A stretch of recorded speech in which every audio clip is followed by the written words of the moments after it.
western edge of the Far East. Narration. The Kingdom of Kurain. They must have really been stretching for names, so they thought, let's take the name Kurain and add an H and apostrophe. Totally different name for our fictional country. It's 2028, dude. Upgrade your cell phone. This blight on my soul. I'll have the child take the blame. So he says while his appearance resembles Jesus Christ. Also, it's weird that this game had a child get blamed in a way that makes more sense than it did in Dual Destinies, because at least here it actually makes sense that Albie was the most convenient scapegoat for the murder. Then again, this is a 9-year-old kid we're talking about, so... Wow, an ox right in the middle of the street. I have to get a picture of that. Excuse me, sir. That's a different scene. I mean, look at the anime cutscene. That ox was getting right up in Phoenix's face when Albie noticed him. That's right. I'll be your guide at your service. I'm a monk in training at Temple, and I'll be your guide around town. I'll be your guide? Temple? I can't imagine it having been easy to come up with fictional names or a fictional country, but holy crap, how on the nose can you be? Thanks. I think I'll indulge later. That will be 20 Thomas. Thank you for your patronage.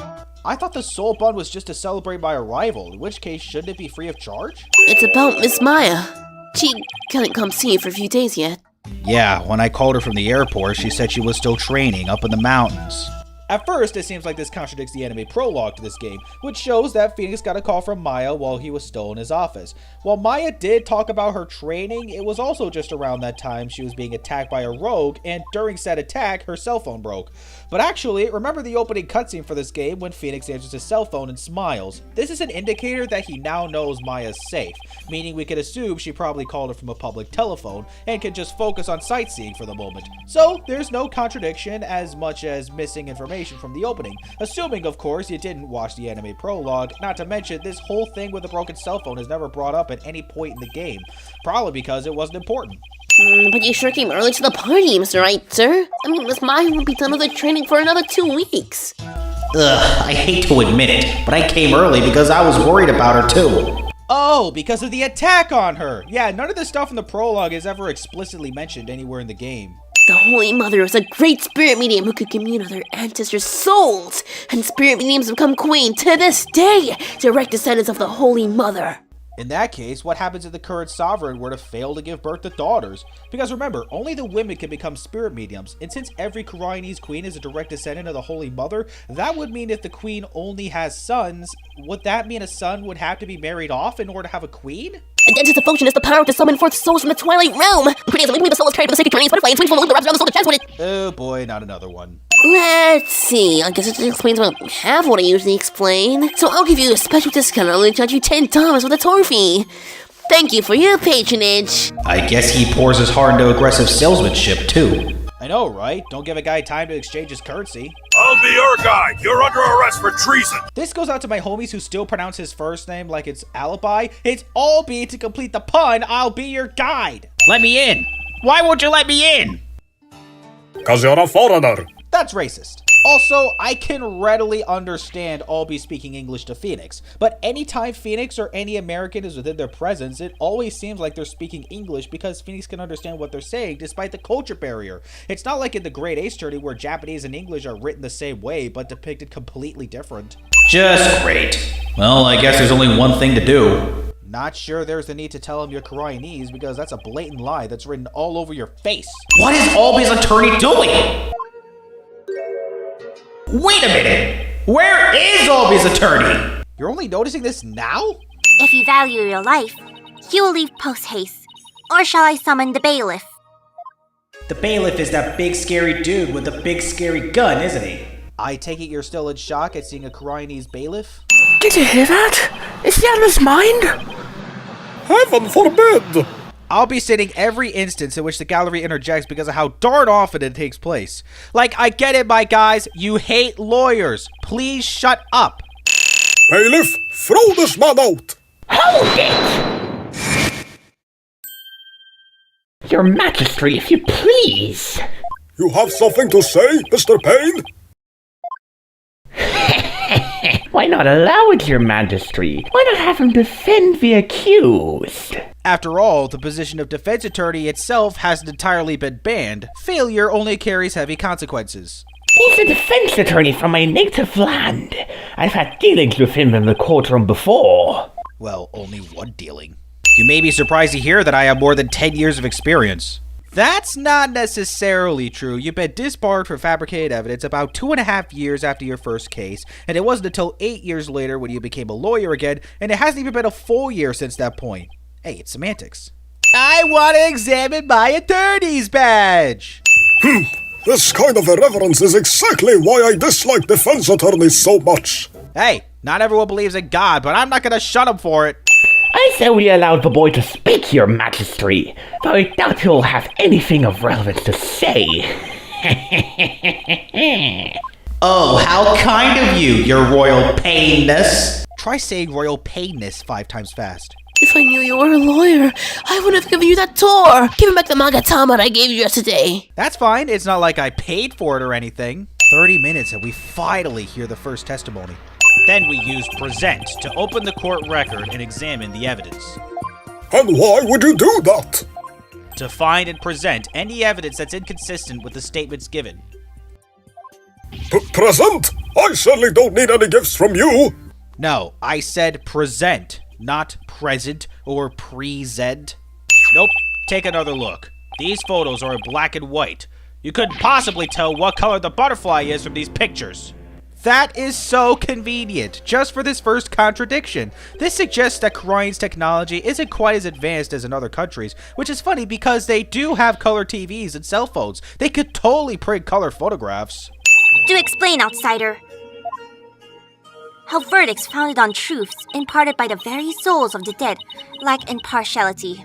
Come to think of it, not every crime tried in Korean is necessarily murder, right? In which case, how are trials decided in those cases? Because lawyers are no longer practicing Korean, would those trials just run like any other trial, just with no chance of defense? O dance of devotion, guide the victim's soul to me, so that we may receive their final memories in the pool of souls. I'm sure they use the same voice lines of Rafa summoning the soul of the victim, never referring to said victim by name in order to save space in the game file. However, every single victim in this particular game is male, meaning just as easily you could have had her say so that we may receive his final memories, rather than so that we may receive their final memories. The Defense Culpability Act? What's that? What? You mean you honestly don't know? I'm more surprised this even came to you as a surprise. Well. Not only is he a lying, black-hearted lawyer, he's also an imbecile. What, just because I knew nothing of the Defense Culpability Act because of the fact I just arrived in this country? In other words, if you help the accused by defending him and he is found guilty, you will receive the same sentence as he. What is this, North Korea? Some fellows have been watching too much Doctor Who. Your Majesty, isn't a prison sentence a bit lenient? After all, we're talking about treason. One should pay for such crime with one's life. So they have no qualms about killing a 9-year-old boy as punishment for murder. None whatsoever. Freaking foreigners. I don't know what happened in the past, but it looks like everyone in this country considers lawyers to be liars. It's like America, just far more extreme. The victim's final memories are not limited to sight alone. Sight, smell, taste, sound, touch. All is laid bare in the pool of souls. So what Mr. Roll experienced with his 5 senses appears in the vision as words, right? Well, technically it's just smell, taste, sound, and touch. Sight is like right there. You don't need words to describe sight. Also, let's consider a few things. For one, Mr. Roll was talking to Albie during his final moments, yet his own voice isn't noted, only Albie's. For two, staying on the topic of things he heard, would the impact of the murder weapon not count as a sound the victim heard? It may have been just as he died, but it's still a sound he heard. After all, the Song of Ceremony was still heard after he felt pain. For three, how convenient of the murderer that not only was Albie putting his hands up, the fact that his hands were empty wasn't apparent to anyone watching the seance vision because that's where the victim's vision cuts off on top. First, I'll use the left analog stick to make my way to the insight that seems off. Oh my gosh, just put left stick. No need to use directions. It's a big temple. The performance hall and treasure room are quite far from each other. Could the song really be heard all the way in the treasure room? He's right. It is a very big temple. Well, how about it, Mr. Payne? Your Majesty, have you forgotten? There are speakers in every room of Temple, including the treasure room. Surely he had to have remembered that particular detail, considering that this courtroom is in Temple. It's a bit hard to focus on the insights with the seance vision going. I'll try using pause to temporarily stop the vision. You can just do that?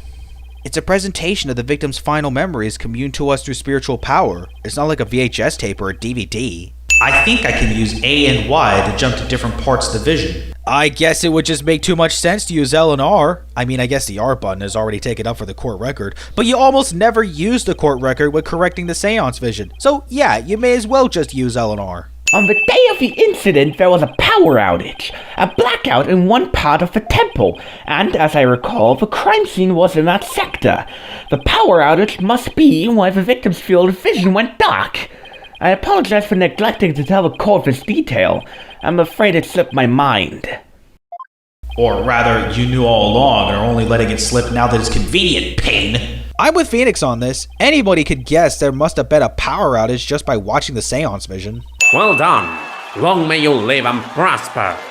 Hey, I want to live long and prosper too. Just in time for Star Trek's 50th anniversary. Prepare the tongue shears. Chop chop. Chop? Yes, let's have the bailiff fetch them. I think I saw a suitable pair in the basement. Chop, chop. Stop! Yeah, are the chops separated by a hyphen or a comma?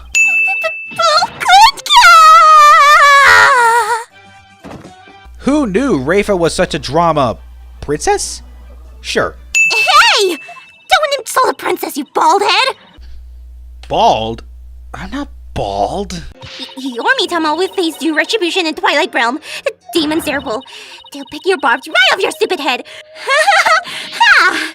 I hope your suffering will be super duper painful, and I hope they'll throw you into a lake of burning fire. Yeah, and then.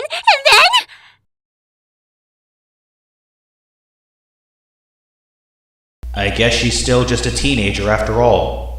A deranged teenager, but a teenager nonetheless. Now then, defense, Mr. Light, was it? Light? Are you trying to mix Capcom references?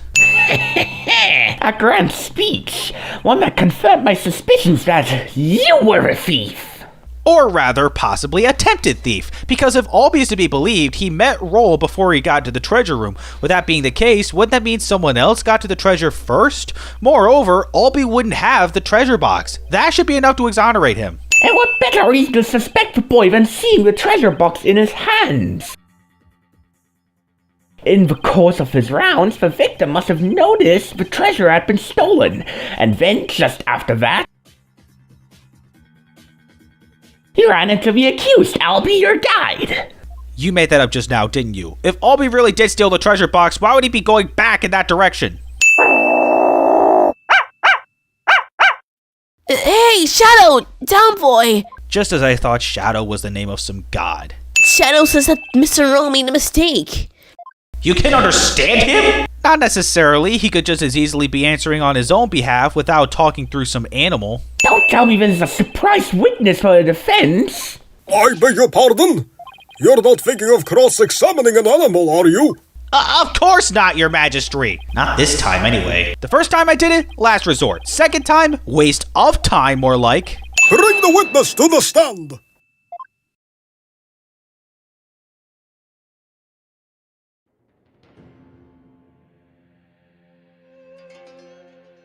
Oh, happy Naki, murderer from the opening cutscene. Sorry to have to ask, but what's a Dombalon?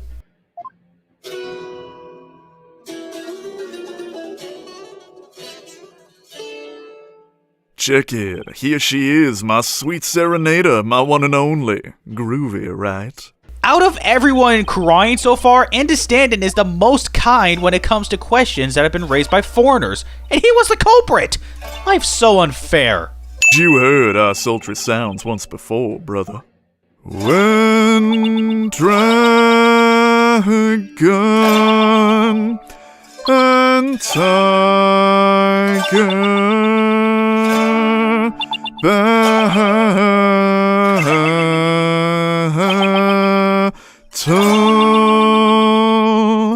Just singing the lyrics to the Song of Ceremony in English only proves that a song like this can only be sung in Koreanese.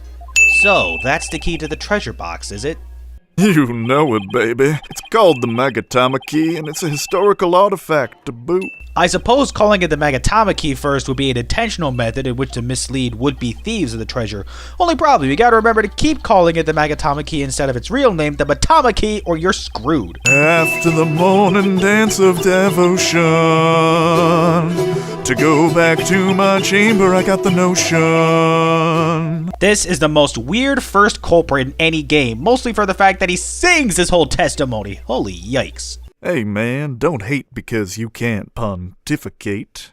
At least I'm not rapping like that Marlon Rhymes. Man, what you mean? My rapping fucking slaps. You think I'll it's just so cool? stay What out do of you this do for a feud. living? Defense, please begin your cross-examination. This segue was 3 minutes, yet it felt longer. In the treasure room, this you can believe, my peepers peep the sneaky sneak I'll be. And tell us where this you stored when you saw the accused, if you would. Oh gosh, Payne gets his own verse! And I don't even get musical accompaniment for the statement, so I can't even have her guess how it's sung. Great. In this notice, the following instruction to the temple monks is written, all of the hallway shutters remain shut for today's dance of devotion. What you talking about, Phoenix? Sitcom reference aside, how does Understanded know Phoenix's first name? It has never been said the whole time he's been on the stand. If you don't believe it, why don't you read the notice for yourself? Let's see. Something, real something, for something. Is that your idea of reading? I'm not so hot at reading Koreanese, man. I usually get one of the other monks to read stuff for me, you know? I got some choice words to say about this. What do you mean, Koreanese? Phoenix can't speak or read Koreanese either. In fact, I'm pretty sure he's worse at it than this guy. Yet he could read this temple notice perfectly, which by itself is weird if, in-universe, it was actually written in Koreanese. Is there an English translation there too? Because not only would that be unnecessary, given that this temple notice was handed to Koreanese monks, if Understanded was Lazarus reading Koreanese, just read the English translation. And yes, it is true that Payne brought up the notice left at the crime scene having instructions, but he never said what those instructions were. All in all, not only is it impossible that Understanded didn't understand the notice, Phoenix shouldn't be able to read any of it, and therefore it should have been impossible for him to know what the instructions were. The Holy Mother's teachings really spoke to me, prompting me to stay in this country. Or was it the fact that there are no lawyers here that spoke to you, Mr. Payne, I know just how you feel, my man. Her Holiness's teaching spoke to me too. Ladies and gentlemen, I present Brother Dumb and Brother Dumber. They really are! Are you accusing Mr. Understanding of being the true culprit in this case? Why not? We saw the intro.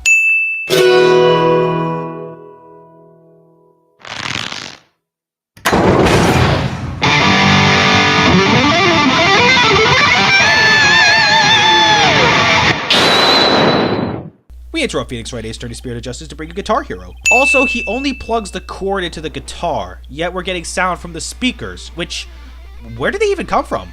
And now for something completely different. I bet Phoenix was just waiting for the right opportunity to make that very specific Monty Python reference. You just don't get it. If I lied, it's 'cause you drove me to it. All sniffing around and suspicious and throwing out false accusations. Sorry, but as a lawyer, I'm afraid that's my job. So you do throw out false accusations. Hey, so you want to know the truth, huh? Think you can handle the truth, do ya? Try me, Jack Nicholson as death metal Jesus. What is that music? I've never heard anything like it. You say that like metal is a new thing in Korean. I don't know much about music, but I've got chills, and they're multiplying. And I'm losing control! What exactly were you doing in the music storeroom?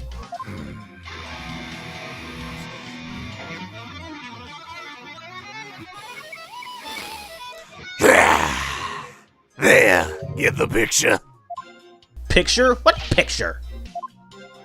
Mr. Understanding is requesting that you not ask him the same thing over and over. Hey, geezer, you got it in one. Take a bow, baby. How the heck did he understand that? Because he speaks Damalon metal despite not knowing what it was before. Filthy liar, through and through, and I ain't never ever gonna forgive you. author lies with no evidence. As always, his claims are just tenuous. Payne's going metal too? It seems you've forgotten that the outage happened by chance, not design. Oh, and you have evidence to prove that, right?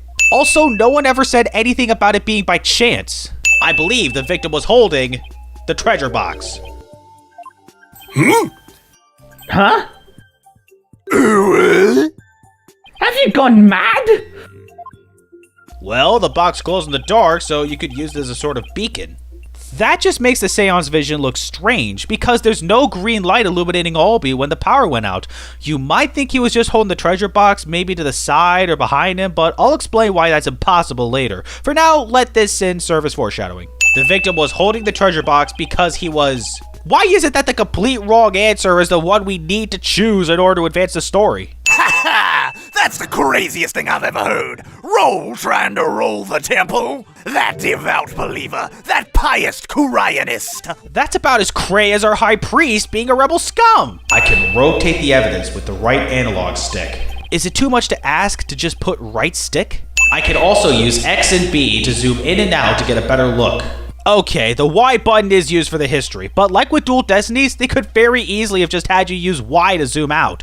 That wasn't a problem with Apollo Justice, and I'm playing these on the same collection. Would you look at that?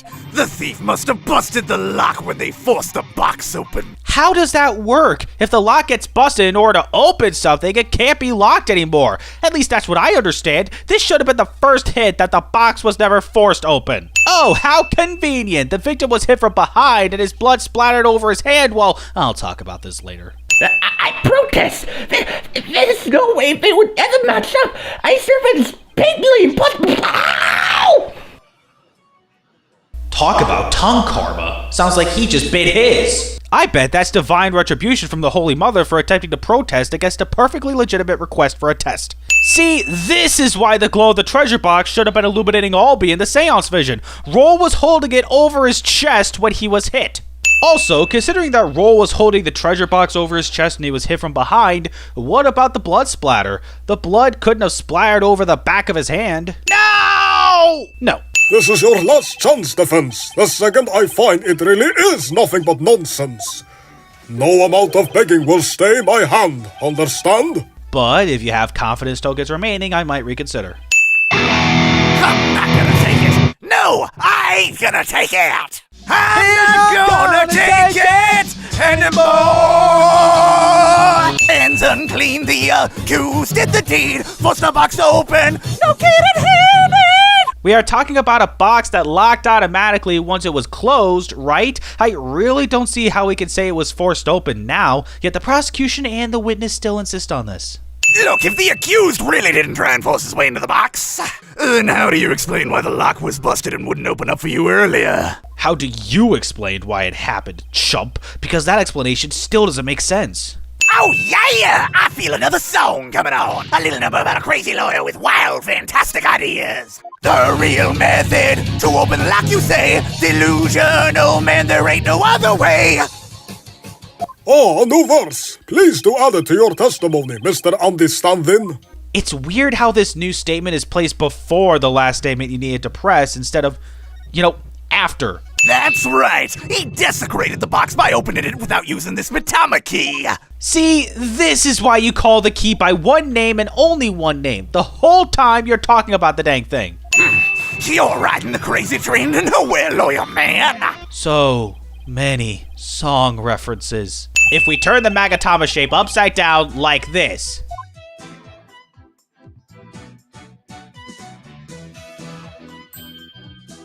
It becomes a Kuraini symbol of the soul. In other words, a Mitama. You see? It's upside down. Totally different. No!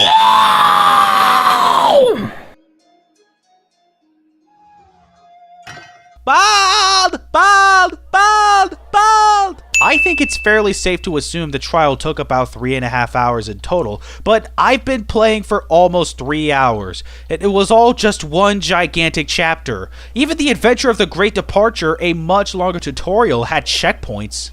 Even with her benevolence's divination seances, lawyers are still necessary. Without proper defense, people could easily wind up receiving wrongful convictions. Mr. Wright, shush!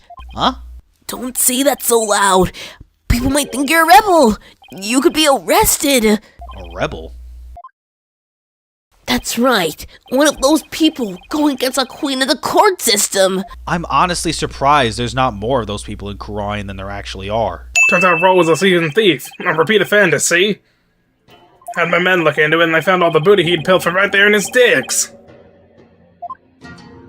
But you seem like such a nice man. Why, Mr. O? Why? I thought Inga told you to clear out. I can show you the natural beauty of the area and the waterfalls used for trading. And I haven't shown you the breathtaking mountain view from the Plaza of Devotion yet. And it's nice to thank you over your celebrating the tribal. And I'm going to put a foot massage. Some of these don't sound like fun sightseeing spots. Sounds like the winds of change are beginning to stir. Even though Dirk isn't really evil, let's make him seem that way.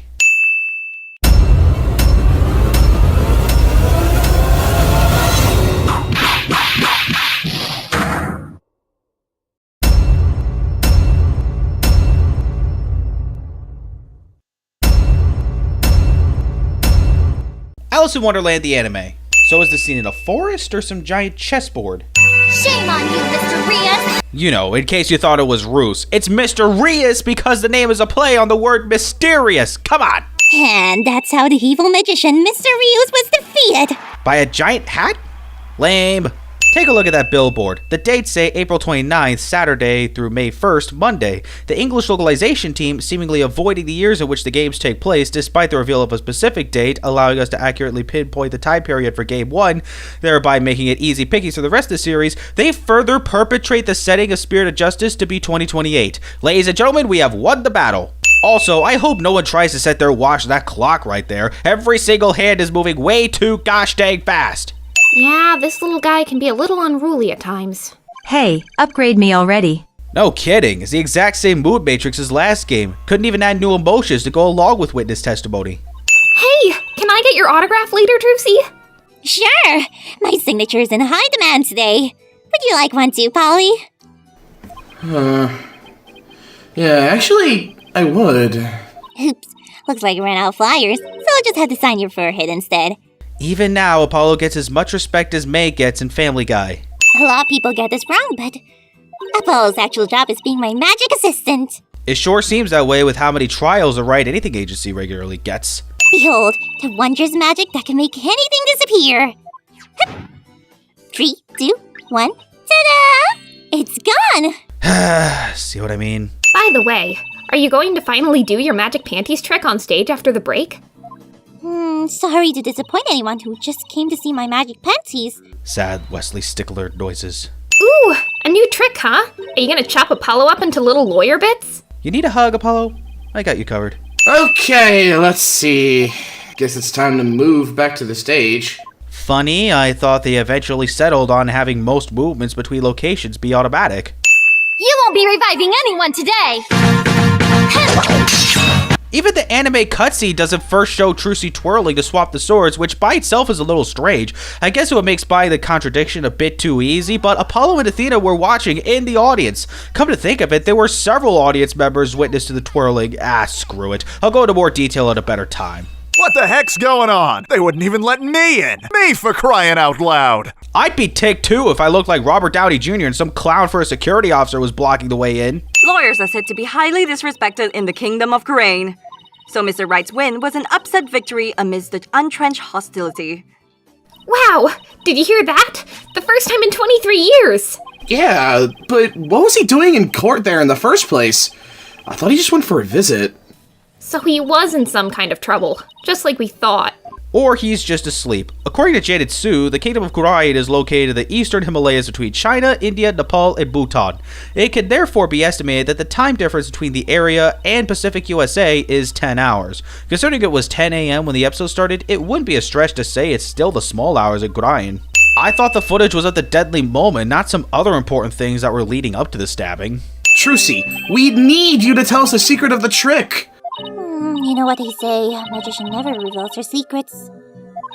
But I guess I can make an exception this time. But if you ever tell anybody, I'll make you my guinea pig for every single new magic trick from now on.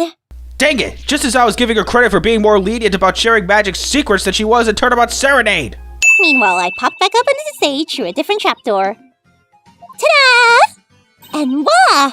The switch is complete. Cool, but when the stage lift is down, the performers would also have to be careful not to fall into the open square hole. Who exactly is this Mr. Rias? You said he used to belong to the troupe Gramarye, right? Wait, you don't know who the great Mr. Rias is, Apollo?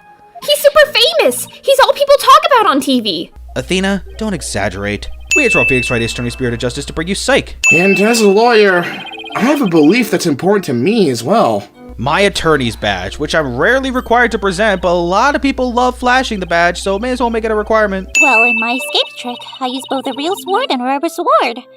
I switched the real sword for the rubber sword just before I stab into the coffin. What's the real sword even for? Why not just carry the rubber sword the whole time while making your ascent back on stage?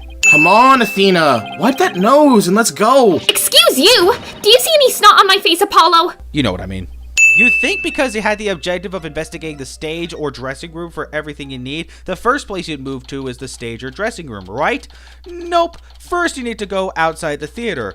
Okay, this ability to go just about anywhere at any time, regardless of your current location, is a very convenient one, but it also sucks when the game expects you to go to the different locations in a very specific order. This is just an example. Hey, this is the place, the theater where that magical murder happened. Oh yeah, wonder if they brought the dead body out yet. That must be one screwed up crowd member to wonder if the police had brought out the corpse. How dare they call Trucy a murderer? They've got some nerve. Indeed, rando crowd member. Didn't you hear the news? They said involuntary manslaughter. Apollo? Is that you? Emma? Where the heck have you been in Dual Destinies? We could totally have used some forensic expertise in the Cosmic Turnabout. That way we wouldn't have gotten the wrong fingerprint data. Snackoos and stress are a thing of the past. I've said goodbye to both of them. Well, apparently, there's something that proves it was a straight-up homicide. Well, that's vague. Do you know any of the details? No. I'm afraid that's all I was told. Really? How come? Well, because the lead prosecutor is kind of a hard guy to read. No, he just decided not to say anything about it for some reason. Not even to the police force. And what's the purpose of his visit? Well, some insurgents from the Kingdom of Khura'in are thought to be hiding out here. As an international prosecutor, he apparently came to investigate the matter personally. That particular tidbit about insurgents hiding in America? Never brought up again. His name is Nayuta Sadmati. What? Nayuta Sadmati? That's right. What, do you know him or something?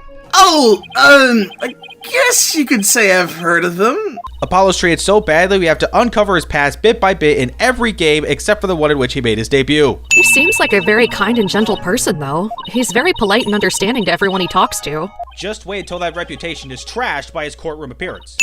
I don't have to worry about getting in trouble for taking fingerprints for fun now. It's positively life-changing. I can take all the prints I want. I'm pretty sure that's not what becoming a forensic investigator means. Holy crap, that's a modern smartphone. Ah, finally! It took them, what, 15 years? Well, that's perfect, actually. The first Ace Attorney released in Japan on October 12th, 2001, and this game released in Japan on June 9th, 2016. So, you see, the statute of limitations has not quite expired on this issue, meaning they realized their mistakes just in time. Well, I heard that since it's used for magic tricks, the left and right panels are made to be interchangeable. It's okay if you don't remember that bit. It'll come back in time. That trapdoor doesn't open. It just flat out disappears. This is the exact same footage that we saw on the TV. What's the point of having us examine the camera if this is all we get? The powder in this bottle is all we have to work with. If you run out, try blowing on the area. Any excess powder will be returned to the bottle.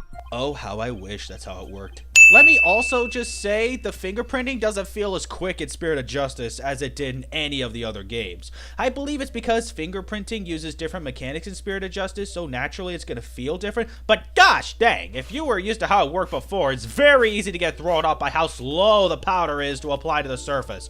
Every time you apply powder, there's a bit of wait time before the game allows you to dust any more powder. Like I said, if you've played the previous games, this could be disorienting. You can use up, left, down, right to turn the coffin in any which way you'd like. Of course you're gonna use the directions instead of just putting right stick. Why would you have it any other way? But let me also say, dude, I feel for the programmers when they tried to convert this feature from what was originally a 3DS exclusive to make it usable for Nintendo Switch, Xbox One, and PlayStation 4. The Pro Controller for each of these consoles has 2 analog sticks, but there's 3 different functions that all require a directional input when dusting for prints, moving your field of view, moving the cursor, and rotating the object of interest. But I can actually think of a workaround for this issue, and it's a very simple one. These controllers also have a traditional directional pad, like the kind you'd find on game controllers for older consoles. If it were up to me, I'd say left stick for the cursor, right stick for rotating, and plus control pad for field of view. Simple, right? But guess what they decided? In order to shift your field of view, you'd have to hold R while moving the right stick at the same time. Not only does it feel clunky, it's also counterproductive. It would make a lot more sense to use the poor, lowly plus control pad. Seriously, his girlfriend dumped him and he's barely been given any work on that controller to take his mind off it. If you wish to help this control pad, please donate to the Right Justice charity. The Plus control pad deserves to have a future. A future where its importance is recognized and never again disregarded in the age of modern gaming where analog sticks rule. Give him a place to feel welcome and to never again deal with the hardships of hardly being used for features separate from the left stick. If we rise together, the Plus control pad will find its purpose once more, and along with it, the will to live, to keep going. Because the gaming community needs to see just how important and valuable the Plus control pad really is to society at large. Thank you for listening. Now back to The Sims. Doesn't look like there are any prints here. Idiot! It's right in the center of where I pointed! Mr. Rios was stabbed in the back, right? But if he was standing in the coffin like this, how would that have worked? Oh right, that.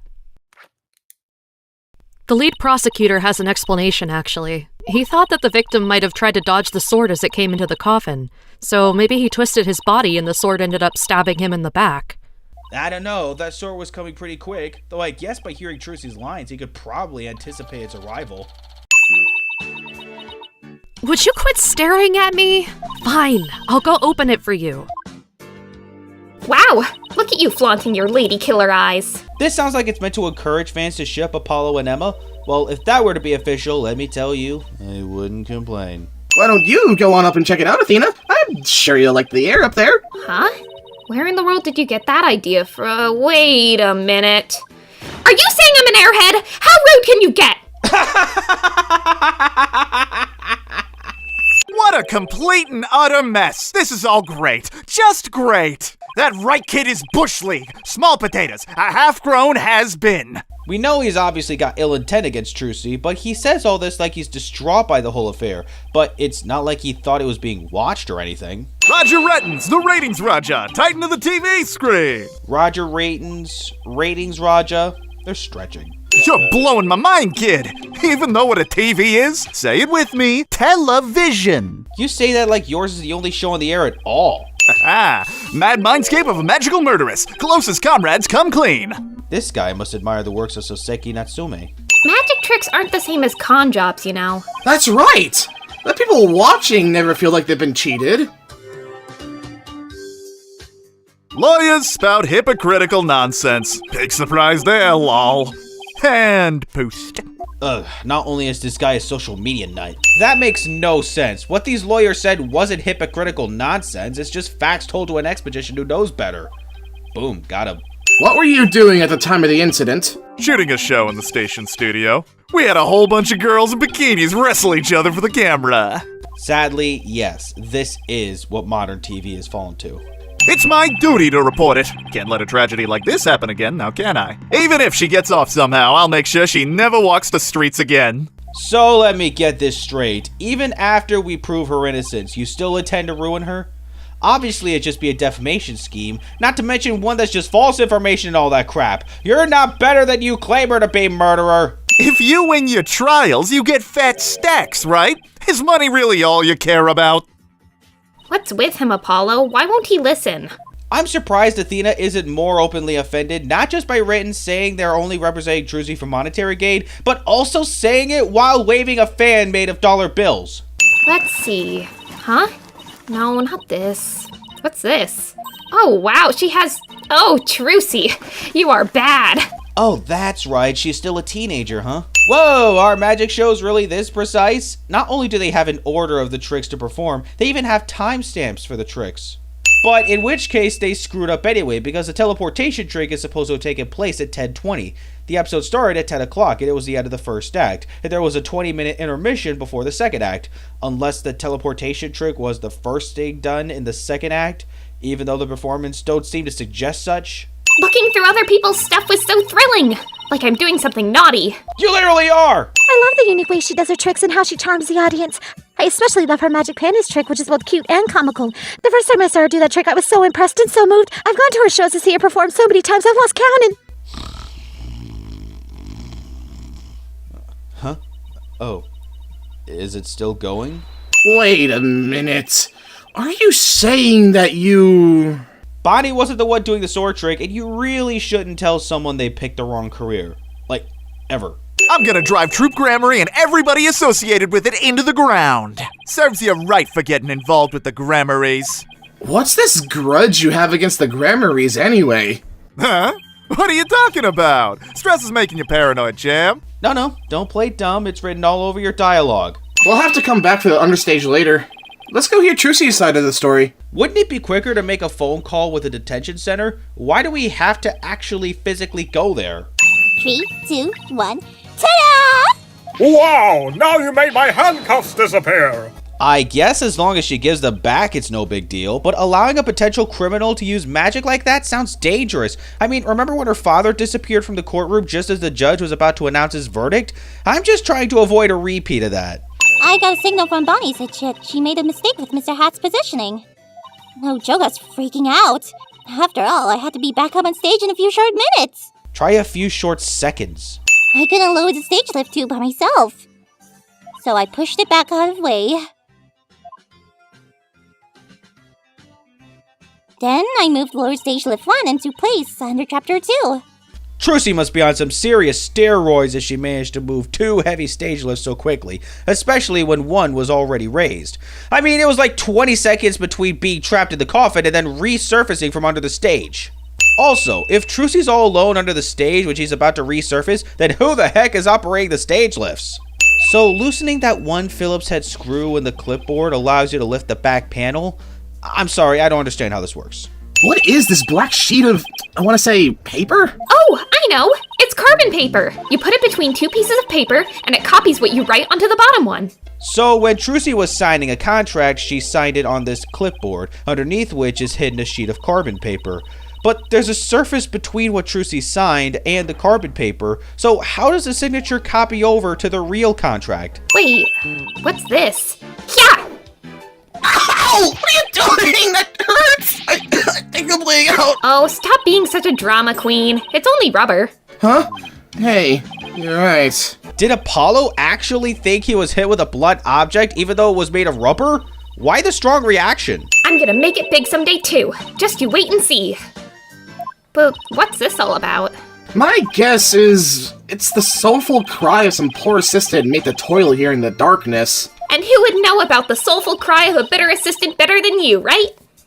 You really understand the writer's feelings of despair and frustration. Sadly, yes. Yes, I do.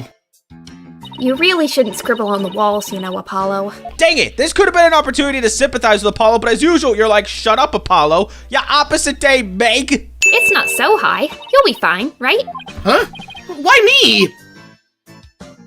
You'd make a young lady wearing a skirt climb a ladder? As if you had a problem doing that before. If you mess this up, you're gonna really be sorry, you hear me? Weird to see her being so threatening, even though she's not the mastermind. In fact, she's actually threatening the mastermind of what, the fire truck? I guess the entertainment industry attracts all kinds of eccentrics. Sheesh, that's putting it mildly. See exclusive unedited footage of the heinous crime, complete and uncut? Wait until you hear complaints from a good amount of audience members that she actually twirled before stabbing the sword in. Yet that part was edited out despite the footage being advertised as unedited. Yep, complaints about false advertising. Can you tell us anything about what you saw? Many more suits and knives.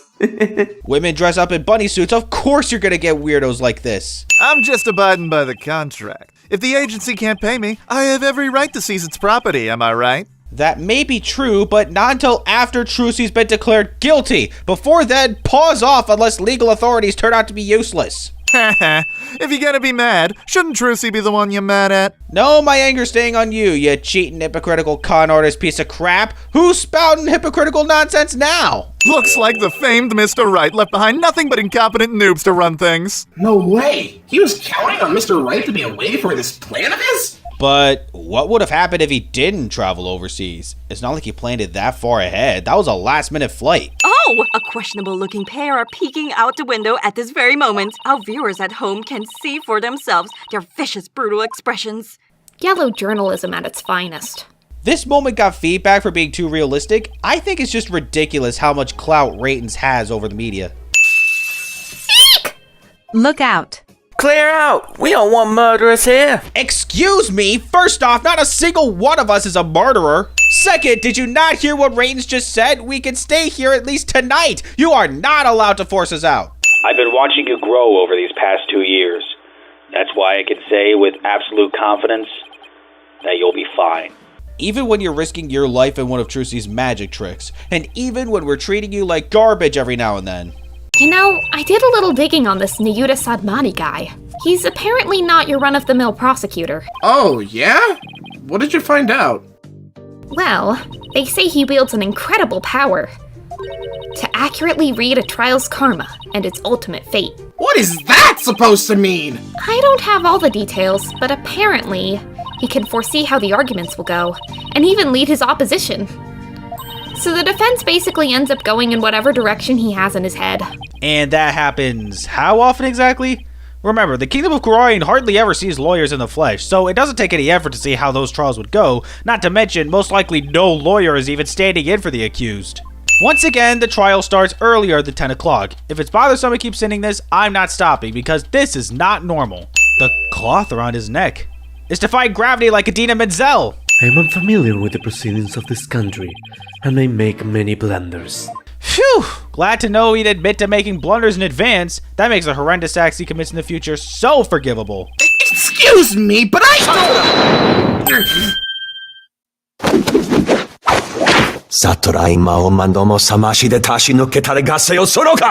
Might as well now bring up that the Khura'inese language is basically upside down hiragana. Now, Nayuta's gonna phrase it differently, but the literal translation of a sutra is, "O unenlightened, tainted soul, it takes 3 times to the Holy Mother's face." After learning of that way of translating the sutra, I can no longer take it seriously.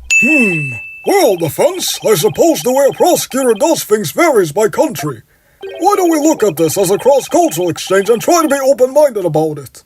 I'm all for being open-minded about cross-cultural exchanges. What I'm not open-minded about is you not asserting judicial authority. I should be used to it by this point, but shouldn't Prosecutor Samai's behavior be raising several red flags right now? Also, by the end of the game, it makes sense why Nayuta would act this way, but at least in American trials, maybe a bit more lenience. You can still be a tough guy and try to break down her arguments. After all, that is your job as a prosecutor. But easy on the insults. Even if Garon were somehow listening in with spies, I don't see why she should give a crap about your performance in America. Also, we're told several times throughout the game what a nice guy Nayuta is, but we never see it until the end of the game. Not even outside the courtroom. Show, don't tell, game.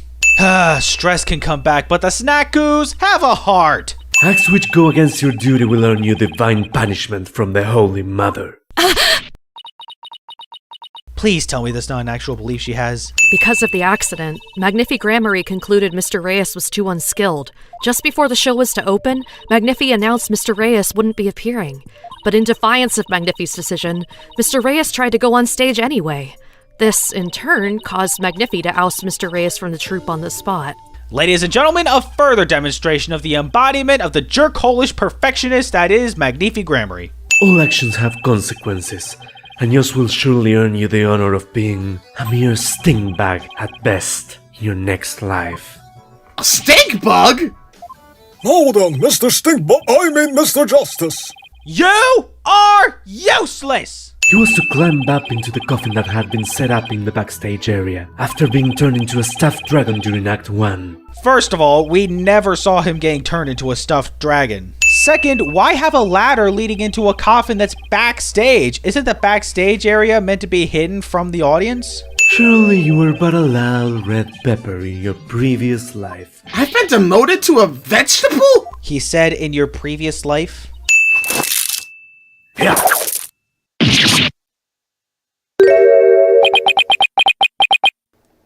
heck is this? さとら今おまどもさましで足し抜けたれがせよそのか Ow, ow, ow, ow, ow! My head! So far, we've had a prosecutor with a whip, a prosecutor who chucks coffee at you, a samurai tossing blades, and now beads. How did we go from a whip to freaking beads? Even the merciful Holy Mother loses patience if she is struck 3 times, since you never learned you needed to be punished. If the judge was smart, you would be punished for that crap! Miss Wright is a young girl, and a pretty petite one at that. She couldn't possibly have hefted that large body up and put it in the coffin. Honestly, given it was like 45 seconds between Trucy being shut in the coffin and Trucy stabbing the coffin, I'm not sure how anybody could do it. I suppose theoretically you could kill the man, take the ladder to the coffin backstage, then sneakily open the back door on the coffin to put the victim inside, then go backstage before someone sees you. But again, with such a short span of time, not to mention how hard it is to haul the body up in such a short time, I feel like it should be evident enough that Trucy couldn't have done it that way. Let's see, what's the prosecution's argument now? I guess it's possible for a small girl to lift a dead body up if she used a stage lift. I have several things to say about this bullcrap testimony. First of all, the surface of both stage lifts have too wide of an area for anyone to not notice a dead body appearing. Second, I hate to keep pointing this out, but Trucy had been knocked in the coffin, then in 20 seconds went under stage, moved the stage lifts, then got back on stage in time to perform her coffin stabbing act. When, in those 20 seconds, could Trucy have used the stage lifts to carry the body back up to the stage and into the coffin without being seen by anyone? And the reason why it was fully raised is because the accused used it to lift the victim's body. Wouldn't you agree? No, because like I said, she couldn't have done that without anyone noticing. Apollo, you remember how to conduct a therapy session, right? You want me to lead the session? Anytime Phoenix or Apollo is leading a case requiring the mood matrix, haven't they been leading the therapy session? Why is this a surprise to Apollo?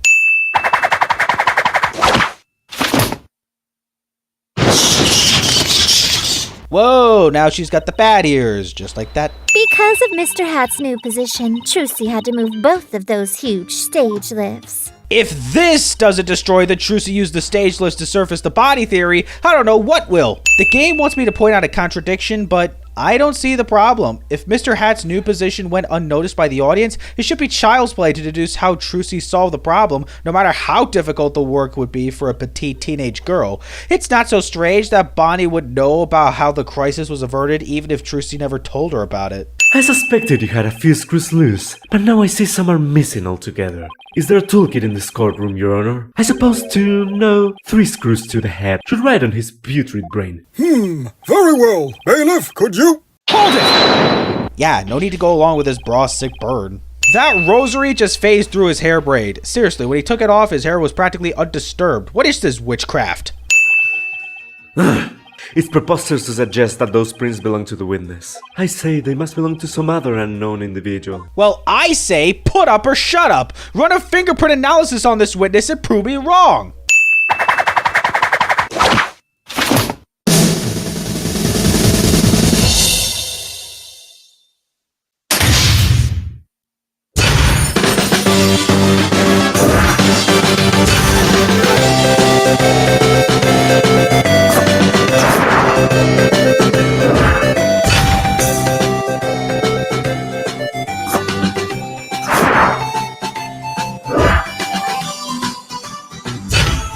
This courtroom wasn't built for magic tricks, so it's crazy to imagine that they could do their teleportation magic here.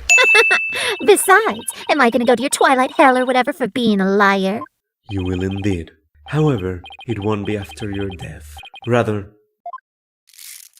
I shall give you a taste of your punishment on this mortal coil. In interrogation hell. Oof, fancy talk of hell on earth. How dare you? You have 2 witnesses on the stand testifying at the same time, but you don't get to pursue a reaction from either one. That was a feature introduced to the 3DS exclusive crossover, Professor Layton vs. Phoenix Wright Ace Attorney, and was later introduced to the official canon with the Great Ace Attorney. They totally fudged an opportunity in the main series.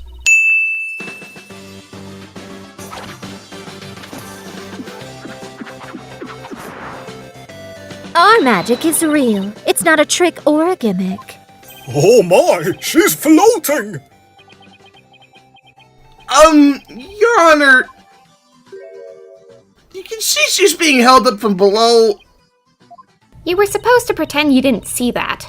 It's a little something called etiquette. Oh, so being a critic is illegal now? Well, let me tell you something, forehead boy. No one has ever figured out how we do our teleportation trick. No one except me, you mean? All you really figured out is that it's because they're twins. You still haven't cracked the trick itself. Heck, even I'm not entirely sure. I can't believe you people. Every one of you thinks I did something I didn't do. You lobster boy, cue ball geezer, head case brat, Cerberus monk. The insults for Apollo, Nayuta, and the judge are ones I can understand, but head case means mentally ill or unstable. That's exactly what Betty is right now, so I can only assume she's projecting on Athena, who's studying the mental instability. After that, the plan was for Mr. Rias to come back to life in front of a panicked Trucy. He was supposed to laugh and fly up and away. We can probably guess that's what the stun harness was for, which makes sense, except for one teensy tiny little problem. Even before Trucy lifted the coffin roof, I don't think the wire could have been attached to the victim while he was inside. It certainly doesn't look like it was designed that way,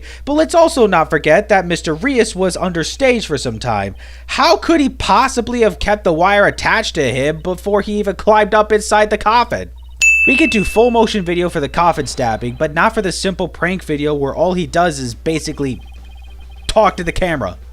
So this episode is just one investigation chapter and one trial chapter because some feedback suggested the usual format can feel long. I personally don't mind the usual format, but whatever the reasons, I think it's nice of them to shake things up every now and then. But the trial chapter in this episode could go for about 3 hours. This recess right here would have been a perfect checkpoint. Keep making that face, champ, and everybody's gonna change the channel! Maybe I don't want people watching right now, you twerp. Also, why wasn't that camera confiscated? Even before we get to the cross-examination, just by watching Trucy, we already know to compare these actions to the show footage, so the game gives us basically zero reason to press any of her statements other than to give us some funny dialogue, among which includes the judge threatening physical assault on Apollo if he continues to interrupt the demonstration of the trick. Miss Wright? That part where you spun around, that's an actual part of the sword switching trick you do for the show, right? Right.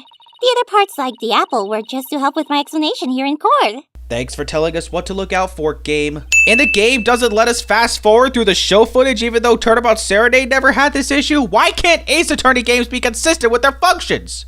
Human memory is unreliable at best, but in this case, I am afraid that it is the witness herself who cannot be trusted.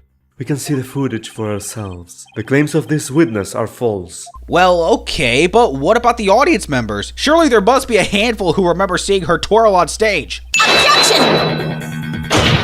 The defense has an objection. To you, Mr. Apollo Justice! I demand you withdraw the discrepancy you pointed out now! First off, no need to go full-throated with the full name business like your boss's rival's mentor's daughter from way back when.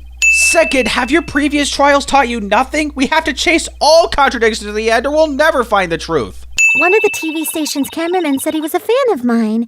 He kept his camera on me throughout the entire show, and then afterwards he gave me the footage he shot as a present.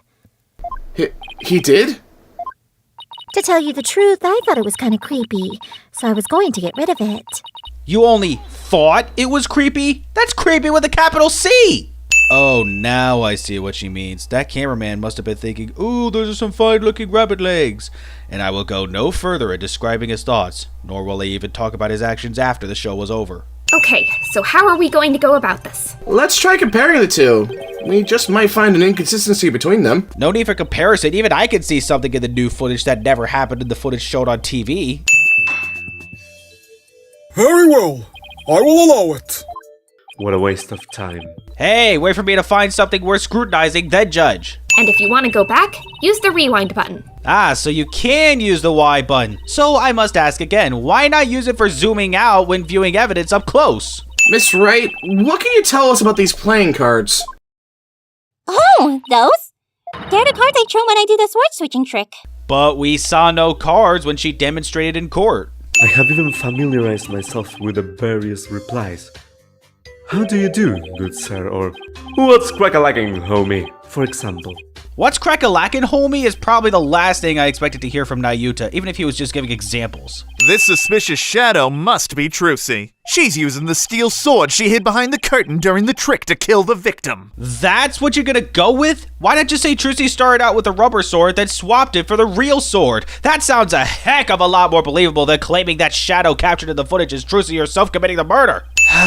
This again? Does he remember anything from last time? And since he's in the courtroom, it's even more unforgivable. Mr. Ratings, filming is prohibited inside the courthouse. Follow up with Ratings from time to time, whipping out the camera again, and the judge doing screw all about it, because reasons?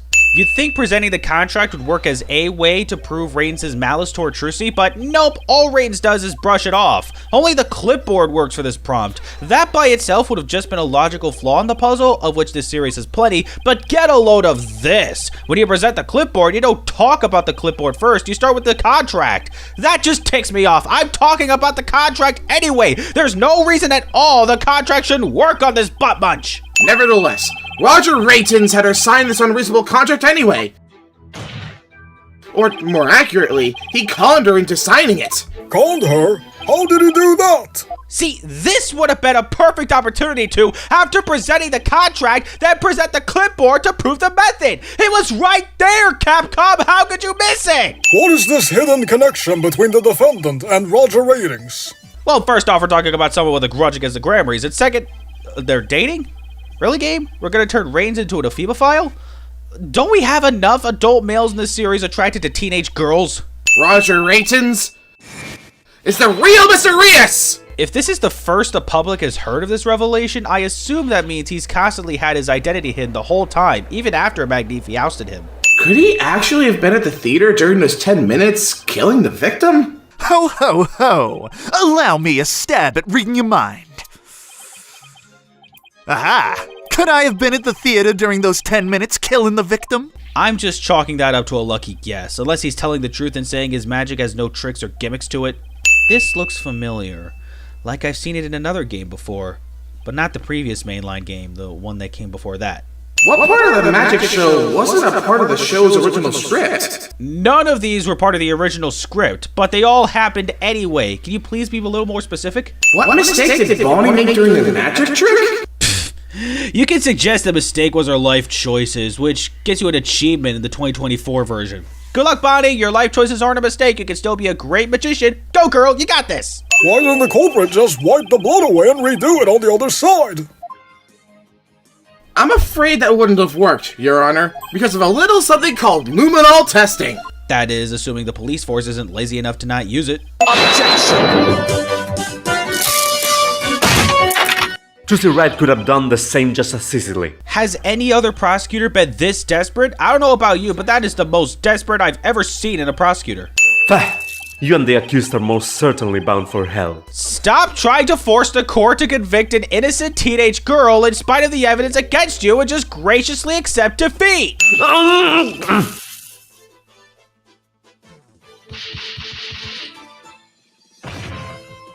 Prosecutor Salmani, are you alright? That's right, show no concern whatsoever when the defense attorney gets whipped, or coffee, or even a samurai blade thrown their way, but show concern when the prosecutor gets beat up by his own beads. No, I didn't do anything wrong. No, it's not my fault. I'm not the one to blame. Yes, keep going, Judge Frollo. Take that, Grammary. You lose. If anyone needs to learn to let it go and move on, it's this guy. Apollo Justice would be amazing at CinemaSins. Oh, but now that Mr. Rios is gone, I'll need to find somebody to replace him. Or you could just look for a real magician. Just saying. So, Nayuta never fades in or out of the picture. He just materializes into existence. You've really changed, Nayuta. Telling me to let it go and stuff. What happened to you? Oh, lawyer of impure soul. Now that was just uncalled for. I should have known.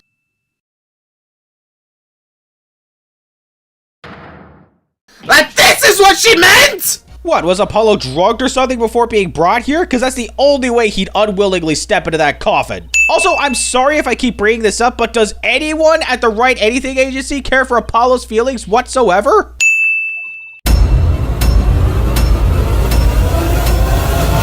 Thì Má Họ Sit down! Oh, shut up! I don't have to!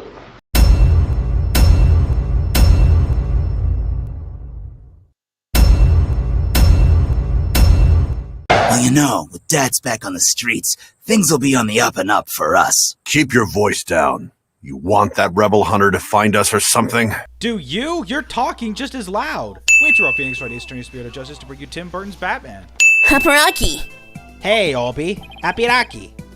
Oh, you've mastered the traditional greeting of crying. I mean, the greeting is one of the most basic things you learn for another language, so it's not really all that impressive. Once upon a time, hundreds upon hundreds of years ago, there was a female warrior who fought valiantly to establish the kingdom Let crying. me stop you right there. Is something wrong?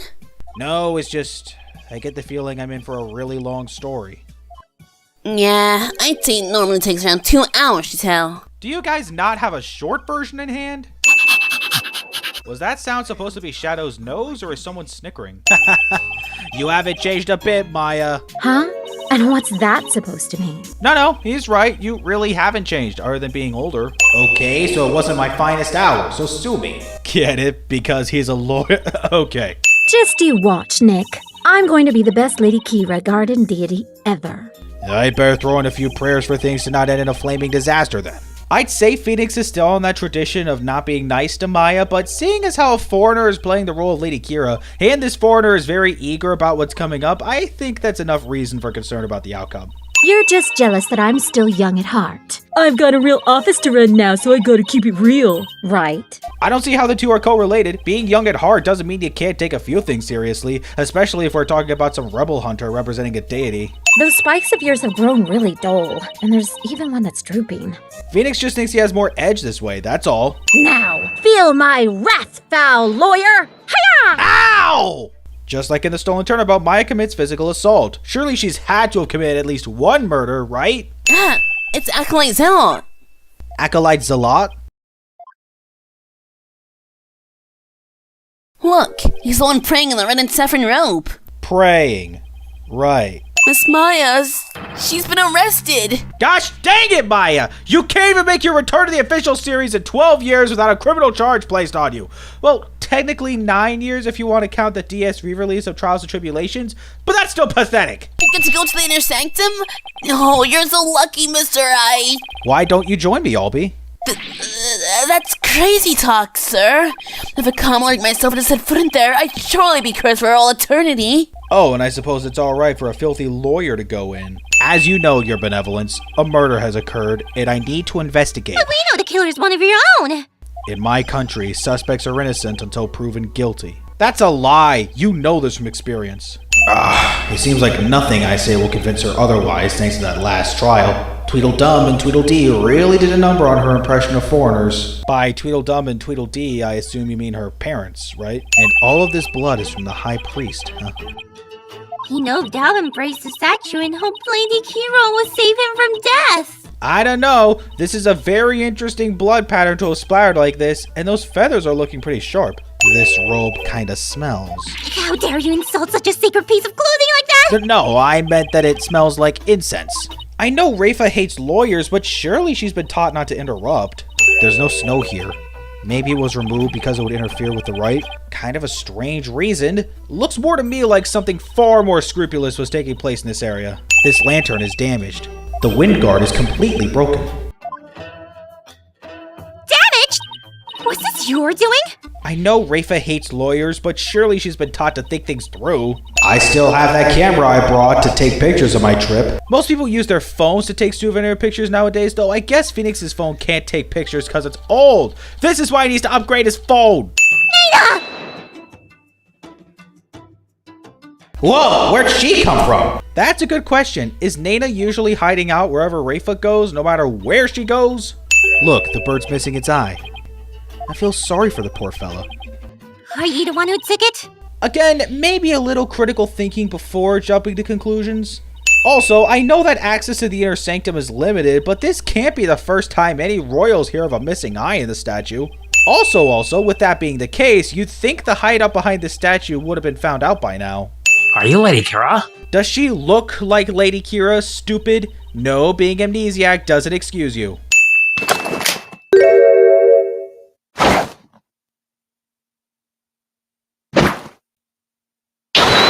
If he's supposed to have amnesia, how does he remember this in particular?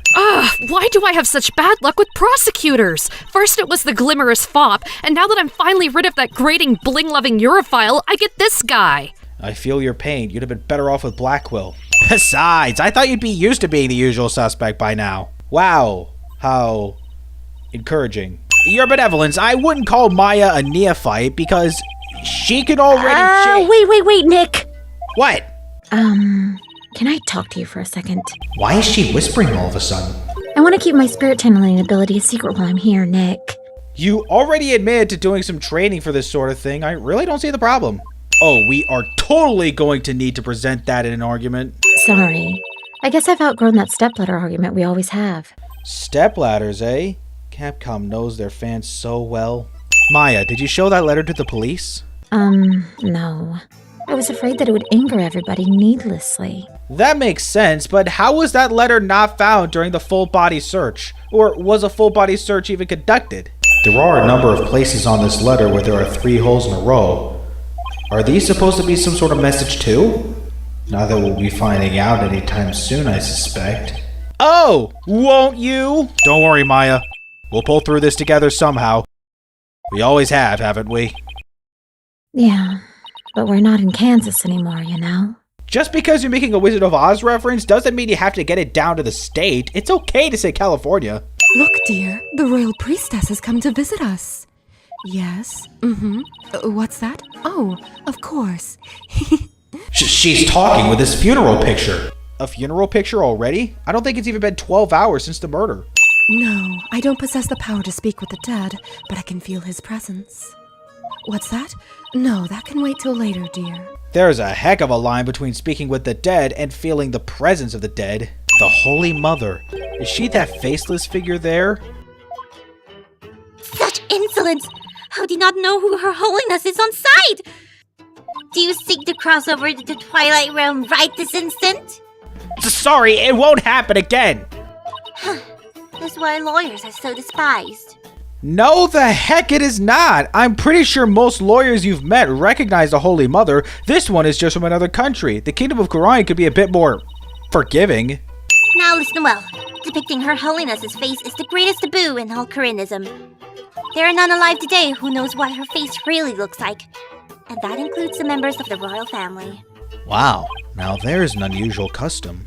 Not really. Judaism and Islam still practice this custom, known as anacondaism, to this day. What does it say here? Say what you will, but I've got a job to do. It says to the high priest. Can I even read? You're even more pitiful than I have taught. No, you're just flat out rude. I've only been in the Kingdom of Khura'in for 2 weeks. Of course I wouldn't be able to read this, even if I studied the language in those 2 weeks. The Plumed Punisher, warrior of Neo-Twilight Realm? Yes, it's an entirely original show created right here in our kingdom. Sheesh, this reminds me of a bunch of Chinese bootleg video games or a handful of Pixar ripoffs, but even they didn't claim originality. Maybe I don't want to visit Khura'in after all.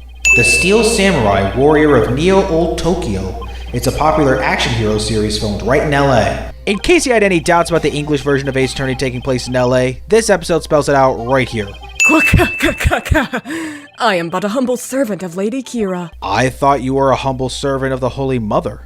Do you want to question me? That would be great. You got balls for a lawyer. How come it's this guy of all people who talks about balls? You only won last time because that idiotic prosecutor filed false charges. You're talking about the chief prosecutor in your country, so back off, pal. Listen up, lawyer. We got a low crime rate and a populace that lives in peace. And that's all thanks to the DC Act. So I don't want to hear any more lip about it. Could something like the DC Act really have allowed for a lower crime rate, or is Zynga just looking for something to brag about? What's that? It's an ultra-rare plumed Punisher strap! Ultra rare? This is a Steel Samurai ripoff! That sounds just like the Steel Samurai theme song. What are you talking about? Can't you hear the folk instruments in the intro and the exotic tones throughout? Plus, the Steel Samurai has Japanese taiko drums that go dun-dun-dun in intro. Pshaw! Totally different, Nick. Also, I'm pretty sure those taiko drums go dun-dun-dun-dun-dun-dun. Anyway, I have this amazing idea for a new show. The Plumed Punisher versus the Steel Samurai. I'm going to totally go pitch it to some TV stations when I get back home. So, on top of being master of the Karayan channeling technique, you also want to go into show business. Time to head back to the temple and go over everything I've learned so far. I don't exactly mind a recap of everything, but why move back to the temple just to go over everything again? No other Ace Attorney game I know of does this. I'm going to prove you innocent, Maya. You'll see. After all, you have to introduce the Plumed Punisher, warrior of Neo-Twilight Realm, to the folks back home, right? Great idea. Let's tick off the folks back home just for the fact that Karayan had the audacity to rip off the Steel Samurai. He's very devout for a prosecutor. Why is the accused standing over there? Actually, that's a good question. Every other time Maya's been accused, she didn't also serve as her co-counsel at the same time. Please save the victim's soul, Prosecutor Sudmuddy. Punish the wicked lawyer who dares to stop these last rites. Great, the gallery gets to chime in again. Why does it need to happen so often during the Karayanese trials? I get the picture. They hate lawyers. You know what? I may consider taking back the sins I assign every time they chime in if the frequency dies down, but given that doesn't seem likely, these sins will stay for the time being. So, it was you who instilled that putrid loyalty guile within him. Putrid? What? He too must soon face the fires, lest his soul be lost to redemption. Projecting. You lost your first American trial fair and square, and you know it. Feels like it's been ages since we stood side by side like this in court. Because it has, not counting the Professor Layton crossover. In Kurayanism, slaying a priest is a sin most grave and dreadful. I'm pretty sure in every religion killing a priest is a big no-no. The purification rite is a 3-part ceremony held when the moon is directly over the summit of Mount Poniponi. Okay, but if we look at the illustration on the first page of this evidence, the moon depicted is a full moon. Even the words say full moon. True, the words on the rites guide never really specified that the moon should be a full moon, but look at the lunar charts. The full moon in May 2028 would be on May 8th, and we're talking about the purification rite taking place the day after? By that time, the moon is said to probably look more like a waxing gibbous, but it's close. It's pretty dang close. They were almost there, you guys. Almost. This last page even has extra notes that were obviously written by Maya. I mean, come on, who else would it be? It would seem lawyers are Pulkunan creatures indeed. Look at that Pulkunan! Pulkunan! What exactly is a Pulkunan? Well, you learned in your first Karayanese trial what Pakonka means. I'm pretty sure you could piece it together from there.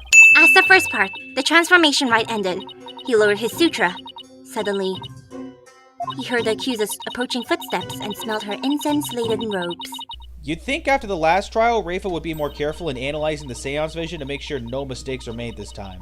Should I check how to point out contradictions in Rafa's insights? I appreciate the thought, considering there was a more normal Ace Attorney trial in between the first episode and this one, but dude, I know what I'm doing. I refuse to learn again. The footsteps are strange because... Okay, I really don't see the need to have a joke answer here. The timing doesn't make sense. Where wouldn't it make sense? Who would think something's up with the timing? All we gathered is that it turns out the High Priest was moving, not the Lady Kira figure. Hardly worthy of an update. Even if it was about Immi who moved, it does not negate the accused's crime. What do you mean? What do you mean, what does he mean? The argument is still that the High Priest was killed by Lady Kira. Whoever moved, he was still stabbed. Why didn't footsteps change to water the first time we saw the seance vision, as in before Rafa refined it? This can only mean that Miss Faye had actually been standing in the water. And dangerously close to that Warbod statue's sharp feathers. Let us say the accused was standing in the spring. So what? So what? This completely reverses their positions is what? You know what? I am so over this amateur hour.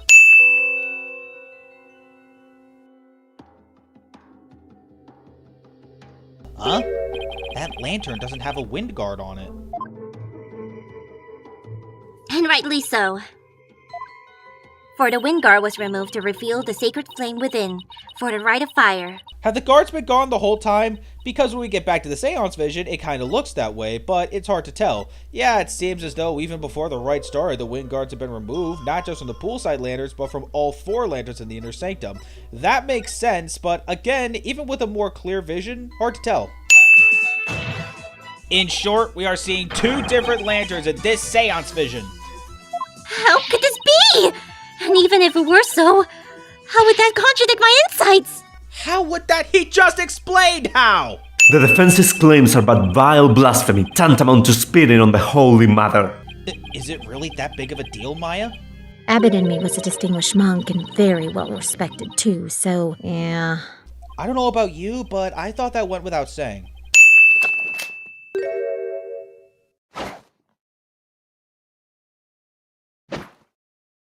Anonymous, TBD. At least that's what they've been calling me. Anonymous? I guess John Doe was already taken as a pseudonym. On the day of the ride, there wasn't a cloud in the sky. I had a perfect view.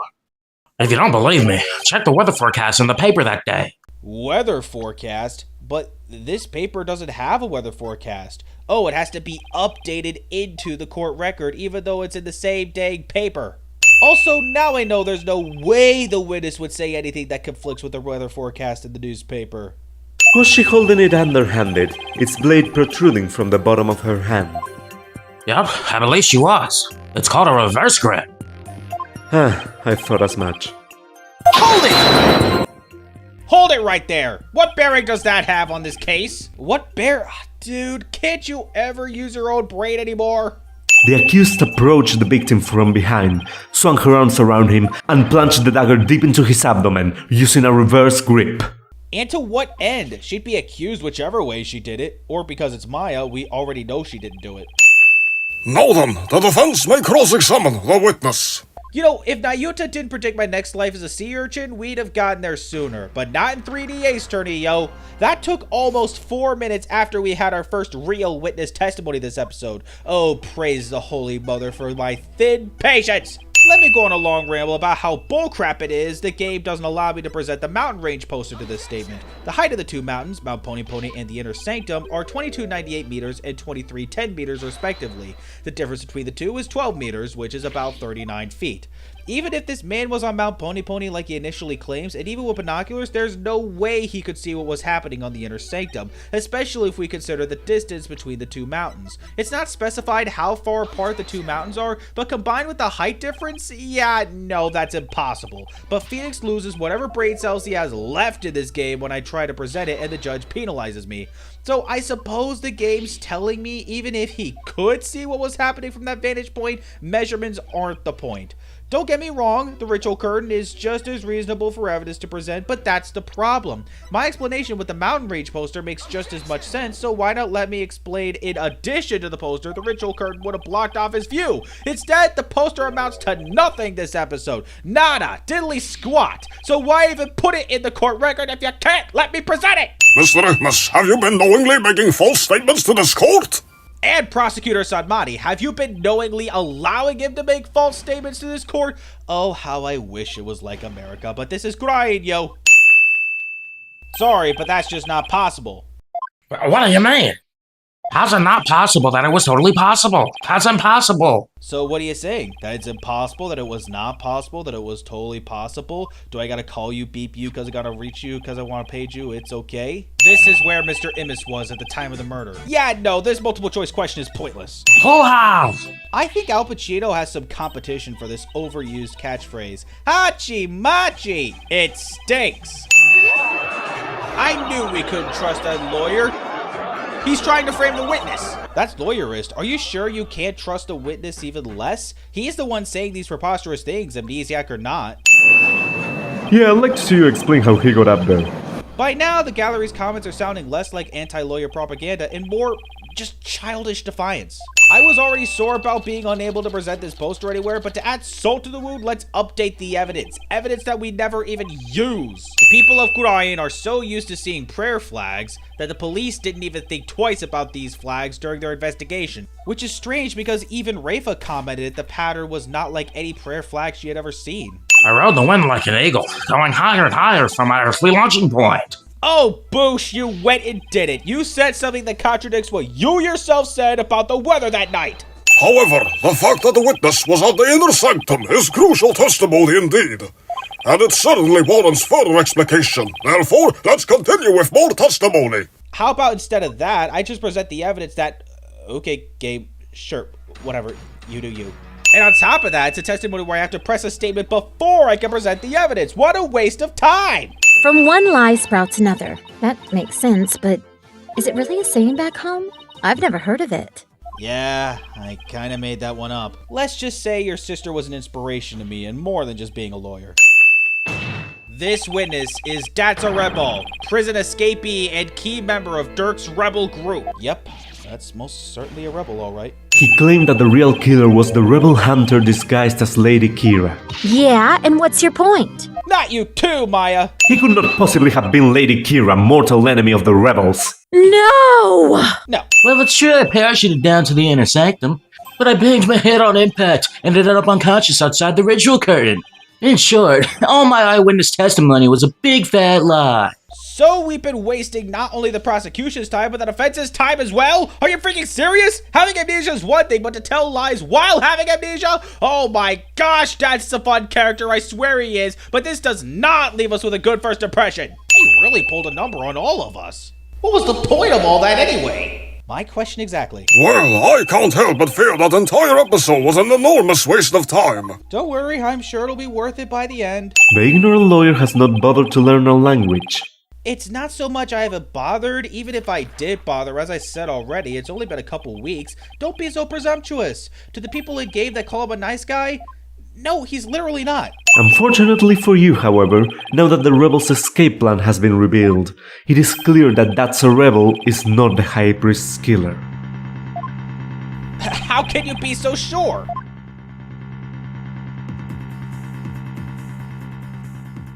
If only you would use that putrid brain of yours every once in a while. It's like the game knows how bullcrap it is that Phoenix has been so dumbed down that it needs its own characters to tell him that. Like that makes it any better. I'm talking about the true identity of the Lady Kira we saw in the Seance vision. If that wasn't That's a Rebel, then who was— Objection!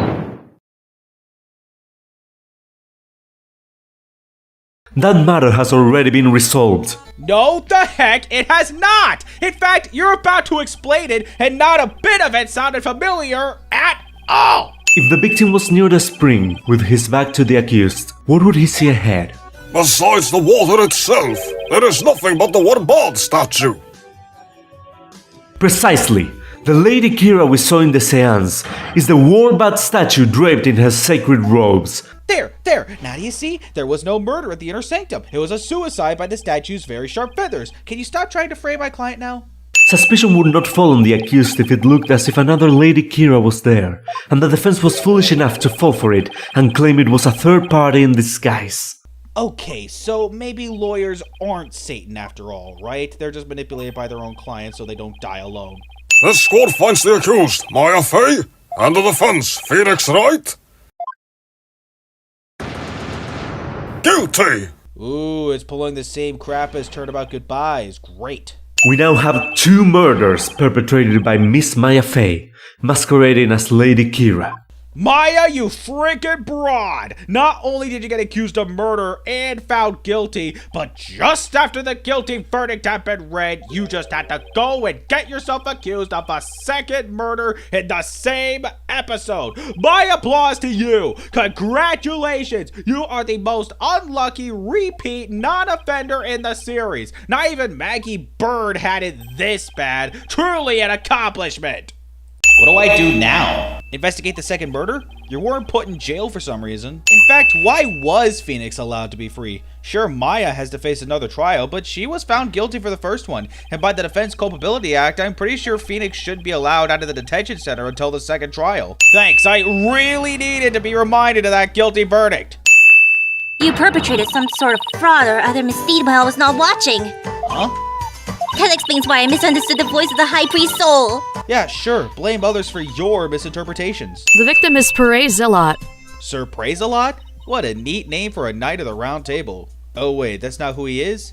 And I completely butchered the name? The prosecution believes Maya came down the stairs after killing the High Priest, and then stabbed Mr. Zealot with the same dagger.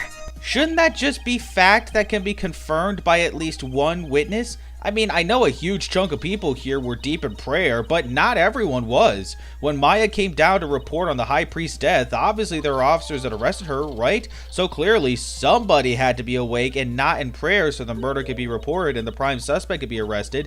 And during that time, I highly doubt it would be possible for Maya to have stabbed Zela without anyone noticing. What about the cause of death? She just told you the murder weapon was a dagger! What a pointless question! Were there any witnesses? With so many people here at the plaza, you'd think somebody would have seen something. You'd think so, wouldn't you? But we haven't found a single witness. How's that even possible? Because everyone was bent over, utterly devoted to prayer, naturally. Again, that's obviously not the case because some officer had to arrest Maya after the murder was reported, right? The dearest wishes of our subjects are written upon these prayer flags. Reading the prayers of others is considered rude, but if you must know... You talk about reading other people's prayers being rude, but then read it for the putrid lawyer. Are you sure your mother's not the prob? About 2 years ago, while my husband was at a spiritual retreat in the mountains, he came across Pere collapsed on the ground. That's when he brought him here. 2 years ago, part of the police's basis for Maya being the Lady Kira vigilante was that she's been in crying for 2 years. If this 2 years also applies to how long Pure's lived with the High Priest, then surely... Nah, but then why is the High Priest dead? It is forbidden to eat during the days of the rite, so the day before it's performed. We enjoy dishes full of ginghil, an herb known to strengthen the body and mind. What is ginghil and what is it based on? Wish I had any idea whatsoever. Also, did Phoenix not know anything about the Feast of Blessings? Was it just not something all be thought to help him practice? I mean, if he's staying in Groin, I think he would be introduced to its customs and such, one of which being the Feast of Blessings. Now I miss ramen, too. This line makes a lot more sense in Gyakuten Saiban, where Mayo Yasato likes ramen, whereas in Ace Attorney, Maya Fei likes burger. Ooh, I've got it this time. There must be a secret room with a secret door at the inner sanctum. Did you know that there are 88 secret Plume Punisher bases here in Kurain? Can we please stop talking about the Plumed Punisher show for a sec, Maya? No, I think she's on something here. Then we'll go grab dinner at Eldune's, or your favorite burger joint. You pick. I should be saying you pick to this English version. First ramen, then we're back to burgers. Pick a lane, Janet! There must be a common thread between Plume Punisher and Steel Samurai fans. Besides the fact they could get in a big war with each other upon discovering each other's shows. And no, Maya's just the exception.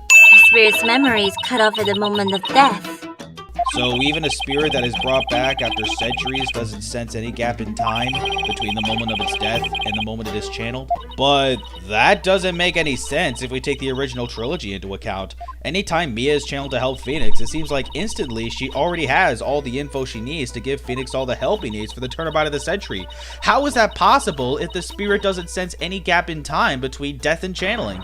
The animators thought, why not have this character draw a huge knife, start peeling an apple with it, then eat the peeled apples. That way he'll look like that much more of an a-hole. Wow, this was taken about 20 years ago. Sounds like a broad overestimate. I mean, really, look at that kid with the horns. Considering how far he's come, Mr. Rebel's description really doesn't do Apollo justice. Sorry for the trouble. It was definitely my bad.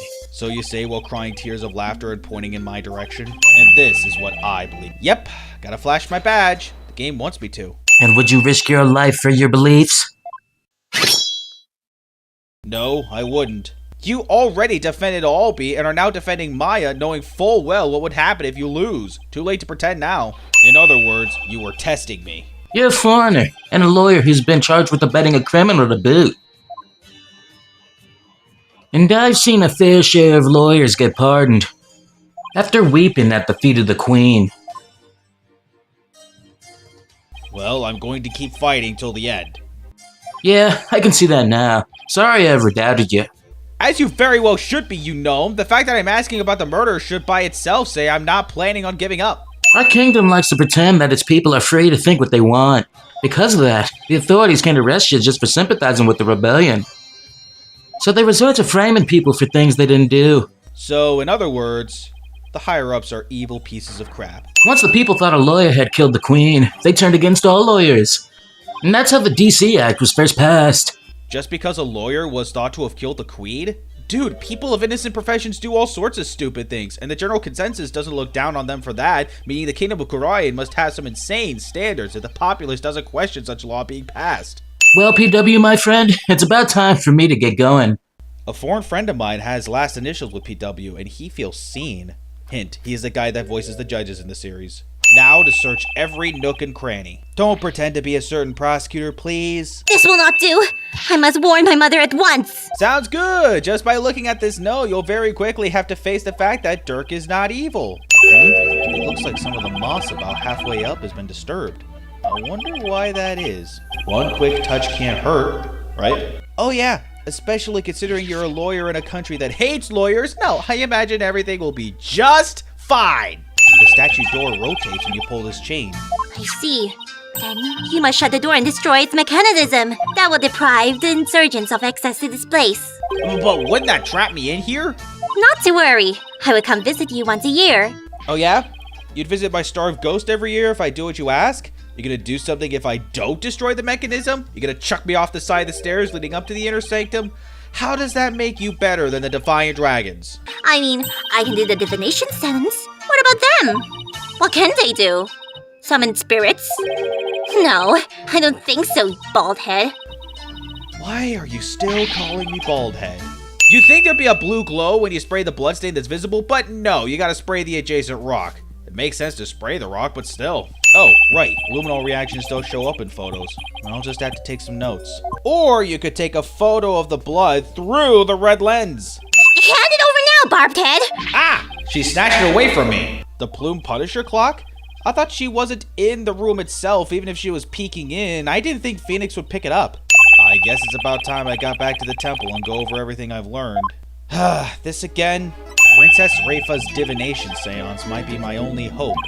There could be some new information in it that might help. The divination seance? But I thought it always works against the accused. Maybe before you got put on trial, but after that, Phoenix found a way to make it work in your favor. So be careful when you react to that kind of surprise, such as a lawyer relying on a divination seance in order to exonerate their client.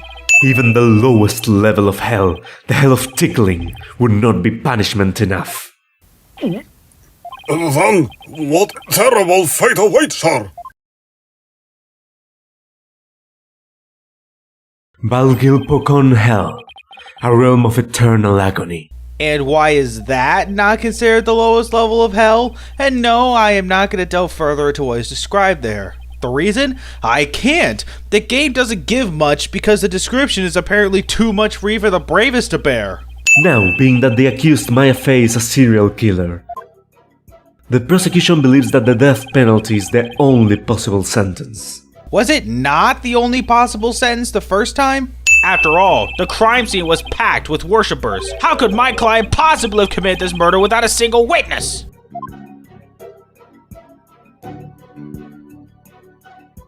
The accused's fingerprints on the murder weapon alone is enough to render a verdict. No, the heck it is not! Stop saying that, Ace Attorney prosecutors! Also, Phoenix already got an unsatisfactory answer to that question yesterday. You may as well just repeat said unsatisfactory answer. The divination sentence is for shedding light on the accused's crimes. Says you! I destroyed your insights twice! His personal information didn't match any of the public records we cross-referenced. Maybe that's why the divination seance failed. I'm not sure what you mean, Mr. Wright. Here's what I'm thinking. Weird to believe the address might have anything to do with the seance. However, the dark red portion is exactly the same as the mark Alcarides clergy bear. Hey, you're right!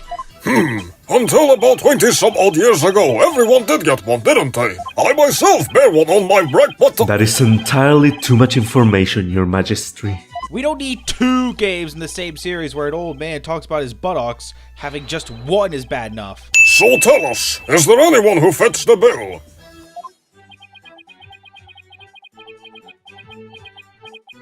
There is just one, and his name is Real Nemu.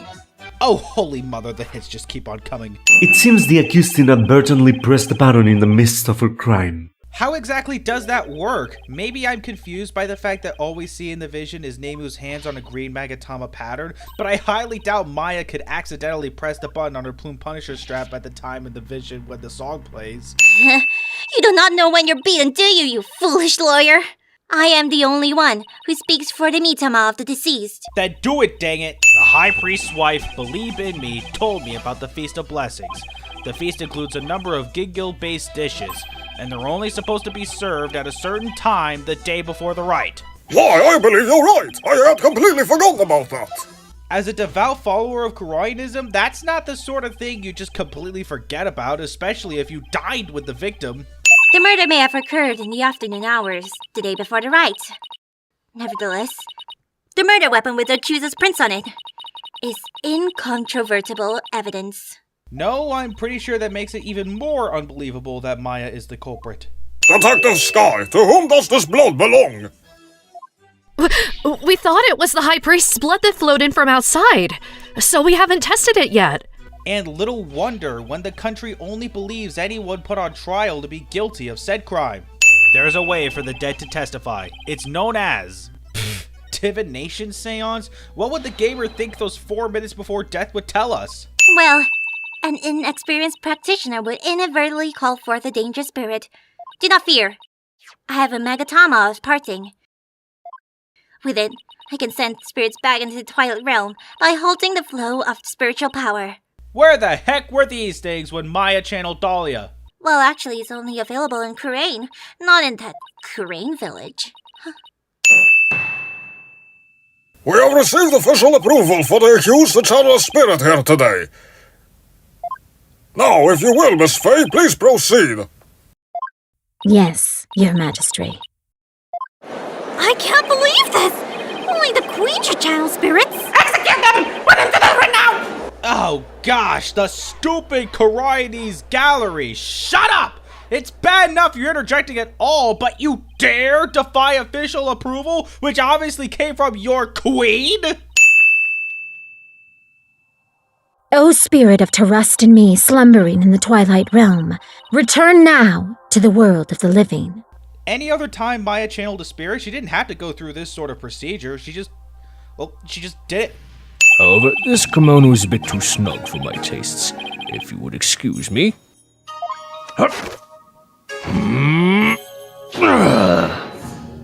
There, that is better. Could we get to his testimony now? And I wish he kept his top on. Well, technically not his top, but you know Capcom, as long as he's channeled, that kimono is gonna stay folded down. I have been accused of murder. That is most troubling indeed. Ah! What's with that crazy pose? Is this really cause for such astonishment? Yeah, it is actually. You do yoga on your own time, bro.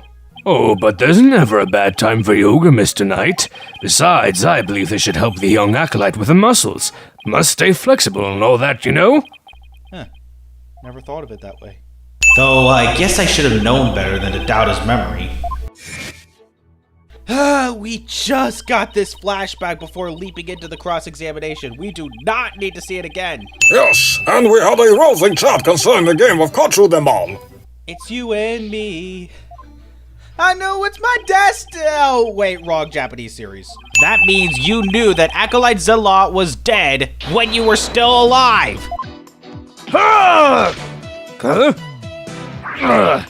Good thing his body shape stayed the same while his spirit temporarily left Maya's body, otherwise, boy, would there have been trouble.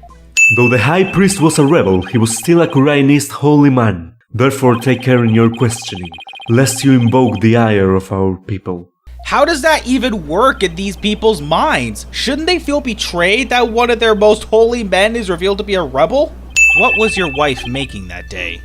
The menu that day featured haitin supaise and melton malt. Hot surprise and melted mouth? These freaking fake words, dude. Try using your head for a change. Would not the existence of a secret hideout be given away if an alarm kept going off? Geez, are the surrounding walls really that thin? It's in a sacred mountain that's only accessible by the High Priest and his wife. Though really, who leaves the alarm on when they're out anyway?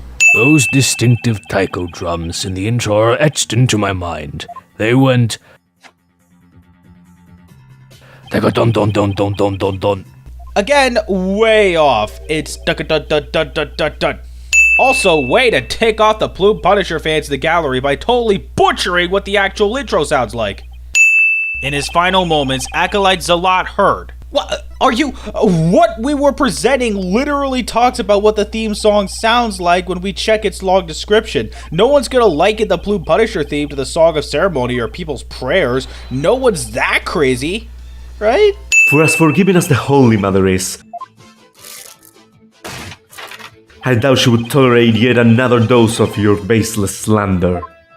I suggest you prepare yourself to face Her Holiness's wrath. Whoa there, Gabe! Save the infinite penalties for the finale! The proof that they exchanged items featuring their favorite characters is right here! And why is it this an infinite penalty like the last prompt? Hold it! I wish to amend my testimony. What I thought were taiko drums was something else. My wife never had such a watch. Then what the frick is she wearing on her frickin' wrist? The spring was already red before the High Priest's murder because of... Duh! Could the High Priest have shed blood in that spring before he died? Why did he have to go through with the rite? Did he want to... Killing Maya. Well, the fact that Maya's still alive means that's a load of crock, though a probable cause to plead self-defense. I know who killed the High Priest. It was... Maya! Might as well commit self-die right now. You claim the High Priest took his own life, but have you considered who brought the dagger to the Plaza of Devotion? Are you kidding me with this bullcrap? Wasn't it you who said during the first trial? The Lady Kira we saw in the seance is the Warbat statue draped in her sacred robes. And we learned during the second trial that it was the same statue that caused Zealot's death. You already lost your right to discount my logic that the High Priest killed himself from the minute you claimed, albeit correctly, that the Lady Kira he saw was the Warbot statue. The dagger was never at the Inner Sanctum. Okay, can we stop it with the options that have us basically concede? That's not what we're going for here, dang it. It's that time again. And what time would that be? Her time of the month? So, you admit you tried to pin this crime on Maya Fey? Yes, this was all my doing. I never told my wife of my plan, for surely she would have tried to stop me.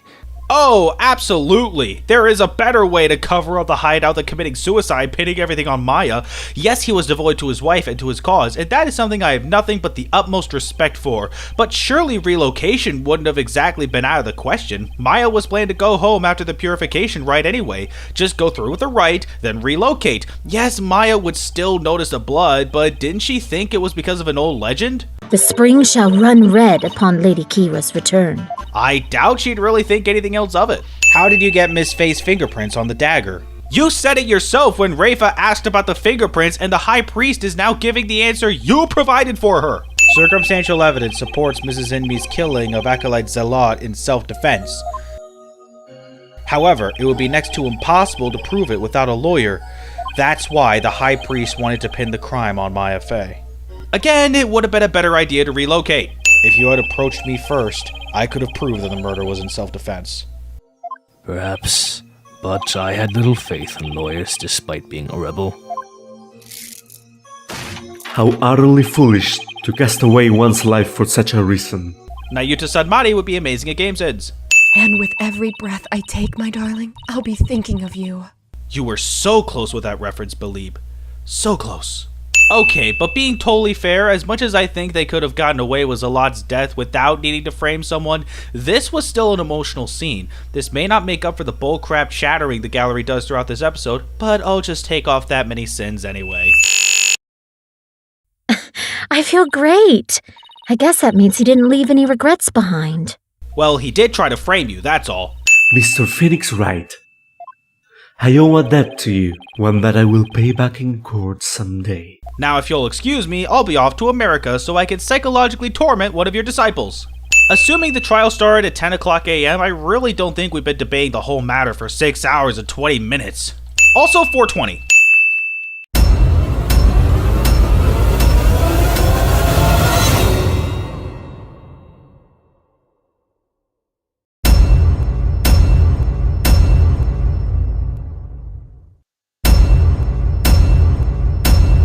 You needn't get so worked up, Athena. His boldness can wait. There's no way he'd wait for me. And besides, why would I want to start off on the wrong foot with him right out of the gate? We just started sitting, and already Athena Sykes is amazing at CinemaSins. So neither of them are here. leaving you to take this on alone. Yep. Ye gods. Call Rite Dono back. It's not too late. Simon doesn't know how flights work. Simon, this guy's not only rude, but he's 3 sheets to the wind at his own trial. So Athena's got her one and only solo case in the game, which also happens to be a filler case, and she's defending a drunk. Great. Not only that, but an underage drunk. Bucky is 20, and the legal drinking age in America is 21. It makes more sense in Japan. Also, does he have to carry that stack of soba trays wherever he goes, even as a prime suspect at a court hearing? I'm the 4th generation head travel and soda. Wet noodle number 4. Lucky that. Nice to meet ya. Wet noodle. This again? Yes, ma'am. The soba is the freshest. And fainting, too. Yeah, this is gonna be fun. I didn't know you liked soba so much, Simon. I wouldn't expect one such as you, who eats meat slapped between slabs of bread, to understand the delicate taste and subtle textures imparted by buckwheat flour. Talk about your soba. Cool, but leave sandwiches out of this. Wet soba, wet soba, wet soba, wet soba, wet soba. That's the ringtone? Just wet soba?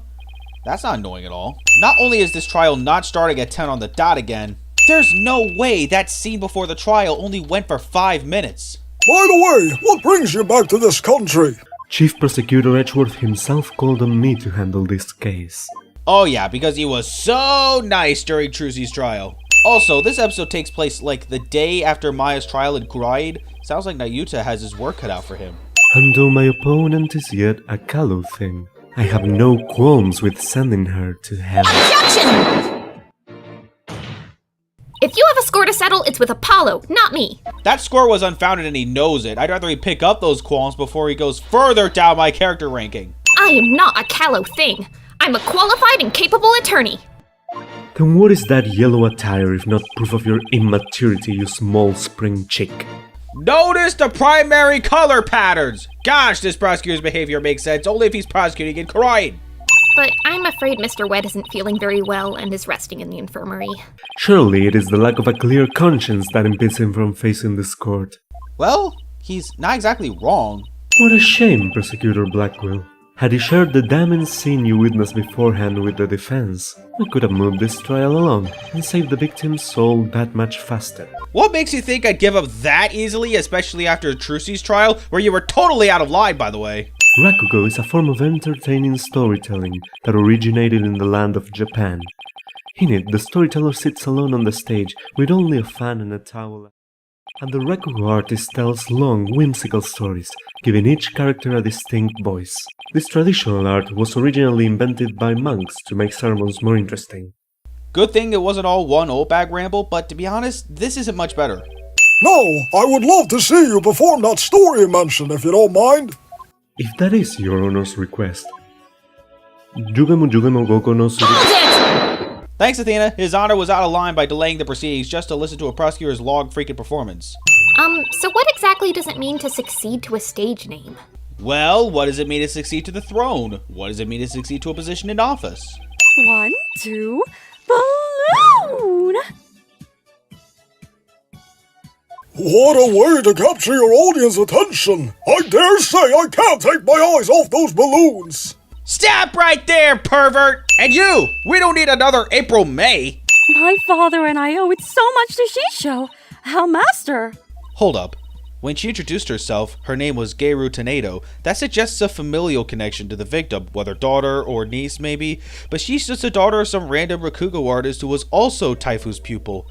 But with her last name being Tornado, that means either it's a tradition to hold that last name, being Taifu's disciple, or Geiru's father is Taifu's brother, making Taifu her uncle. It's the former, isn't it? I wouldn't be surprised if it's the former. You got that right, cutie. Every time he comes to deliver soba to us, he yells at me. He always tells me to get away. Is there any reason why he would say such a thing to you? He says that the smell of my perfume will get into his soba and ruin it. Like, how could he say that? This is a great scent! Only fitting she wouldn't just take his word for it, having a buckwheat allergy and all. From 4 p.m. to a little after 4:20 p.m. where Shisho's body was found. Oh, please, I just made a 420 reference in the last episode. Make up your bloody mind, sad monk Sadmari. First you exercise me, now this. Oh, trust me, Blackwell, this isn't the only instance. Your Honor, I'm ready to cross-examine the witness. I hope you can make Prosecutor Sadmari see you as a worthy adversary, Miss Sykes. I'll allow your cross-examination, so you'd better strike while the iron is hot. Were you seriously considering rendering your verdict right there just because of some bullcrap that Nayuta said? Stop letting him run the trial. He's in an American court. He should play by American rules. He doesn't have extraterritorial rights. There is a clear contradiction between this diagram and the witness's testimony. Oh? I'm afraid I don't understand, Miss Sykes. Hello? Anybody home? Use your eyes! And while she was out there, the door to the yard had been left open. Oh, I see. Yes, if the door to the yard was wide open, as Giru said, it would have blocked her view, making it impossible for her to see the dressing room. I don't think it'd matter if the door was open or not. She still wouldn't be able to see into the dressing room. Listen to them now with that keen sense of hearing you are so proud of. He's right. That was harsh. She didn't have to go that far. I feel kind of sorry for a witness. Why's the lawyer's outfit so yellow? Nayuta, you freaking buttface! I thought negatively of you before, but you just... That was deliberate psychological manipulation. Gara never said you had to do this, you... lunatic. It is ludicrous to come to trial with such paltry preparation of the soul.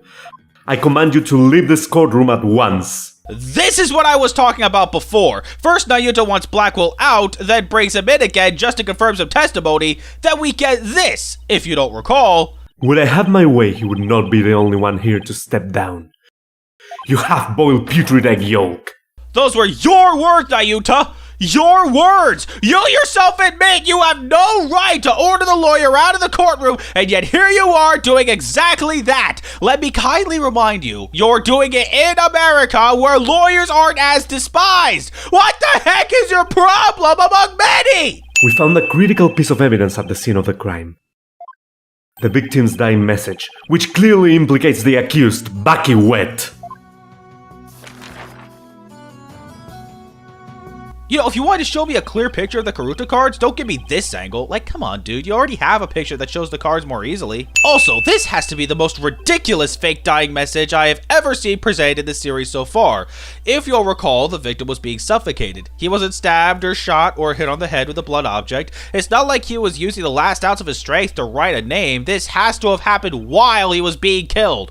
At least, that's what the prosecution claims. But try putting yourself in the victim's position. Someone's trying to suffocate you. What would you do? Fight back or shuffle through a deck of cards just to spell out the name of your assailant? If you pick the latter, good luck doing it without the killer noticing. How did the investigating team not question this at all?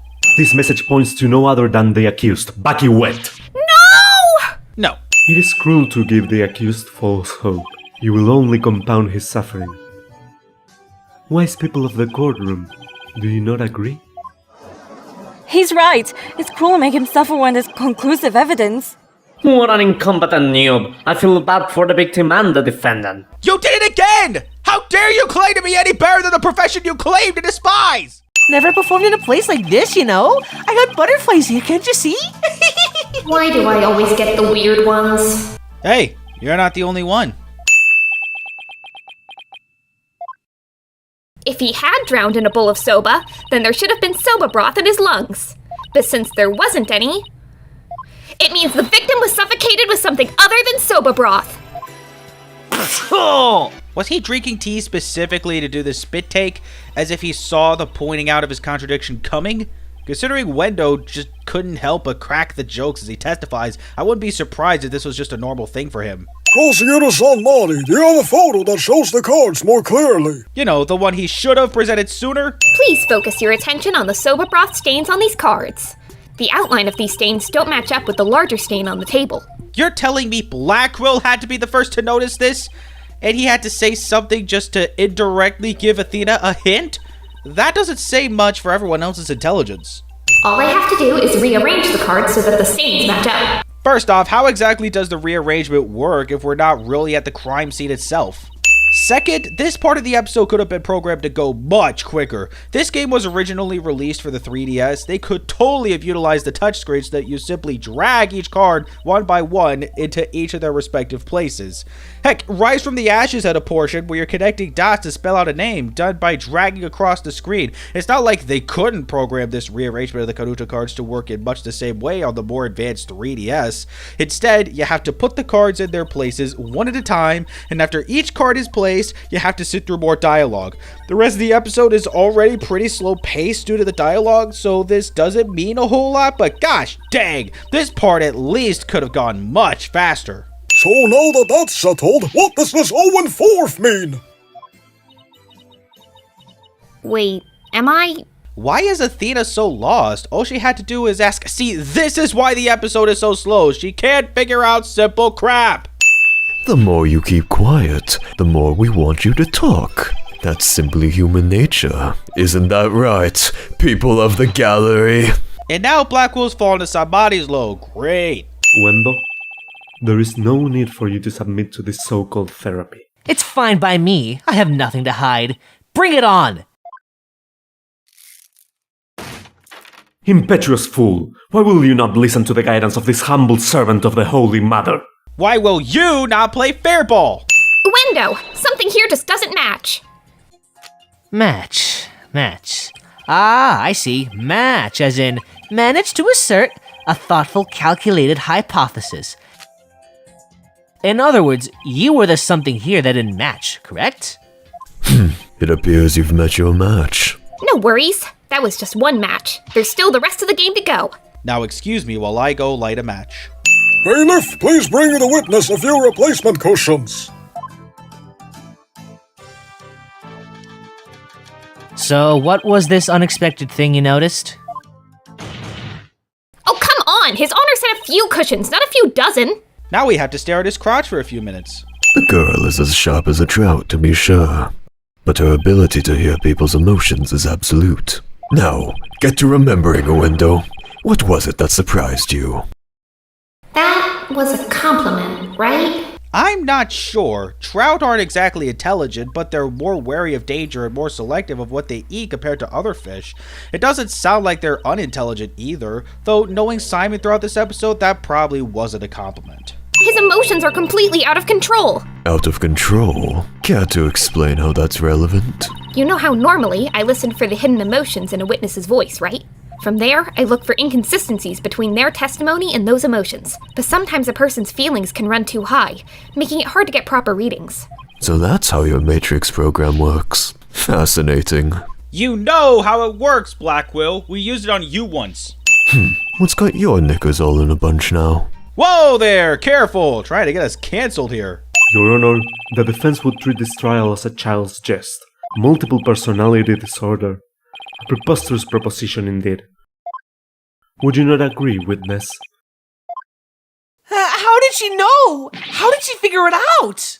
And for goodness sake, prosecutor, stop dismissing every little thing Athena says without giving it any second thought whatsoever. Ugh, don't you get it, Sammy? That rotten prosecutor over there is clearly ableist. Holy crap, really? Yeah, I mean, come on. I hate to say it, but anybody that immediately dismisses the idea of somebody having some sort of disorder, clearly they must have something against the mentally impaired, right? Well, I had no idea. Really not a good look for the prosecutor over there, wouldn't you say? I'm afraid we're gonna have to cancel this guy, Sammy. Dang. Knowing what we know now about Owendo and his personalities, this now makes perfect sense. The very thing we had just been talking about before the reveal. However, is it not also possible that the accused killed Master Tornado?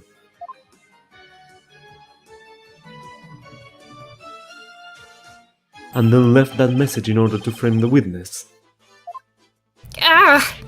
And upon noticing the cards when he found the victim's body, Wendell rearranged them. Silence! A fantastic tale, but a tale nonetheless. No one outside the Tornado School knew about Owendo's multiple personalities. Owendo just finished saying so himself. That is a true, but ultimately meaningless point. It's not meaningless at all. It proves your own assertion that Bucky was the one who made the original message false. I also heard that his Rakugo performance that day was a steaming pile of... Well, you get the picture. You're not allowed to cuss as a holy man, but you are allowed to psychologically assault a lawyer. Gotcha. You should have taken advantage of this opportunity while you could, you foolish child. Your worthless convictions only serve to prolong the accused's suffering. If words will not sway you, then perhaps pain will. Can we all agree that Naruto was at his worst in this episode? Not just for the psychological manipulation triggering Athena's PTSD, not just for, well, actually, the freaking beads, because that's part of his attempt to practically force Athena to give up on the case, which, by the way, is another reason he's at his worst in this episode. Even more concerning is that the American judge doesn't care, and evidently, Edgeworth didn't care how bad Naruto was during Trucy's trial because he was the one who asked him to prosecute. No, don't talk to me about personal feelings. After this trial, Edgeworth should disallow Naruto from prosecuting in America anymore because this is just unacceptable. Also, let's get back to the beads. Deep respect for women, my rectum! Simon, what's Time Soba about? Look it up yourself. Allow me to give an overview. Never did I think I'd hear a Rakugo story told to me while defending my client in court. This must be my lucky day. It looks like Uendo's alibi checks out, Your Honor, but even though he was on stage at the time, he may have been trying to obfuscate a crucial detail about the case. Are you referring to the soba bill the man tried to skimp on in the witness's story? How could she be, Your Honor? Have you finally gone senile? But he only testified that way because he and Giru had been completely taken in. You mean by the soba bill thing? Yep, he's officially senile. And just so you know, Bucky never told me he had visited the master before 4 p.m. either. Ah! This sort of thing is exactly why that prosecutor keeps calling us unprepared. You got that right. What, is he just allowed his skateboard at the courthouse? But other than that one point, Mr. Wett's statements are dubious and without proof. Objection! But they are the words of the defendant himself. Simon, back me up here. He has a point. If I were the prosecutor, I wouldn't accept them either. Simon Blackwell will be amazing at GameSins. Sake? Oh, you mean rice wine? Hold it! Oh, please, don't call it rice wine. That's so unsophisticated, and it's not even wine. Silly girl. I must agree. You need to become more cultured, Athena. Tomato. It's made of rice, and people get drunk from drinking it, right? It's called sake. End of story. Fine! Sake it is then. Ay caramba! Everyone's so touchy about these things. I think it's safe to say the stepladder wins this time. Also, if you were waiting for a direct alcoholic reference in an Ace Attorney game, well, guess what? Here it is at last. There are countless ways Uendo could have gotten sake into his mouth besides drinking it. Athena just suggested an idea after pressing the last statement. Then maybe you ate something that had sake in it as an ingredient? Why did the crime photos not work in saying he did consume sake, but the resting note does? You could still make the same argument, but when I try to present the crime photos, widget malfunctions. Yes, I'm chalking up to malfunction why he blurred out. I do know what I'm doing, widget! Shut up! Seeing is believing, as they say. Someone's a Tom Hanks fan. Simon, go buy us some Camel Manju on the double. And don't forget to get me one too, okay? We just learned that these manju buns contained alcohol, meaning Athena, a 19-year-old in America, asks to commit underage drinking. At least with Bucky being 20, that matches the legal drinking age in Japan, so Athena consuming even a tiny bit of alcohol is concerning. Oddly enough, the same doesn't apply in France, Germany, South Korea, and China, because the Apollo Justice trilogy allows you to switch to those languages. My name is Owen. I'm 5. This makes him technically our youngest witness, even if it's in the body of a grown man with dissociative identity disorder. Wow! What a scary lady! I'm not scary. Look at Auntie's big smile. Somehow, I don't think that makes it better. The one who first arranged the Karuta cards on the table was none other than... So we can either name a ghost, or maybe overplay our hand with the multiple personalities, or we can actually play Ace Attorney. What do you call it? Rotate your thinking about. Oh, you mean turn your thinking around? Yes, whatever. It's the same thing either way. No, it isn't. Who's ever heard of rotating your thinking? Rotate equals turn. See? Whoa! That is a woman you're manhandling. Woman handling. Whatever. You went from tossing blades at us to aggressively pulling me closer. Look, Owen, don't call me lady, okay? Oh no! Now the lady is mad at me! Now I feel like I need a therapy session, maybe a little pep talk that delves into the mind of a 5-year-old. Despite witnessing the culprit's terrible crime firsthand, Owen experienced a positive feeling, one of relief? The person the witness saw was no stranger. Rather, it was the accused. I don't appreciate how you neglect the fact that Bucky knew nothing of Owen, just to build your case. Hey! You certainly have the size, but you're no Fat Albert. The phrase smelly perfume reminded me of this person. The one female's profile of the court record. You'll get to see those balloons of hers if we call her back to the witness stand. How vulgar! His honor is not interested in such things. Setting the matter for balloons aside entirely, I do believe it's appropriate to ask Gator some questions given the circumstances. This has nothing to do with her balloons, of course. Oh yes it does. I can't believe we had to stoop that low just to convince the judge to actually do his job. Should your accusation prove to be false, I hope you are prepared to pay the price in full. Simon, what price is he talking about? I thought that should be obvious. Prosecutor Sadmonk is saying he'll see to it you never stand in a court of law again. As if Edgeworth's gonna let that happen. Whoa! She went from cutesy artist to full-on pirate. What it boils down to is this. As a member of the Tornado School, you, Giru Tornado, are the only one who could have left that dying message.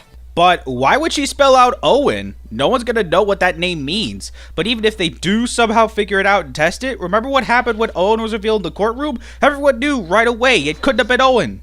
I still can't believe it. Nobody told me she had a soba allergy. Did you know, Simon? Does it look like I knew?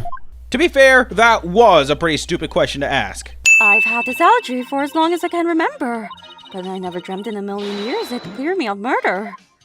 And you'll come out of this smelling like a delicate buckwheat flower to boot. Well said, Your Honor. I thought maybe you shouldn't want buckwheat mentioned, considering, your allergy. Just saying. Maybe there's a twist here. Like you're actually allergic to dogs and not soba? Elastigirl would be jealous of that stretch. Any further deliberation on this matter would be meaningless, pointless, worthless. You heard the man, lawyer girl. All right, fine! Mocking the monk, are we? That layer of flour in the dressing room wasn't soba flour, but plain old wheat flour for udon. So actually, it was totally possible for Giru to be in that room and kill her master. We've learned that Nayuta, taking a liking to forensics, has been dragging Emma around wherever he goes. With that being the case, because the flour obviously hasn't been tested for verification, who's the lead detective here? It can't be Emma because she'd have identified it in a flash. Maybe Prosecutor Sadmati gave her the day off. They're so cute together. Why did the culprit cook the soba noodles and put them in the bowl? These wrong answers, brother. But why did the culprit take the udon away and hide it? It must have been because she... A grudge against udon? Nice barking you did there. I assume you have the bite to back it up. Thanks for the hint, Simey.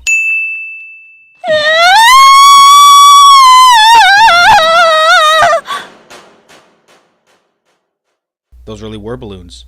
Who'd have thunk? The whole reason I entered the world of Raguko in the first place was to follow in my father's wonderful footsteps and inherit his stage name. His stage name? You don't mean...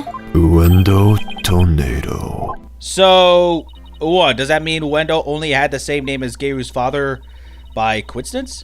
Of all the days you could have taken your revenge, why did you choose the day of the show? Because I wanted to pay Uendo back for stealing what was rightfully mine. I wanted to pin the blame on him at a show where the Tornado fans were gathered. But again, why did she leave Owen as the message? Only members of the Tornado School knew of Wendo's multiple personalities, so Owen would mean nothing to everyone else. Yeah, no, considering, well, everything, I'm pretty sure that entire trial would have taken much longer than 2 hours. You need to learn to analyze yourself more objectively. Or you could just teach me your famous mind tricks, Simon. No. Way to shut someone down! And why not? Because the more pesky lawyers there are, the harder my job becomes. Yeah, but it would be neat to see them face off against each other and see who could out-mind trick the other in an epic courtroom battle. In time, Soba, why didn't Mon number 9 get counted? Come on, do you know, Simon? How should I know? Because 789! Thank you. I'll be here all week. ROTFL. That I should have known. Of course you should have. It's one of the oldest English language jokes in, ever.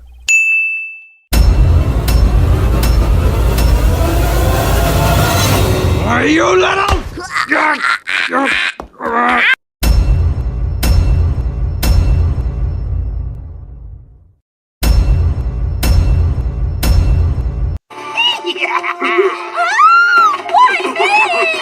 I sincerely hope the good people of Khura'in realize this is just as much a mockery of the royalty as it is of the Defiant Dragons. And to the Garenian regime. Garenian regime? That's pretty confusing, because every other time this regime is referred to, it's the Garon regime. No joke, never again is it called the Garenian regime. Any particular reason for Dirk's left arm being in a sling? Did it get hurt in any way? The game never seems to elaborate on that. Wait, don't tell me you haven't told anyone about me, son. It's okay to brag about it. Tell everyone your old man's me, the rebel Dirk! First off, I'm pretty sure the reason he never said anything about it should have been fairly obvious all on its own. Second, now all of a sudden we know more about how Apollo was raised? I mean, in the past, we learned that his late father was a performer and also the first husband of Trucy's mother, who then remarried and of course gave birth to Trucy, which, by the way, Capcom, when will the two finally know their siblings? And we also learned that as a teenager, Apollo had a friend in high school, even sharing with said friend a catchphrase he's had since his debut in the series. And that's about it. Literally nothing else. But then we have Dirk, who turns out to have been Apollo's foster father after his biological father passed away. Now granted, there's no contradictions in Apollo's backstory with all these events, but it took us 3 games to learn about this? I repeat, this is the 3rd game that Apollo's been in, and this is the first we really hear about Apollo's childhood. Well, it better have been worth the wait! This little lady's a real catch, son. I'm talking bride material, if you get my drift. Dirk, she's a teenager. Don't tell me you're a true Apollo shipper. Apollo, you really haven't said a word about your past, have you? What? That I was raised by a wanted criminal? It's like a bad joke. It does sound rather melodramatic. I doubt anyone would believe you. Forget about not believing him. I'm not sure they trust him. Images of the founder, the Holy Mother of Khura'in, never show her face. To depict it is to commit the greatest taboo in Khura'inism. The greatest taboo, huh? I wonder why. I mean, what could she have looked like to make him hide her face like that? I would suggest it not being so much what she looked like, considering other religions also have a very similar practice, but actually her appearance plays a huge role in the game's story, so let's just consider this foreshadowing and move on. Mr. Dirk was not only Polly's daddy, but prosecuted sod muddies as well? And the way you two talked about it, like it was nothing the whole bus ride here. Wait, they took the bus? If it takes 2 hours by train. He and Yuta used to run around in the open field naked as jaybirds. I've even got pictures of him posing in his birthday suit. What the shnikey? Emma, where's the doctor? Well, the thing is, he died last night. Wait, what? It seems an avalanche of books knocked him off his bookshelf ladder. We're labeling it an accidental death. Oh, bummer. Well, at least it wasn't murder. Right? Actually, Dirk, you look kind of familiar. Have we met before? No! Just because you recognize a few features doesn't mean you've met! Dr. Buff's notes contain the second half of the song. Only the first half is sung during the Dance of Devotion. Huh, I wonder why that is. That's a strange custom to have. Then again, some of the hymns we sing at my church's sacrament meeting, we don't sing all the verses, so maybe it isn't all that strange. But the point I'm trying to make is, I can name a meta reason for only the first half being sung. Don't want to drag the game out too much, but for it to be an actual custom in-universe? BSI? As in Blue Screens Incorporated? Apollo starts talking about the ladder, but where I clicked was not the ladder. Oh, Polly's hilarious around high places. He gets all wobbly like a baby deer taking his first steps. And his face turns as green as a watermelon. You know, he could always go through another dark, edgy arc if it'll make you guys stop mistreating him so dang much. Exterminate, exterminate, destroy all targets. Someone's a Doctor Who fan. Why would there be a gravy stain on it? Who knows? But it looks like it's meant to be there. How? How does it look like it's meant to be there? Also, that scroll is still covered in gravy? That must be a horrible stench these past 9 years. Why hadn't Dr. Buff cleaned it? My name is Politician, and I want your vote. A politician named Politician. Even the English names are... Wait, what am I about to say? Of course they're on the nose. There always have been those types of names. It's time to reclaim the glory of Kurain together. A convenience store on every corner. A karaoke bar at every home. Glory of Kurain, he says, and yet this is what he's offering. Is this what you ride around in when you're campaigning? That's right. It's perfect for the narrow roads and steep hills here in the village. It has a top speed of 5 miles per hour, but it suffers from serious reliability issues. Namely, these imbeciles tire out too quickly. Well, what do you expect when they're lifting a giant box with a person inside? And actually, I can name another con about this. You don't get enough exercise. My grandfather, Abe Atishun, was a prominent member of Congress. Whoa, now we're bringing Congress into this? As in U.S. Congress? But I've been told the doctor himself said that he had the Founder's Orb. It's all that weird foreigner, Stuart. He filled the doctor's head with nonsense. Weird foreigner. Is that racist? I feel like that's racist. Let's head over to the detention center and see what he knows about the Founder's Orb. Not this again. Remember, in Reunion and Turnabout, we went to the detention center at one point to ask Maya some questions, then back to Kurain Village to investigate further with the answers she gave us. Now here, we do the same thing with Dads. I ask again, why wouldn't it be quicker to just call the detention center and ask the inmate what we need to from there? So you're just gonna give your family heirloom away to this person? That's right. It's a purely political decision. And in exchange, your patron will get the people of Kurain to vote for you? Eminent politicians are skilled at leveraging all of their connections. Isn't it illegal to buy votes? Oh, absolutely. In most countries, that is. In fact, why not all countries? But more importantly, why is this jerk telling me this? That ain't true. The doc said he was sure it was the real deal. All his fancy research confirmed it was the Founder's Orb. So then that politician character was lying? Imagine that, a politician who lies. Apollo Justice would be amazing at CinemaSins. What was Daddy doing here? Good question. He said he was looking for something. Did he say anything else? Let me think. Something about how his ride never showed up at the airport? Yes, that was it. I guess Athena really did get lost. So, what? I guess Phoenix got an Uber? Or took the flyaway bus? Or any bus?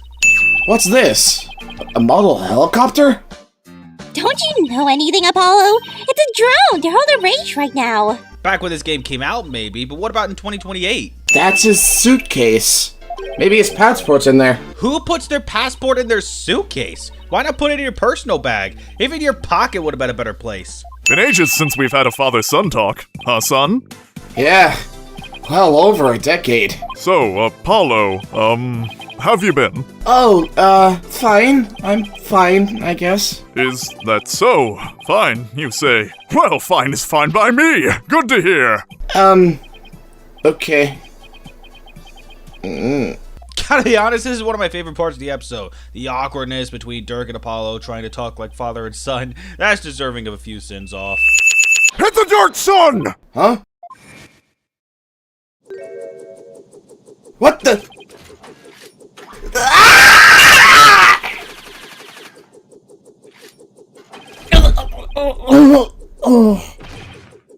Okay, what just happened? Evidently he was shot at, but what kind of power is...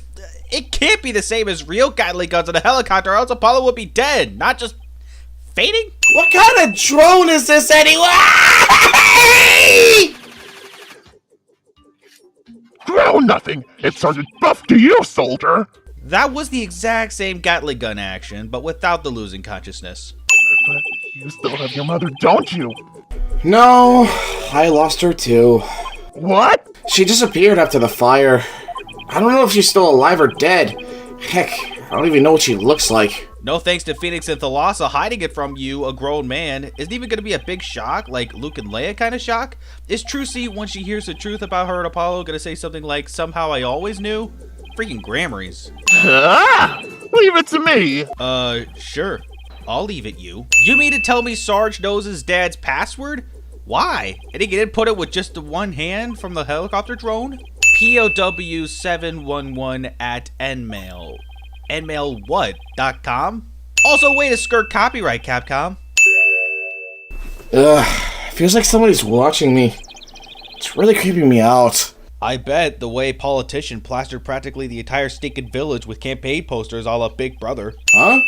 Oh, it's you, Pearl! Yo, what single purpose will you be serving to this one chapter and nowhere else in the rest of the game? Not even DLC this time. I mean, back in my country, our little princess hasn't channeled a single spirit yet.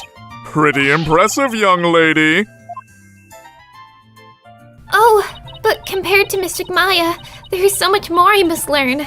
What is Pearl talking about? Her spiritual power is greater than Maya's. The original trilogy itself even acknowledges that. Mr. Edgeworth is a friend of Mr. Wright's and the district's chief prosecutor. We've talked about Edgeworth at select points during this game, but this is the first time we get a little introduction to him? People are especially upset that he's campaigning at all hours of the night and day. Well, the local police should arrest him for disturbing the peace. Unfortunately, there's little they can do because the Addison family is so powerful. Oh, is that all? Come on, surely the Addison family can't sanction this many noise complaints. And what's a rain spirit doing at a bus stop? Oh, rain spirits have places to go too. I think Pearl's watched a little too much Studio Ghibli. Say, how is your career going, by the way? Well, it's been a harrowing adventure so far, to say the least. That's still an understatement somehow. Also, way to drag out the episode some more. And just when I was hitting my stride, this one prosecutor branded me as Hair Forehead. And he still does, even to this day. It's a big stone altar. One false move and some god might come and smite us. Ugh. Oh, come on, it's not all doom and gloom. I dare you to look at our surroundings and say that again, Dirk. You've got me there, son. Dear gods, please smite me now. Sure, just move closer to that stone altar. Indeed. If that hole hadn't been above the lake, we'd be history. Let's not neglect the sharp rocks in the lake. If you hit any of those, you'd still be history. It's a little funky that the dials are turned half at a time as opposed to one full rotation. You wouldn't think it means anything, but actually one of the dials needs to be halfway turned in order to solve the puzzle. Is that why there's 6 pictures per dial? You know, instead of 4? Just to be tricky? He used to be such a kind, cheerful kid, always smiling and stuff. But now, he tried to convict Trucy for a crime she didn't even commit. You don't understand. It's like he knew Trucy was innocent and was just desperate to win his first trial in America. I don't think he truly believes in the new path he's taken. It's not conviction that fills his heart. It's resignation and despair. So it's another Edgeworth, just more cruel and less sympathetic. A dragon never yields. That's what you always told us. That I did.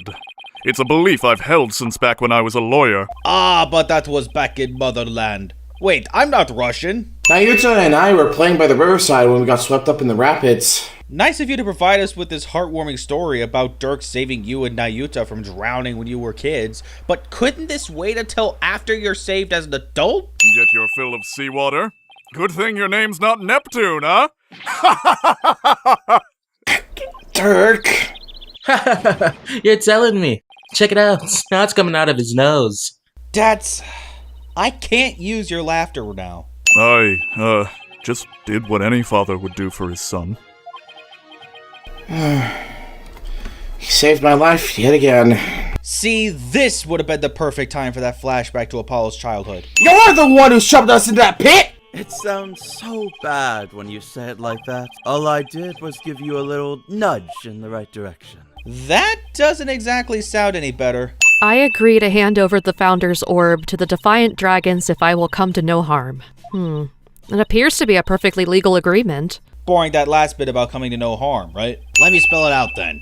If you continue to claim that the crystal belongs to your client, then I will be seeing you in court.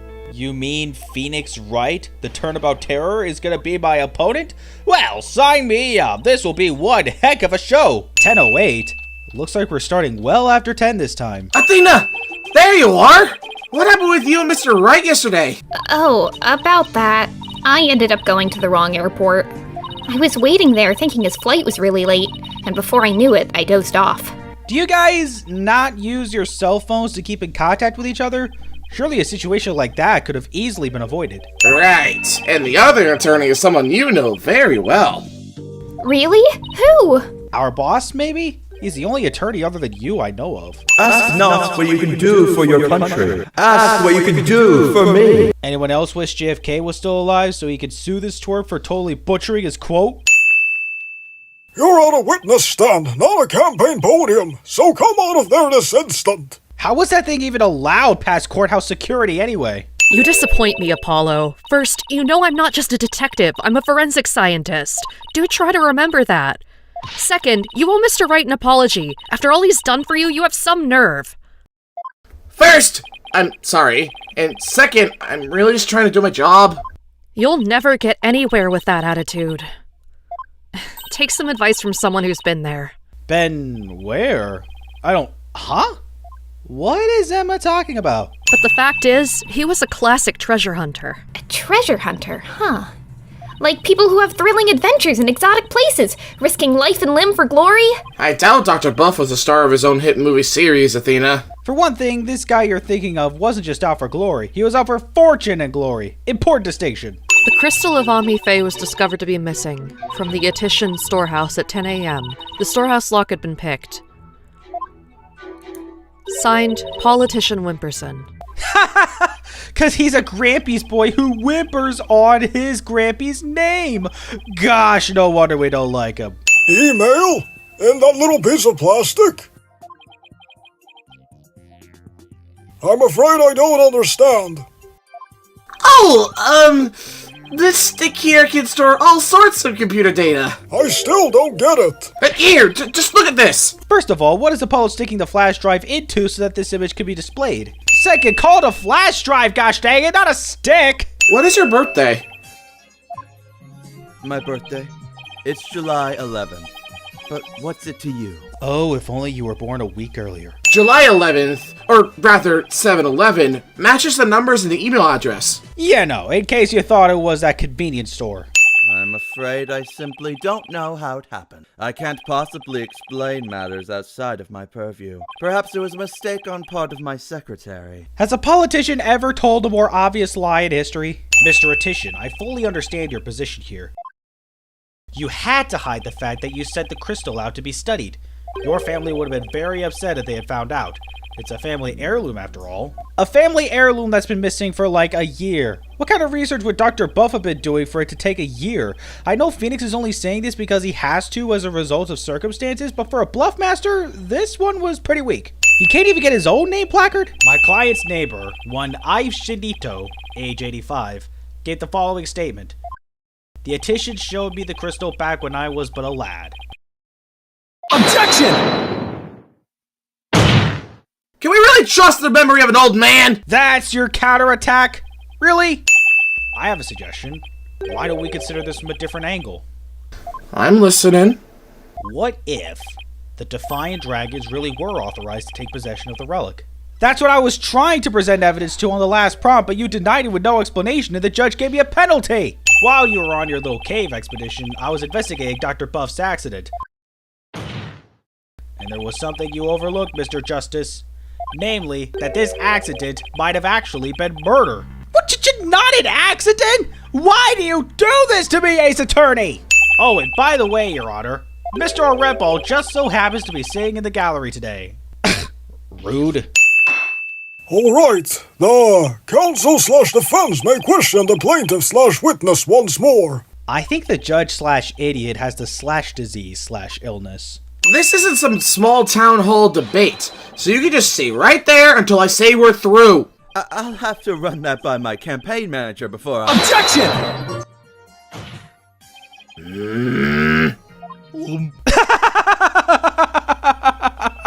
Don't worry, you won't suffer any blowback for what you're about to reveal. Blowback? I'm not sure I like the sound of that, Mr. Wright. What kind of blow is the judge thinking of? You should know I always come fully prepared, Mr. Justice. No you don't. Looks like they've got me again. 3 times in 1 year. That's a new record. I reciprocate your har-hars, but this time more sarcastic. I understand it must be terrible to lose one's father like that. But testimony via remote control toy? Oh, come on. You had someone testify through CB radio. Defending the man who killed Papa! That's full-on treason, soldier! I hereby demote you back to private! You sure you don't want to keep up with the Gatling guns? The price for treason is death, after all. Yes, Your Honor. So the man my client saw really must have been the fleeing Mr. Rebel. Objection! Objection! Yes, we've heard you the first time. It's the enemy! Radial missiles and fire! It has missiles too? This isn't just a drone, it's a high-class weapon. Now that it's taken damage, it's sweating oil? Not this again. What are you putting in for, lady? There ain't a place in this battlefield for you! Says the kid whose mother was in the Russian military. I beg to differ, Sarge. This G.I. Jane's always ready for a fight in the courtroom. Ah, a G.I. Jane. Careful not to upset Will Smith. In this shot, we see Sarge swinging the gavel around. Then the next wide shot, it's empty-handed? Seriously, look at all this! Have you ever seen any more disorder in a courtroom? I mean, things got out of hand real fast! Looks like he was a she. And wheelchair-bound, too. Who knew? Yes, do it, Private Justice. Please! I want to see what Papa was searching for with my own eyes. Objection! The plaintiff must object to this! Objection! The plaintiff will stand down and be quiet! Objection! You don't have the right to set a precious relic like that on fire! I hope Phoenix realizes just how much of an idiot he looks by objecting. So by lighting a fire near the Founder's orb, you melt the wax and reveal the figure of the Holy Mother. But that leaves one question. If Dr. Buff did this before to solve part of the riddle, how did the wax come back for Apollo and Athena to see for themselves? Oh. No! According to the legend, once the Founder returned, she would bestow spiritual power onto the person who solved the riddle. You're kidding, right? Well, Mr. Justice, do you feel great spiritual power coursing through your veins? No. But that's only because Dr. Buff got that spiritual power first. Seriously, this chapter is still going?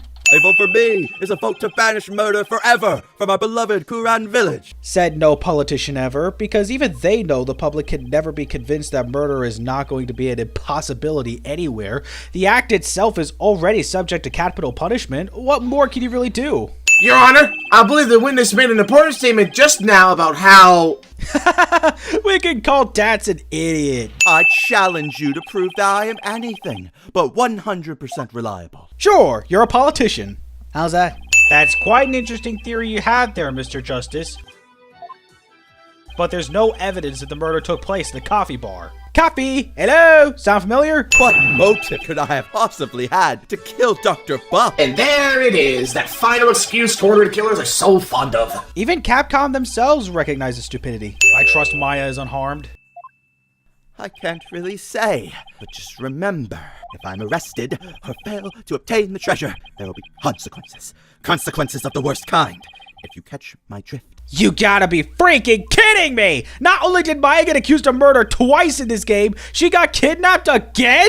They gave us another farewell by Turnabout just to give us a reason for why Phoenix is even our opponent to begin with? Not only that, he knew from the get-go who the real criminal is? At least with farewell by Turnabout, he only learned it later. Atisha didn't need to mention anything about the kidnapping, just straight up lie about the item being the crystal of Amife. Have Phoenix actually believe it's your family's heirloom. That would have made a heck of a lot more sense, don't you think? Even when wounded, a dragon bites down hard and never lets go till its dying breath. Why is his mouth not moving for this line?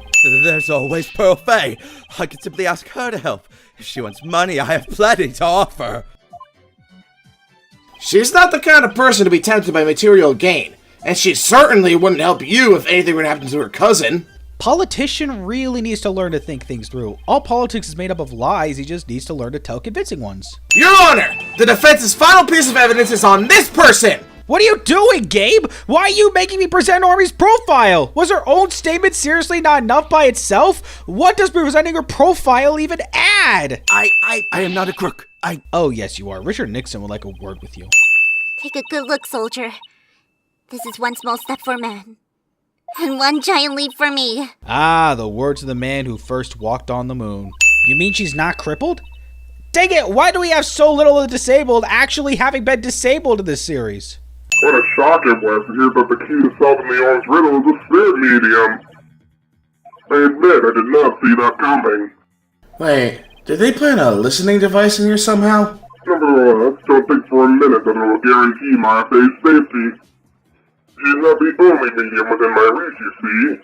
She is also not the only medium who wouldn't know the founder's name. The only one who does know is your freaking wife. Minister of Justice Inga Karkul Kurain. Inga? What? Maya's kidnapper. Is Kurain's Minister of Justice? And now he has no reason to keep Maya hostage because she obviously wouldn't know the name of the founder? This arrival time makes more sense in Japan than it does in America. Kurain is set around Nepal, India, and Bhutan, meaning a flight between Los Angeles and Kurain would take about 16 hours. To arrive at 2:30 local time in Kurain would mean leaving Los Angeles around 10:30 a.m. Pacific time the previous day, which was obviously not what happened because the civil trial started at 10:30. Bow down before her glory! Her Eminence Queen Garon, Grand Priestess of Kurain approaches! Do they have to sustain their words like that? A gentle soul such as my father could not possibly have committed such a crime. Gentle? You think he's gentle? Would a gentle person frame random insurgents for random crimes? Ah! Dirk just threw something at me. Wait, this is the... Nobody noticed that? This same entry pops up twice in a row, even though we don't go anywhere in between those two instances. As soon as I get out of here, I'll take you to this tasty hash house I know. That depends on how much longer your medium is willing to keep channeling you. Alright, so if you're found guilty, then I'll be charged with the same double homicide, huh? Don't tell me you forgot about that! To be fair, he's been in America for the past 10 years. It's only natural he'd probably forget something like that. I acted as my own attorney and won. Until I was accused of fabricating evidence, that is. Then it all went south. Now, where have I heard a story like that before? This one is just less credible, that's all. You mean his ephemeral holiness? I don't mind that he approves of me and my abilities. It's just his people skills need some serious work. That's one heck of an understatement, and you know it. But flying back and forth between here and home every few days with no days off, that's been tough, and the lack of sleep has been brutal on my skin. To make matters worse, the defendant in this case is someone I know. I mean, how could this get any worse? Someone you know? You only met like 2 days ago!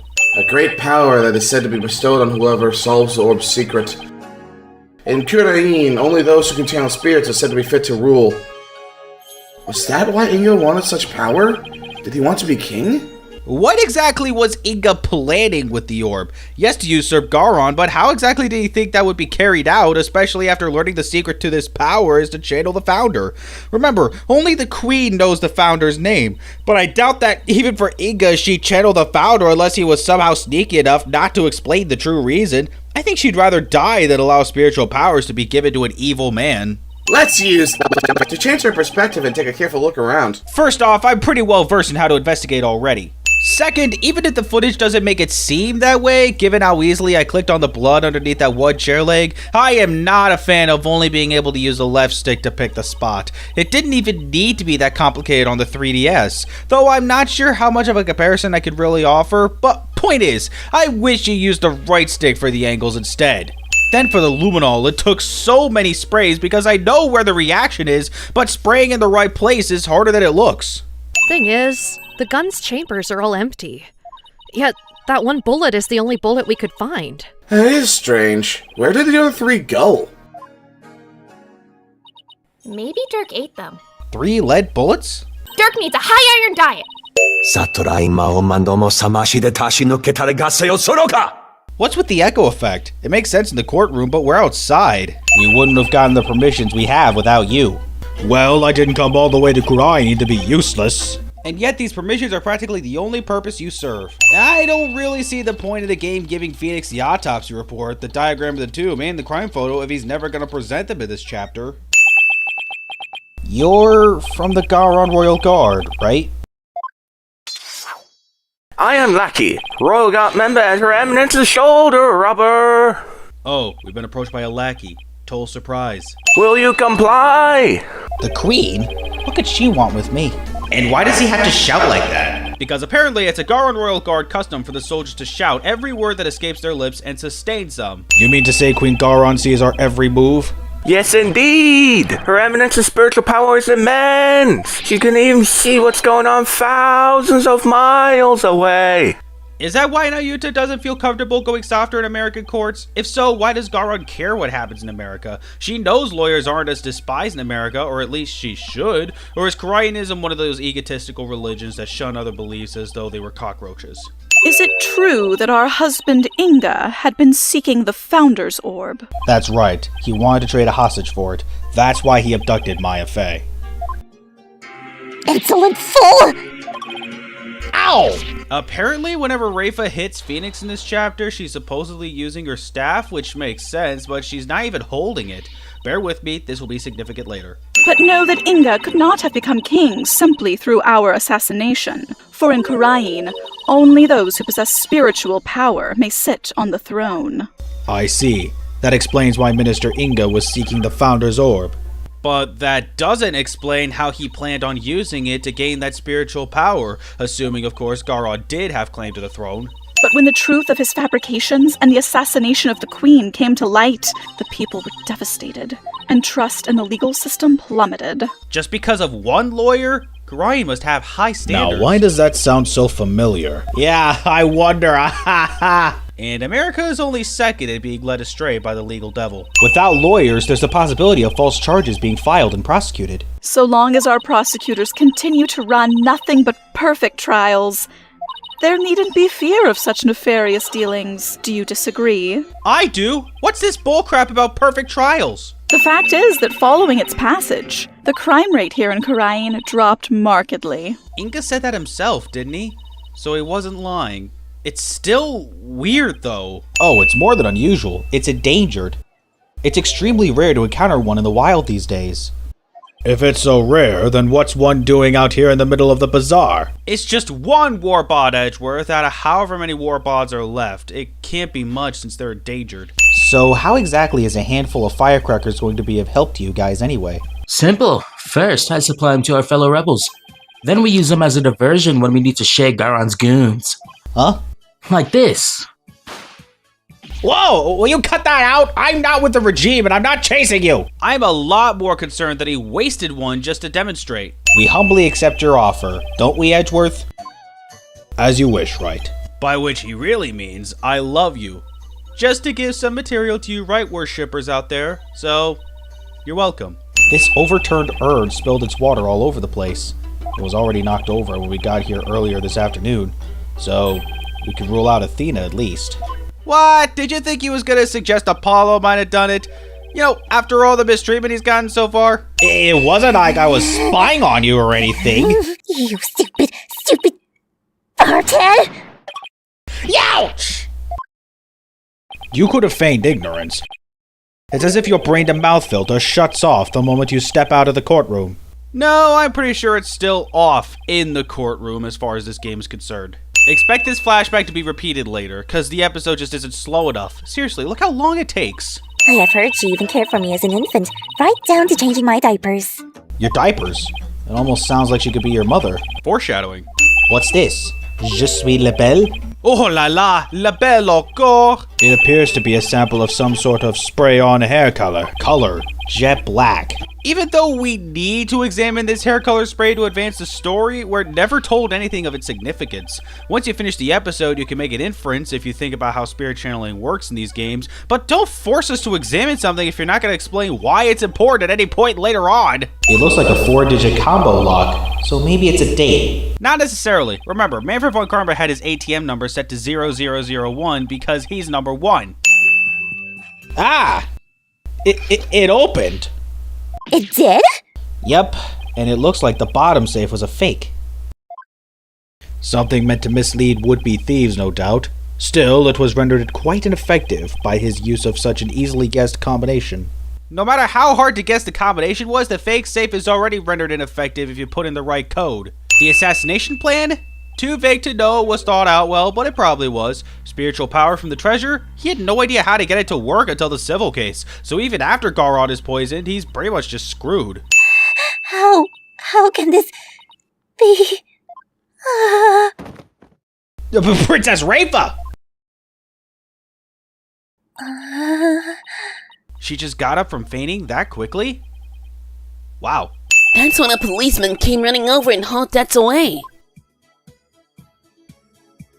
That happened around 2 p.m. if I remember correctly. Okay, no, that's even less believable. If the lawyers left for Karain way later than would be allowed for them to arrive at 2:30, then Debs obviously couldn't have been there an hour before Inga was killed. Anyway, here's a copy of the picture. Just don't tell anyone else the one who took it. So not only did Albie illegally take a picture of the channeling, in addition, he also made a copy of the same picture? How is this kid not Defiant Dragon material? Albie, is that really all you have to confess? You haven't been up to any other mischief. And when I say you, I mean Shadow? Huh? Oh, I don't know what you're talking about. Nice try, Albie, but the proof is literally right in front of us. Man, what a missed opportunity. They could have had Phoenix use the Magatama at this part. He only ever uses it twice in the main story, and they're both in the same episode. Then he uses it twice more in the DLC episode. This is the one time in Turnabout Revolution where you play as Phoenix, and you don't get to use the Magatama, like, ever? Then again, I guess it would be too easy. Oh, that sounds like Apollo and Athena. What were they doing? They were racing through the bazaar with the Garan royal god in hot pursuit. While playing as Phoenix, I've been under the impression that this is supposed to be a separate perspective taking place concurrently with events previously shown, like what several stories do when two things are meant to be happening at the same time. As an example, yeah, I know an Indiana Jones reference has already been made, but let's talk about Raiders of the Lost Ark. Indy's down in the Well of Souls where the Ark is located, and in the meantime, Marion and Belloc are having drinks in the tent. That's kinda like what's happening here. Apollo and Athena are investigating Amara's tomb, where Inga was murdered, while Phoenix and Edgeworth go to Garon's palace. At no point until everyone's at Dirk's old law office do their paths converge. We also have to remember that while we were at Garon's palace, we bring up the fact that Apollo is Dirk's adopted son, and Garon whispers something in the guard's ear, presumably giving instructions to find him and retrieve the Founder's Orb from him. That nail is hit on the head once Albie tells you that Apollo and Athena are being chased by the Garon Royal Guard. So I guess by the time you're finished at Garon Palace was the time Apollo and Athena left the royal residence altogether? I can't arrange the timeline in any other way that makes sense because the game never tells you the time between locations. Ugh. Please tell me there's a shower here. There's a sink in the kitchen. If you're lucky, maybe even some soap. I guess being an outlaw for 23 years means not having proper access to plumbing services. I mean, just look at him now. He's a star prosecutor working cases around the globe. He's become a hero, the pride and joy of Kurain. That is, if we discount all the anti-lawyer sermons and whatnot. Confiscated all of my prized jailbreaking tools. What did you expect? I mean, no prosecutor in their right mind would let a prisoner keep stuff like that. That doesn't always mean they're not keeping things they shouldn't be, unfortunately. For example, Matt Onguard's wrist phone, Sasha Buckler's prop sword, and other miscellaneous items that they probably shouldn't be keeping in detention. It's a picture of Dirk and some lady! And she's really young looking too. Mon Dieu, are you into younger women, Dirk? Dirk, you old dog, you. You got yourself a younger lover. Will you stop with this nonsense? This is Amara before she died. If you look closer, you'll see that I was younger too. Good gosh, Athena and Apollo, your critical thinking skills could use some work. Especially you, Apollo. You see Dirk this young. In another photo, mind you. The woman in the pendant is also the one in this photo. Apollo, where did you get this? From the safe in Inga's room. Well, technically Phoenix found it. The little baby the lady's holding. Is that Prosecutor Sabmati? Not necessarily. It could just as well be me. After all, we're only 1 year apart. I don't know. I mean, the kid in the picture is too cute to be you. Oof, sick burn, sis. Also, given that Apollo's younger, I feel like the baby being him would make more sense. I wouldn't count on that being a 2-year-old. Apollo, in court tomorrow, you may find yourself faced with a truth that is difficult to accept, but I know you, and I know you can handle the truth, no matter what it turns out to be. But Jack Nicholson, he said I can't handle the truth. Well then, Jack Nicholson was wrong! Darn it, you're right. What am I doing doubting myself? Let's let him know how I feel about his comment with one big objection! There we go. Dirk belongs to the people! Give him back! Yeah! Where you holding him? Try the detention center, guys. I sensed a whirlpool of emotions coming from within Prosecutor Sabmati just now. Anger, shock, bewilderment, and an icy sorrow, as deep and dark as an abyss. Does anyone else wish they didn't have this Defense Culpability Act so Athena could use the mood matrix on Nayuta in the trial? I think it's about time to pay Queen Garon another visit and ask her about her sister Amara. Why? Isn't Garon the literal enemy here? Your benevolence. I couldn't help but overhear. You impudent. Ow! Are you okay, Mr. Wright? I can't believe she actually punched you. Apparently it's a punch. Remember the earlier instances where the sound of Rafa hitting Phoenix was a katonk, like here? Are they all punches, or were the earlier ones just using the staff? Either way, why is the punch represented by katonk? That's not what comes to mind when I think of a punching sound. Because simply I am a princess. I can make my own sound effects. And my punches are katongs. You have a problem with that, bald head? The only issue I have is with you still calling me bald head even though I'm blatantly not bald. Stop it! After Dirk learned Amara was still alive, he rescued her and they ran off together. But she was captured and remains captive in a secret location to this day. As for Nayuta doing your bidding, it's only because Amara's life is in your hands. Can't all these questions wait until court? Anyway, if she's gonna play dumb, I'll just have to jog her memory with some evidence. Why would you do that? She's the literal enemy here. She could destroy the evidence you present to her just so you look stupid. It seems there is no need to perpetuate this charade any longer. We shall speak of all we know. And she's not going to destroy our evidence? But why not? Every other time we present crucial evidence to the villain of the episode, something bad happens. Why is this instance so merciful? Royal Guard! Yes, Your Eminence. Search this devil and his belongings. At once, Your Eminence! Don't move! You're only making this harder on yourself! Thanks! Hey, cut it out! Ah! What the?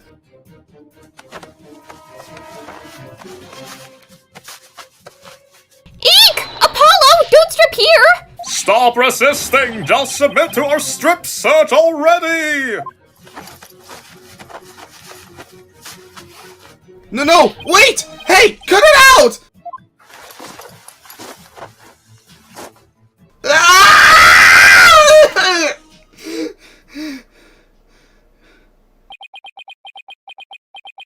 Rest in pieces, my poor, tattered dignity. I wasn't expecting a strip search, but add that to the several reasons why it was a terrible idea to have gone to Garon's palace. We must speak with our child. It is a mother's duty to discipline her child, after all. Now, if you would excuse us. Discipline? Coming from her? I don't like the sound of that at all. Do they still use outdated parenting methods in Grind? Well, Apollo, let's head back to the safe house for now. Good idea. We need to go over what we found and collect our thoughts. Why do all the Karayan episodes with investigation chapters force you to manually go back to home base before moving on to the trial? And while I'm at it, more than it just being a bad idea in general to go to Garon Palace knowing she wants to take the ore from you, all we got from that is that Rafa now knows about Amara being alive, and our only reward is a strip search. Nope, not worth it. I watched the Plume Punisher, Warrior of Neo Twilight Realm while you were gone. And my verdict is, it's an outrage, especially its theme song. Hey, Athena? Are you picking up an emotional overload from this man? That mood matrix must be going wild right now. I want to help! I'm a part of the agency too, after all! Sorry, but this is a direct order from your boss. Plus, there's Prosecutor Blackwell to think of. He said he'd use me for sword practice if I put you in harm's way. That Defense Culpability Act is always ruining everything! Athena deserves her chance in the spotlight more than anything! Remember when this happened in Rise from the Ashes? Well, here's a similar sitch. Where's the AM in 9:28 AM? Wait, weren't you arrested by the police yesterday? Yep, and I spent the night in the slammer. I had a fine meal, a shower, even a bed. What more could I ask for? Ha ha ha ha ha. But then, how did you manage to get the ore from the safe house so you could give it to us? Is Karayan's authority really that lax? How does he keep getting away from detainment? Can he really handle this? Even if it is Prosecutor Satmati. How can the son of a criminal even be a prosecutor in the first place? Yeah, I'll add a sin every time the gallery interjects, which surprisingly isn't as annoying as the other Karayan trials. Your Majesty, it would appear that Prosecutor Sadmati does indeed have some reservations. Now that you mention that, we're just surprised you even bothered ordering him to lead the prosecution to begin with. Also, a trials prosecution with a co-counsel. Why don't we get this more? We prosecuted that case 23 years ago, but no verdict was ever rendered. We had won guilty verdicts in every case until then, for no lawyer could stand up to us. And then, the one time you didn't procure a guilty verdict, you accused a lawyer of fabricating evidence based on something. No idea what the basis even is. Didn't the accusation sound fishy to the rest of Korean, or do most of its citizens just lack common sense, or it's never elaborated on anywhere in the game, is it?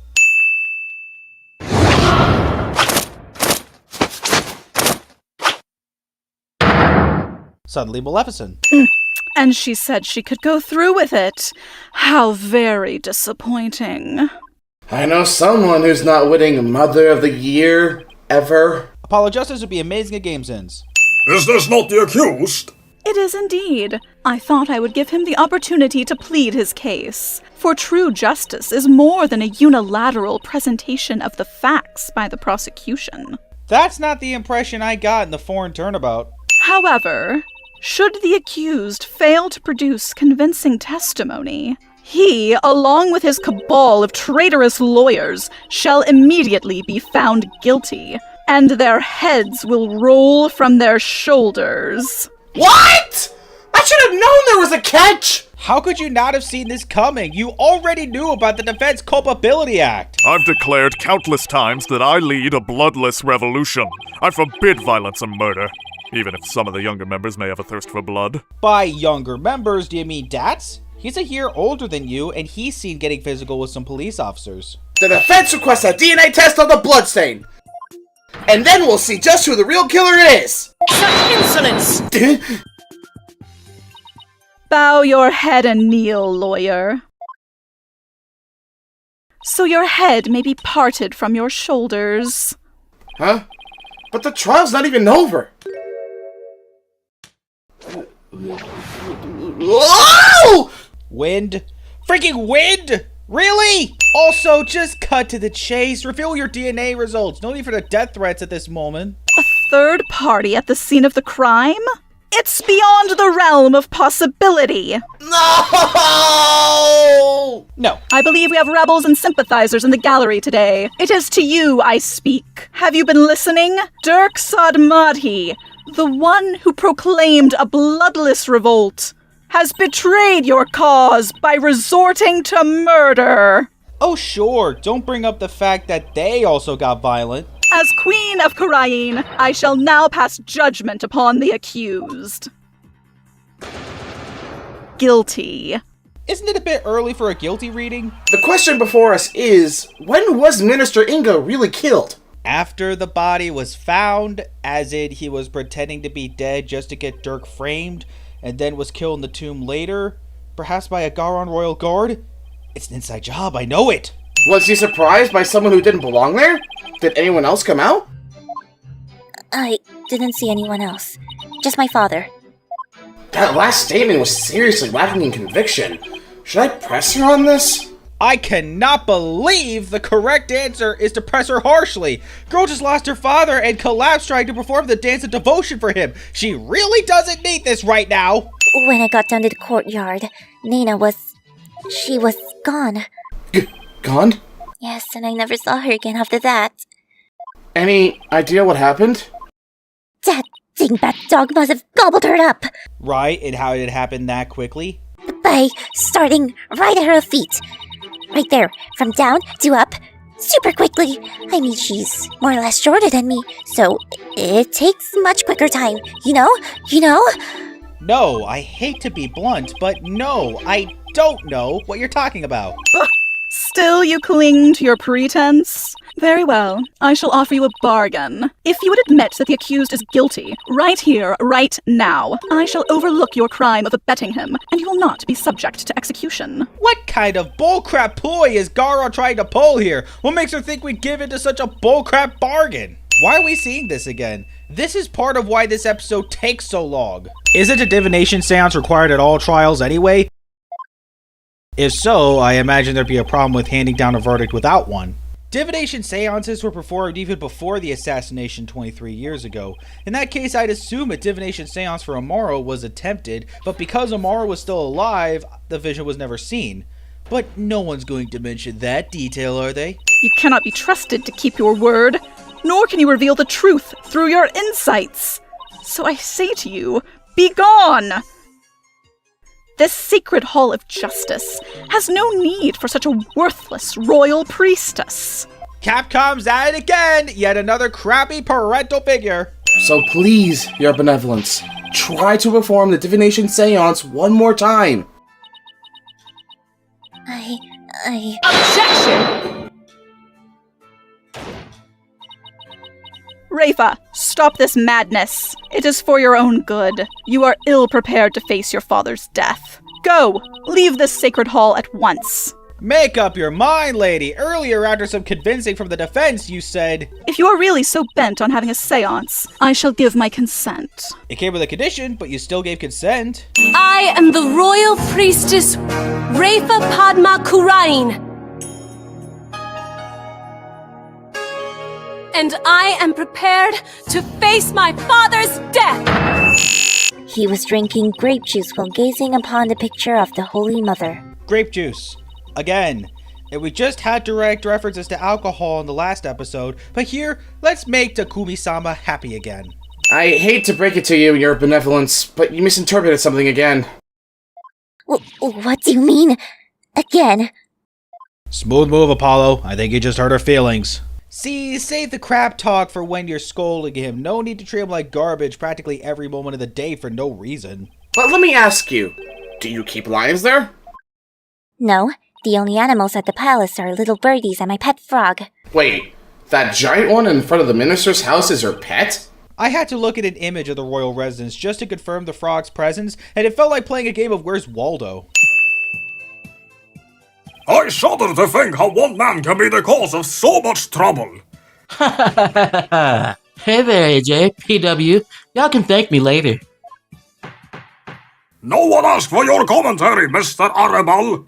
And for Pete's sake, take this seriously. Your leader's life is on the line here, and by extension, so are yours and all other Defy Dragons. Prosecutor, what was I doing at 2:30 p.m., the time at which my husband was seen? Eminence. Your Eminence, Nayuta. Your Eminence. Barbed head. Horned head. I guess even after the help we gave her, she's not ready to use her real names just yet. Bald head. I rest my case.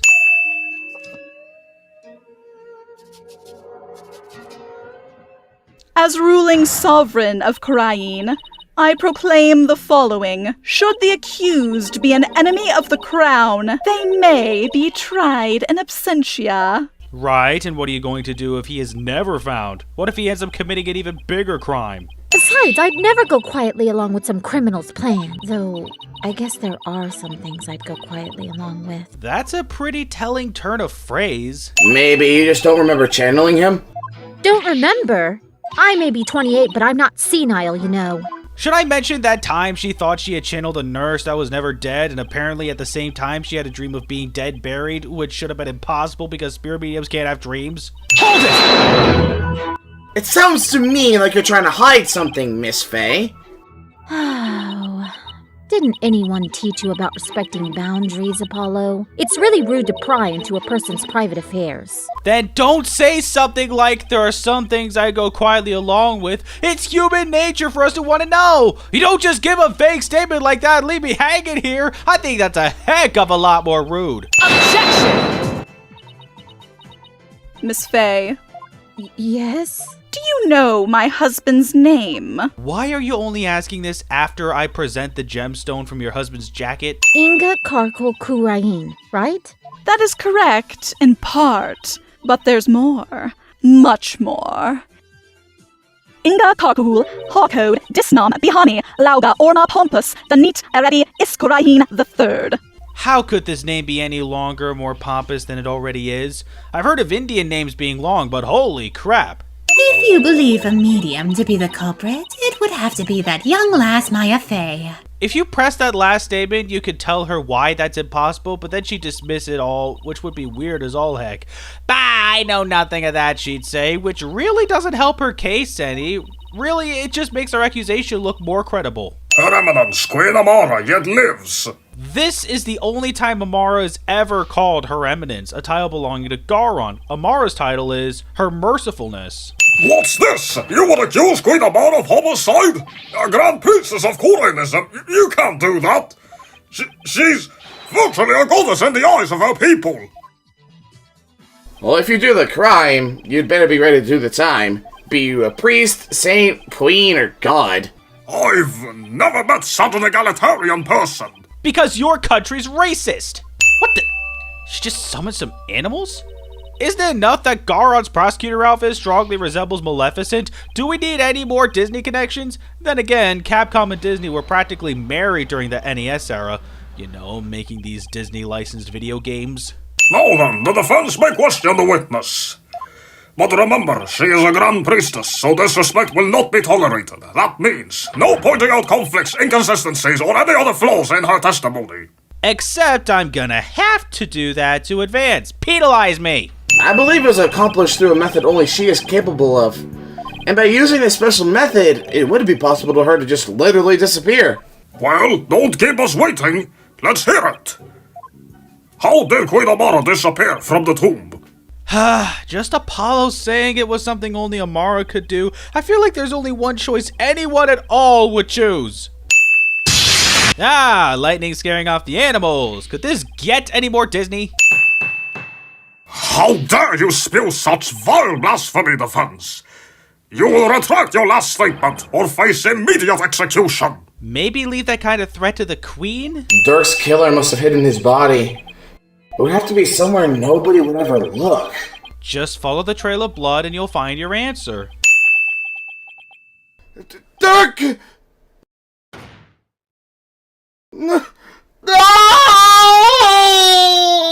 No. Ooh, fun. I get to add the photo of my foster dad's corpse to the record.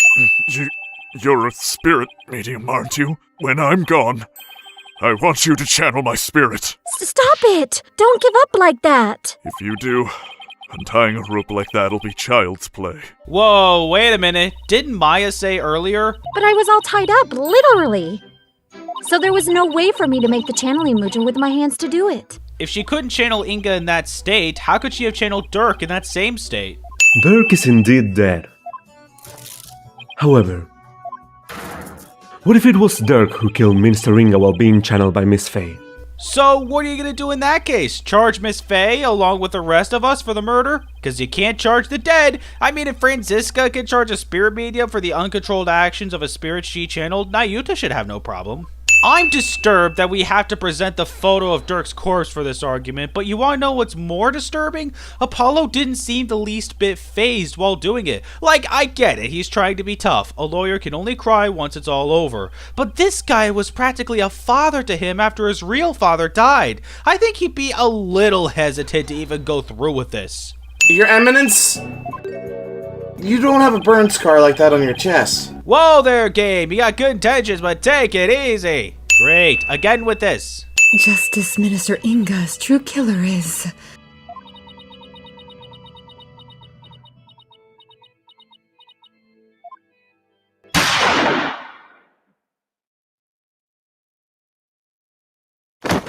Oh, come on. We just watched someone get shot.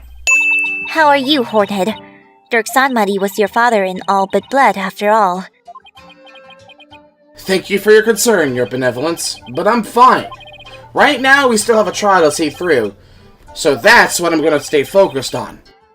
Hornhead, you are sturdier than your stature lets on. Tell me about it. He practically presented his dad's corpse as evidence. The trial is about to resume. The defense is to report to the courtroom at once. Why isn't his mouth moving? I must offer my apologies. I never imagined a royal guardsman would do such a thing. What? He wasn't acting under your orders? I mean, it's not like he shot her just as she was about to name Garon, nor did he loudly proclaim owing his life to her eminence. Nayuta, this discrepancy may not be directly related to this case, but I don't think we can simply overlook it either. Dirk said the baby in the photo was you! He never said that, nor did he say the photo was taken 23 years ago. Apollo, if this baby isn't Nayuta... Wait, you don't think... Did Queen Amara have another child while she was on the run? What? What do you mean, what? Shouldn't you have come to the same conclusion? You started the logic trade, didn't you? All those strange statements she kept making, now they all make sense. Now let's flash back to all those statements and more. Seriously, just give us the important stuff and nothing else, okay? Your Majesty, the defense requests that we hold a divination seance for this new victim! Objection! What a waste of time. The events of 23 years past have already been deliberated at length. This whole time, Garon's been playing smart because she could put herself in considerable danger from the revolution if she's not careful. That's why she hasn't been changing laws all willy-nilly just to make the current argument more convenient for herself. But only now, as new evidence of the 23-year-old case is presented, is she trying to snap it shut without it being fully resolved. That's suspicious as all Twilight Realm. But what does this tell us?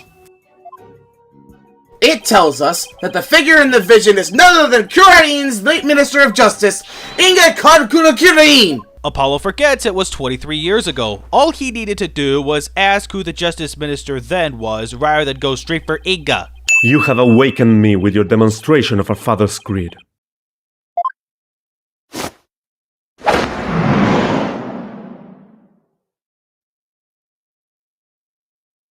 A dragon never yields. This moment doesn't come out of nowhere and it had decent build-up until you realize he was a craphead in the American trials. If his behavior was toned down in America, for example, not triggering Athena's PTSD with her hearing, this would have felt more earned. So, if Garin can't channel spirits... Technically, it would look bad, sounds right, but bad how exactly? That's why we have the more specific no claim to the throne. If you think I'm just out to defame you, then prove it.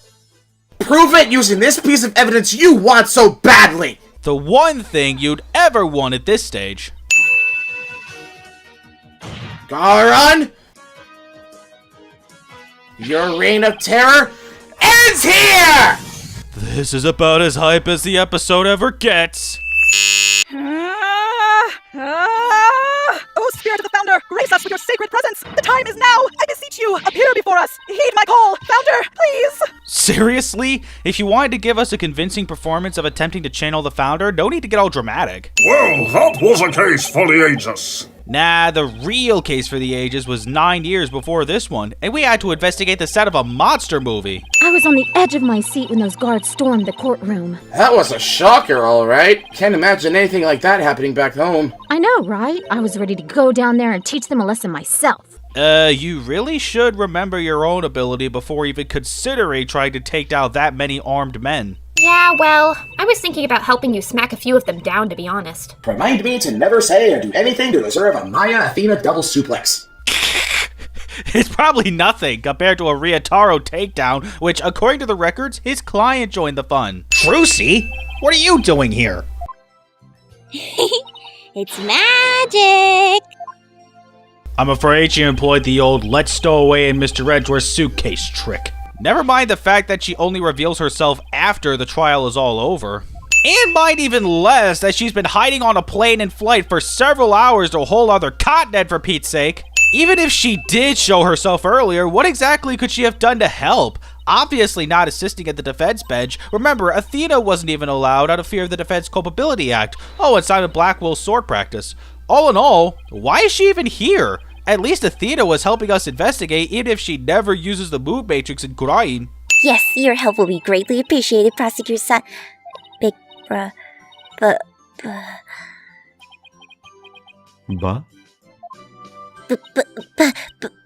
Bruh... Is she going to say what I think she is? What are you looking at, you horn-headed nincompoop? Okay, was that also a punch? Hey, guys! Oh, come on, you could have completed the reference! Hey, you guys! Anyone else? Anyone at all? Ew, that smile still looks so creepy. Don't ever do that again! To be fair, it's kinda on Apollo for putting the ladder that close to the door. It's just not the same without Polly, is it? Yeah, I kinda miss him too. I know! We should go visit him crying. At least do it the legal way this time. Oh, it sounds like little Vita is saying no thanks. Vita in me? It's either fighter in me or faith in me. Though fighter in me has a greater connection to the Japanese name. I've been pulling double duty ever since Apollo left, but that's okay. I'm going to make Simon recognize me for the awesome lawyer that I am. You hear that, Wrights? Get to helping her with what you signed up for. And no, the Magic Act is not the thing she signed up for. What? Now Bucky's back to being crap-based? Even ancient ruins and there's fancy schmancy Tomb Raider traps. Tomb Raider? Are you the next generation of Lara Croft? Her benevolence has taken to calling me Braidhead. The previous scene showed Amara hoping to help set Rafe on the straight and narrow path that she missed her whole life. I think aside from just a shoulder rub, she should also work on not calling people names. For example, Braidhead for Yudi here. Don't you think it's about time we told them the truth? After all, they've both grown into fine young people now. Yes, you're right. Perhaps it's about time they knew. Now to let the main series rest until some undisclosed year when Ace Attorney 7 finally releases on Steam, Xbox Series X and Series S, PlayStation 5, and Nintendo Switch 2. All the Ace Attorney community is wait, and more wait for that sweet new game. And finally, freaking finally, Apollo and Trucy Kid finally learn for themselves that they are half-siblings? What a freaking shock! It's just, I have 15 clients on my plate right now, though I probably shouldn't have accepted all 15 at the same time. Probably!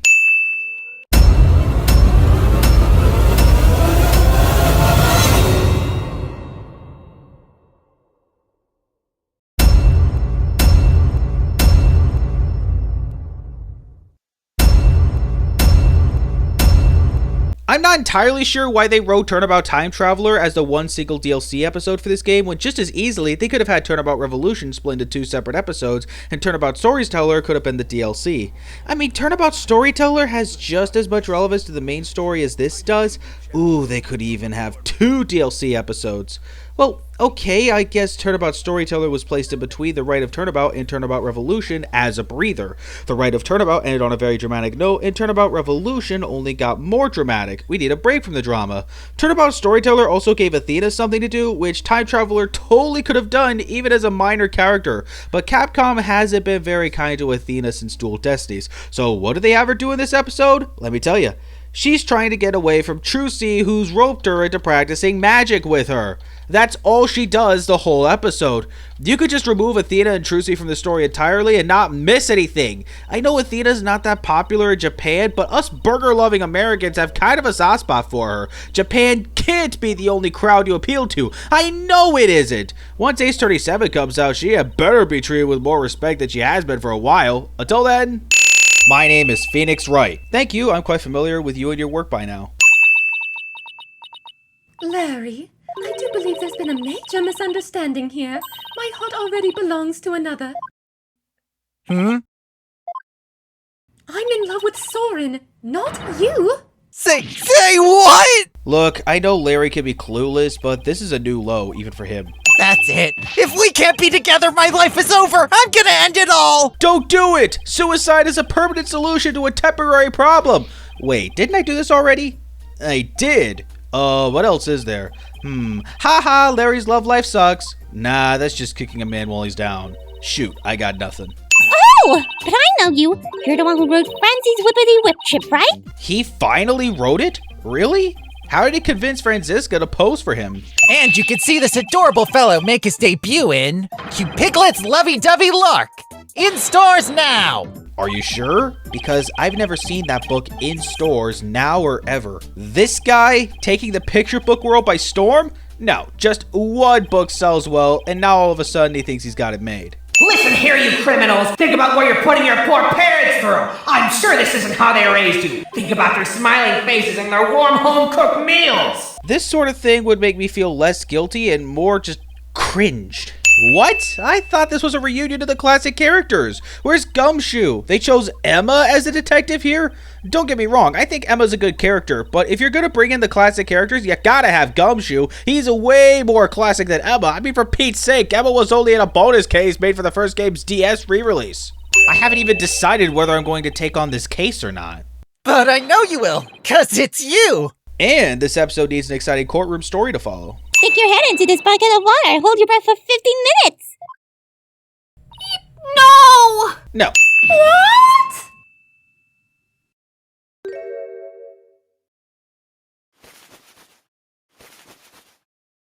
They let her keep that frying pan with her? That's a weapon! How did they not set off the metal detectors? I know they have installed because I played Ace Attorney Investigations too! I'm never gonna be happy! This gets old fast. Just saying it right now. What the crap? Not only did she keep a frying pan, she also has a ladle? How lax is the security of this detention center anyway?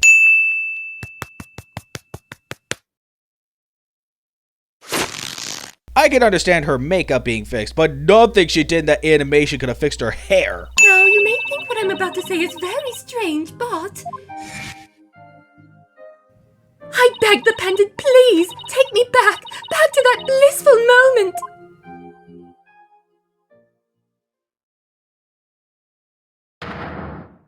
And you know what? It worked! It brought me back to just before the reception started! So that's the time traveling thing you mentioned back in my office. I'm sorry, but I have to say, it's pretty unbelievable. Unbelievable! It's too late to be shocked, you broad. You led with, you may think what I'm about to say is very strange. And even back in the office, you said I might find it hard to believe. Yet when I say I find it hard to believe you're shocked about it, what am I missing? Now she's cooking? She even has a condiment packed with her. What's she cooking on? I wouldn't think this room has a stove. What a load of malarkey. That would not fix her makeup or her hair. You and me are bound by fate, I'm telling ya! We're meant to be together! What? This is what I mean by Ellen's fits getting old fast. Why does Larry's continued insistence on getting with her cost her composure? She has an iron too? How many things are they letting her get away with while in detention? Wait, he's in line to take over the company? He's nothing but a rich, spoiled brat. I'm clearly the better choice. Clearly. Oh, will you get over it already? After presenting me with the dress shirt, she's back to her tidy self. Then once the talk options are cleared, she's all messed up again. If I solved the crime and revealed the true killer with my super sleuthing skills, Ellie might change her mind about me, you know? We're here for a while, folks. Wow, looky there. Well, what? What is it? I just thought of me a cute mamacita. Don't wait up, Nick. How quick he is to switch gears. Oh well, as long as it keeps him away from Ellen. Also, Larry's basically forcing us to examine some things for no other reason than to search for foreshadowing. I trust you've been well, right? Surprise! Now admit it. That was a pretty good Mr. Edgeworth impression, wasn't it? Oh, of course! By time traveler, they mean we're bringing back the classic characters just for this otherwise average case. And at the same time, let's ruin the classic characters. I'm pretty sure he mentioned something about being here with his bride. Maya, I know this is sudden, but please marry me! Well, at least she's not a teenager anymore. I see you haven't changed a bit, Larry. Finally, the one you set up with the pole up. No, I don't mean the upper body exercise with a high bar, nor do I mean the huggies. But when did you become Maya's chauffeur? It's nothing like that. I just happened to run into her en route and picked her up. And by run into her, I mean she jumped down in front of my car. I nearly ran her down. I thought Maya was supposed to mature, and I'm pretty sure a mature person wouldn't just jump out in front of a moving car. Well, Nick, we better hop to it too. Hop to what? Investigating the crime scene, of course. What else? It's been a long time since you and I teamed up like this. Yeah, and Capcom is definitely to blame for that. They set up your return, and what kind of role do they give you in the main story? Damsel in distress. Twice even. So I guess they wrote this episode, which used to be only paid DLC, as a way to make up for it. You didn't hear about any time traveling or anything, did you? Time traveling? What do you mean? Oh, nothing. Forget it. That's pretty much the response I expected. Can't blame Phoenix for asking that. Ellen said she told her in-laws about the time travel. I can't chalk it up to her not telling the police. But why would a bride who was just about to start a happy new life kill someone? Do the police have an explanation for that? Yeah, about that. They believe the victim attacked the suspect and was killed when she fought back. I thought the police haven't established the defendant's motive yet. Now you're going straight to she was trying to defend herself? So, what was the murder weapon, Emma? This clock with a secret mechanism built into it. So, just like with the first turnabout, the murder weapon is an oddly shaped clock. And Larry's a major character here too. A time machine, huh? Come to think of it, Ellen said her pendant was part of a time machine. I wonder how the secret mechanism in this thing works. Maybe it'll work when you connect the stinking gear-shaped pendant into its empty slot on the time machine itself. Love flourishes in the face of adversity. Oh, is that how it works? Yep. If you ever have any questions about love, just ask me. I'm a qualified expert. I spent all of my spare time in Kool-Aid and watching soap operas on TV. I'm not sure that's enough to make you a qualified anything, Maya. Phoenix is right and therefore would be amazing at CinemaSins. It looks like a cow, but it's pretty badly broken. That's not a cow, Nick. That's Pegasus, the flying horse. Does that thing look even remotely like a horse to you? So for Ellen's ceremony, there should have been a male and female pair of Pegamoos. But for some reason, there are two males here. Because apparently some butts head made it look like a gay wedding. I wonder if he thought it was for Wrightworth. Ha! Fat chance! Can you imagine going to open a door and finding the knob covered in blood? That'd be bloody awful, to say the least. Fogmaster 9000! On! Maya, no! Huh? Aw, nothing happened. I'm pretty sure Maya had to have murdered at least one person if that was her reaction to the machine not working. Then again, that machine was just for mood fog.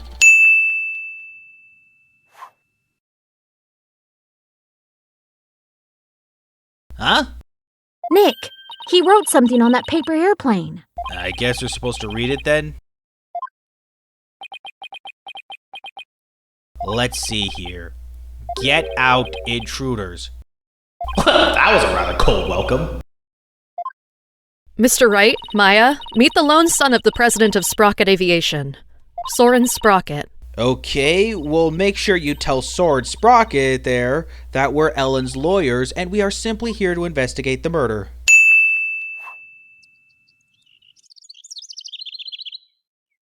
Ow! Really? That was just a paper airplane! So overdramatic.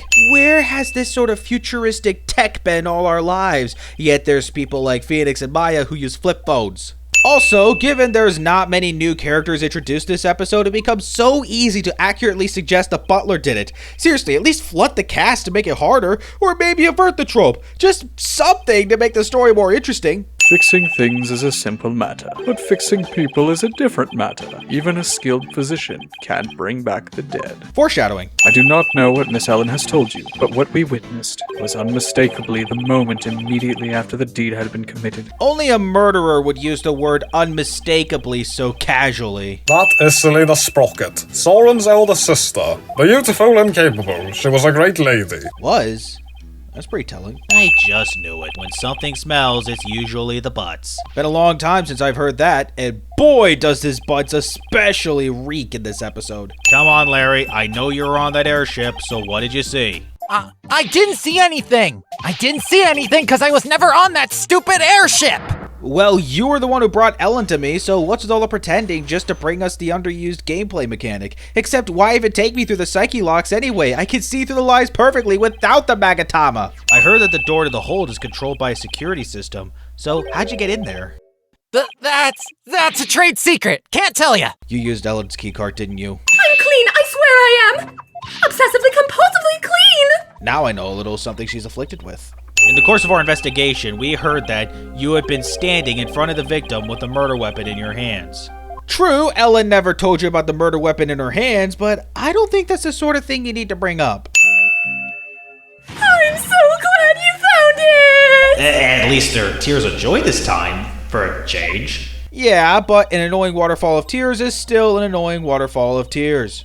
Good morning, Ellen. I see you're still wearing your wedding gown. Yeah, well, every other defendant you've represented wears the same clothes they wore before the arrest, so this should be no surprise. Ooh, starting an hour earlier today, are we? Seeing so many familiar faces gathered together like this, I feel as though I'm at a grand reunion. We're just missing one piece of the puzzle.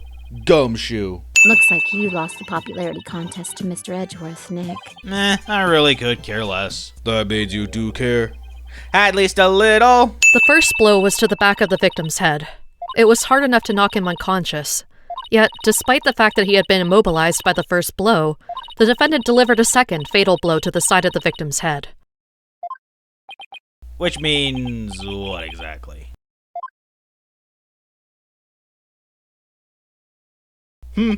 I figured it would go right over your head. This is Spirit of Justice after all. Let's put it this way. By striking the victim a second time, the defendant killed her last chance to escape from any criminal wrongdoing. She did? But how, Mr. Edgeworth? You too, Judge! What proves that the lantern and the body were moved from somewhere else? I figured since the flower petals in the lantern obviously came from gear-shaped flowers seen in the photo of the hold, I can present the photo of the hold to this question, but nope, I gotta present the photo of the body, then the flower petals. I hate that crap, how you gotta present the same piece of evidence twice in a row just to get anywhere in your argument. If I have to show something in the same photo twice, don't have me present the photo itself twice. How stupid! Also, remember those arguments where you have to present two pieces of evidence, but the order in which to present doesn't matter? This is not one of those instances, even though there's no reason for it not to be. Turnabout Corner had a similar issue, if you recall. Please take a look at the flowers in this picture of the hold. Notice how their petals are of the same shape as the petals in the crime scene photo. Yes, I see. They do look to be from the same kind of flower. Objection!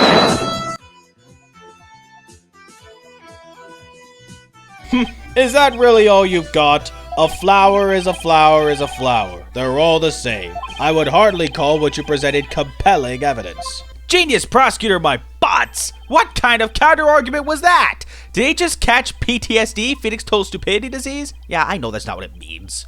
Your smooth talk might work on his honor, but it won't work on me. What are you talking about now?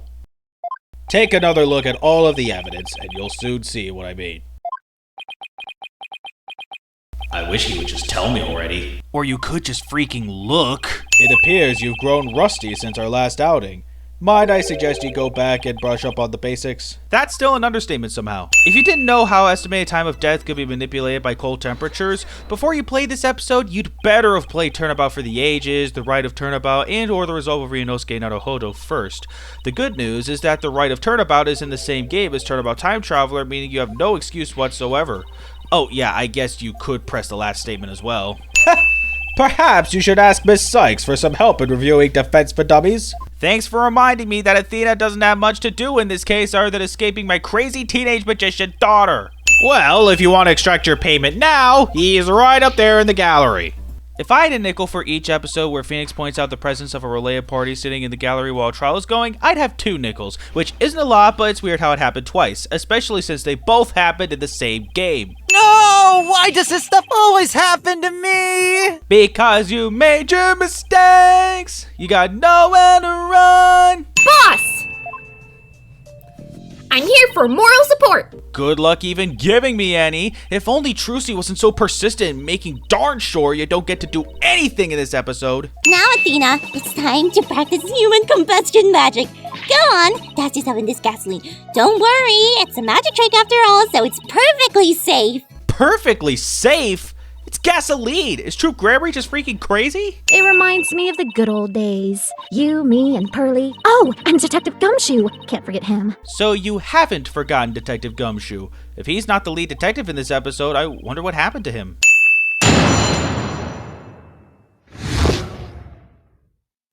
Nick, you big fat stinking jerk! How could you doubt your best bud? We've known each other since elementary school! Well, get this, pal! Our friendship's over!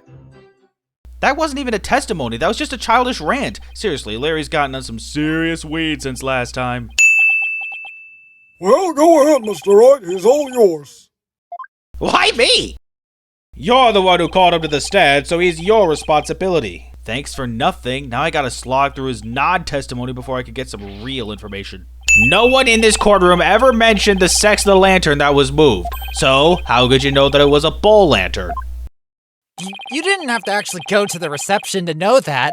Anyone could tell they were too peggable by looking at the Flying Chapel's pamphlet. Thank you for not only giving me a hint as to where to look for the contradiction, but for implying that you did look in the pamphlet, even if, given the information written within, you so obviously didn't, and thus you had no reason to claim there were 2 bowls. You don't think I'm the murderer, do ya? Maybe you and Mr. Gloomsbury were fighting over Miss Wyatt, and you ended up killing him? Maya! Mr. Wright, not even you would take this farce that far. Would you? We are talking about Larry. What do I do? Do I accuse Larry of being the true culprit? Do you really think I'd entertain the notion of accusing him? The note from the defendant, exchanged with the one in the hold, Ellen. Mr. Butts moved the lantern with the body in it up to the reception hall because of this note, and thus he has become a suspect in Mr. Gloomsbury's murder. That doesn't add up. That note was obviously on a female Pega-Cow lantern, yet that lantern was replaced with a male Pega-Bull. I highly doubt Ellen would have counted on that happening. None of the sprockets seem to remember the time skip, but I do. And Ellie remembers it too. I think the power of our love for each other made that miracle happen. You just won't take the hint, will you, Butts? Objection! What absolute rubbish! Mr. Wright, I've heard my fair share of your nonsense over the years, but this takes the cake! Have you thoroughly lost your mind? Hey, it wasn't me who said this first. If anything, you should be directing that incredulity towards the defendant and her stalker. But this is simply the conclusion I came to, using that logic ability you love so much. Leave Edgeworth's logic out of this discussion. In any case, I now have the evidence to prove that you're no more intelligent than Larry. Somehow, that seems fair. It means that the defendant really did experience 2 wedding receptions. And she did that when she traveled back through time. This is where I definitely want to come down to Phoenix and really explain just how impossible it really is. It's not just time travel being impossible, but even if it was possible, if that was what happened, the first photo wouldn't exist, or at least the bouquet of flowers would be yellow in both photos. The defendant and Larry remember the reception occurring twice, but no member of the Sprocket family has even mentioned such a thing. That's because the time machine is classified technology. Objection! I'm not done, you bird brain! Ha! Cause he's named after a bird! Get it? Somebody must have orchestrated this strange phenomenon, and that somebody is. I thought we were gonna apply common sense to our explanation, yet one of the answers to this question is the gods. I can only imagine the look on Edgeworth's face when he hears that answer. I believe we are ready for your ruling. Objection! Just before the defendant lost consciousness during her attack, she says she saw someone strike the victim. So that's just going to be an automatic response. Not even going to let me present the defendant's statement. Why is it in the court record then? This third-person nonsense is nothing but rubbish, and you know it. Objection! But, by the same token, how can we trust those who conspired and lied to fool this court of law? For all we know, they might still be hiding something. You never know when to quit, do you? And you never know when to stop being an edge jerk, do you? 4 hours and 48 minutes seems like a lot of time for all that has been deliberated in court so far. So the whole time traveling thing was just a ruse put on by the guests at the reception? I'm just surprised by how quickly we uncovered the truth of the whole time skip on the first day of the trial rather than the second. But if we want to clear Ellen of any suspicion, then figuring out who they are is key. I think I'll take toilets for 200 instead, Mr. Wright. You know, because Alex isn't with us anymore. Oh, right. That drawing of that pterodactyl you saw. What's with all the air quotes? I really did see it, I swear. But Larry, the time travel thing never actually happened, which means you couldn't have seen a real pterodactyl flying through the sky. Uh-oh? Are you doubting the eye of a super popular picture book author? No, just his intelligence. I mean, the same guy thought our client was flying over a burning bridge rather than swinging under. I'll send you 10 copies of my new book that just got released the other day, alright? 10? That's very generous of you. What are you talking about? I'm gonna send you the bill too, of course. Or I could just send all the copies back except for one and only pay for the one I'm keeping. I can't wait to see how stupid this one is. How about we go see Ellen? Sounds good, boss. I bet I can cheer her up. I thought you were going to help Drusy with her magic show again today, Athena. Can we take some breaks in the practice? Just so Athena can actually do her job? If Athena's not going to do anything for this case, why even set it in 2028? Why not just set it some point before Phoenix got disbarred over a piece of what may as well have been toilet paper? Heck, it hardly seems like the returning characters from the original trilogy have really advanced since the original trilogy. So yeah, set in 2019 before Phoenix first got disbarred. Why am I being treated to a view of someone's underwear? Because haha, underwear is funny. Please make sure you don't cause Thorn any trouble, okay? I'm afraid I can't promise you that. What? Gosh dang it, we were on a roll not having to witness this while we're talking to Ellen again. Let's try going up on it. I'll flip the switch. Here goes nothing. Wait, I'm not even on it yet. Maya. Whoops, sorry. Got a little carried away. Never mind that, move over a little. Shouldn't Maya still be on the lift? In which case, she shouldn't have to move over. Phoenix can still see the blood just fine, I think. Where are their positions in this space, dang it?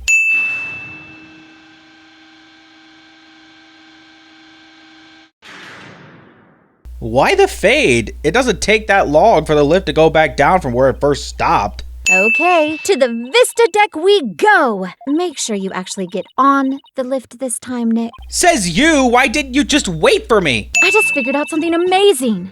You did? Get this. If the fingerprints from the candelabra were from his left hand, then Mr. Doom and Gloom must have been left-handed. What do you think of that? Do I have the makings of a great detective or what? Not sure I'd call that a deduction worthy of Herlock Sholmes. About this bloodstain. What about it? There's something about it that's been bothering me. Well, there's something else entirely that's bothering me right now. In order to get the dialogue that compares bloodstains, I have to first present the lift bloodstain to Emma after getting the luminol reactions on the candelabra and get a load of this. Those lines that have been read just now, they're basically, though not exactly, the same thing as when we presented the lift bloodstain. But then after presenting the bloodstain, a talk option opens for the bloodstain where we say basically, though not exactly, the same thing. Only after selecting the talk option do we then go to compare the blood on the lift with the blood on the candelabra.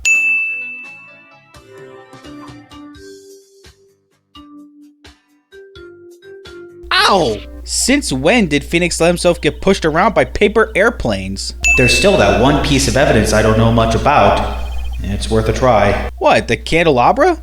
Sure, it's significant, but I feel like something happened on March 8th that made Soren change. Well, why don't you let me take a look at that, and I'll tell you. Hey, Maya, let go or we'll rip it! Eep!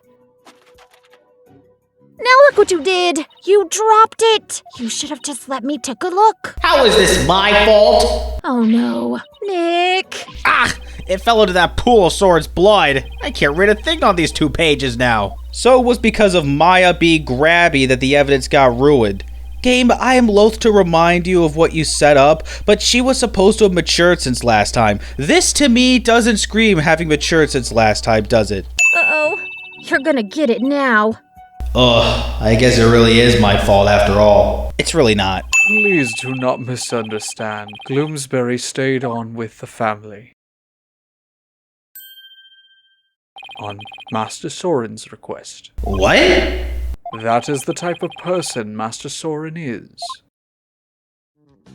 Perhaps it was the influence of Miss Selena's kind nature. She was such a sweet person that even in her last moments, she thought of Master Soren. Not only did Soren not hold a grudge against Gloomsbury, he insisted on keeping him on. Now I really don't understand how that guy's mind works. That's one heck of an understatement, given how false Pierce's explanation is. How awful. So where's her fiancé now? Good question. I wonder that sometimes myself. I wonder if any evidence related to Selena can give us a clue. This proves that Soren had a motive to kill Mr. Gloomsbury. Remember that one time I worked a case where a nurse killed her employer for the death of her sister 1 year after the tragedy? Can't imagine 18 months being much different. This is where the murder weapon, the timekeeper, was displayed. I guess it's in police custody now. Huh? What's this? A key? It wasn't there yesterday, so why is it here now? Where'd the partition go? Why did things suddenly just disappear and appear? What's been going on during the cleaning? Mr. Wright, please take me with you. I bet I could help you counsel Ellen through this piece of bad news. Athena, I appreciate the offer, but don't you have somewhere else to be?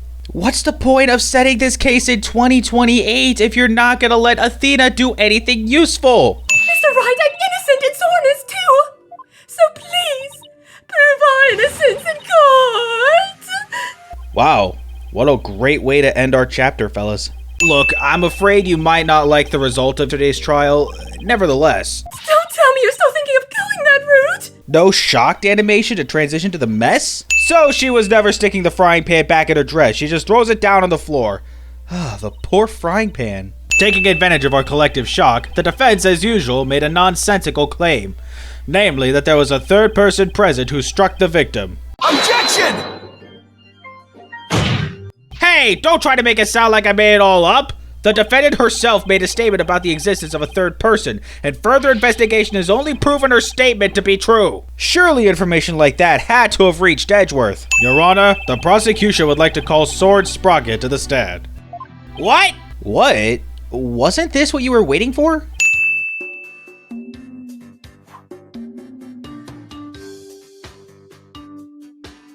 Oh! Even the judge is getting hurt by these paper airplanes? But the Vista deck is just on the other side of the glass windows in the reception hall. Shouldn't you have been able to get there right away? Objection!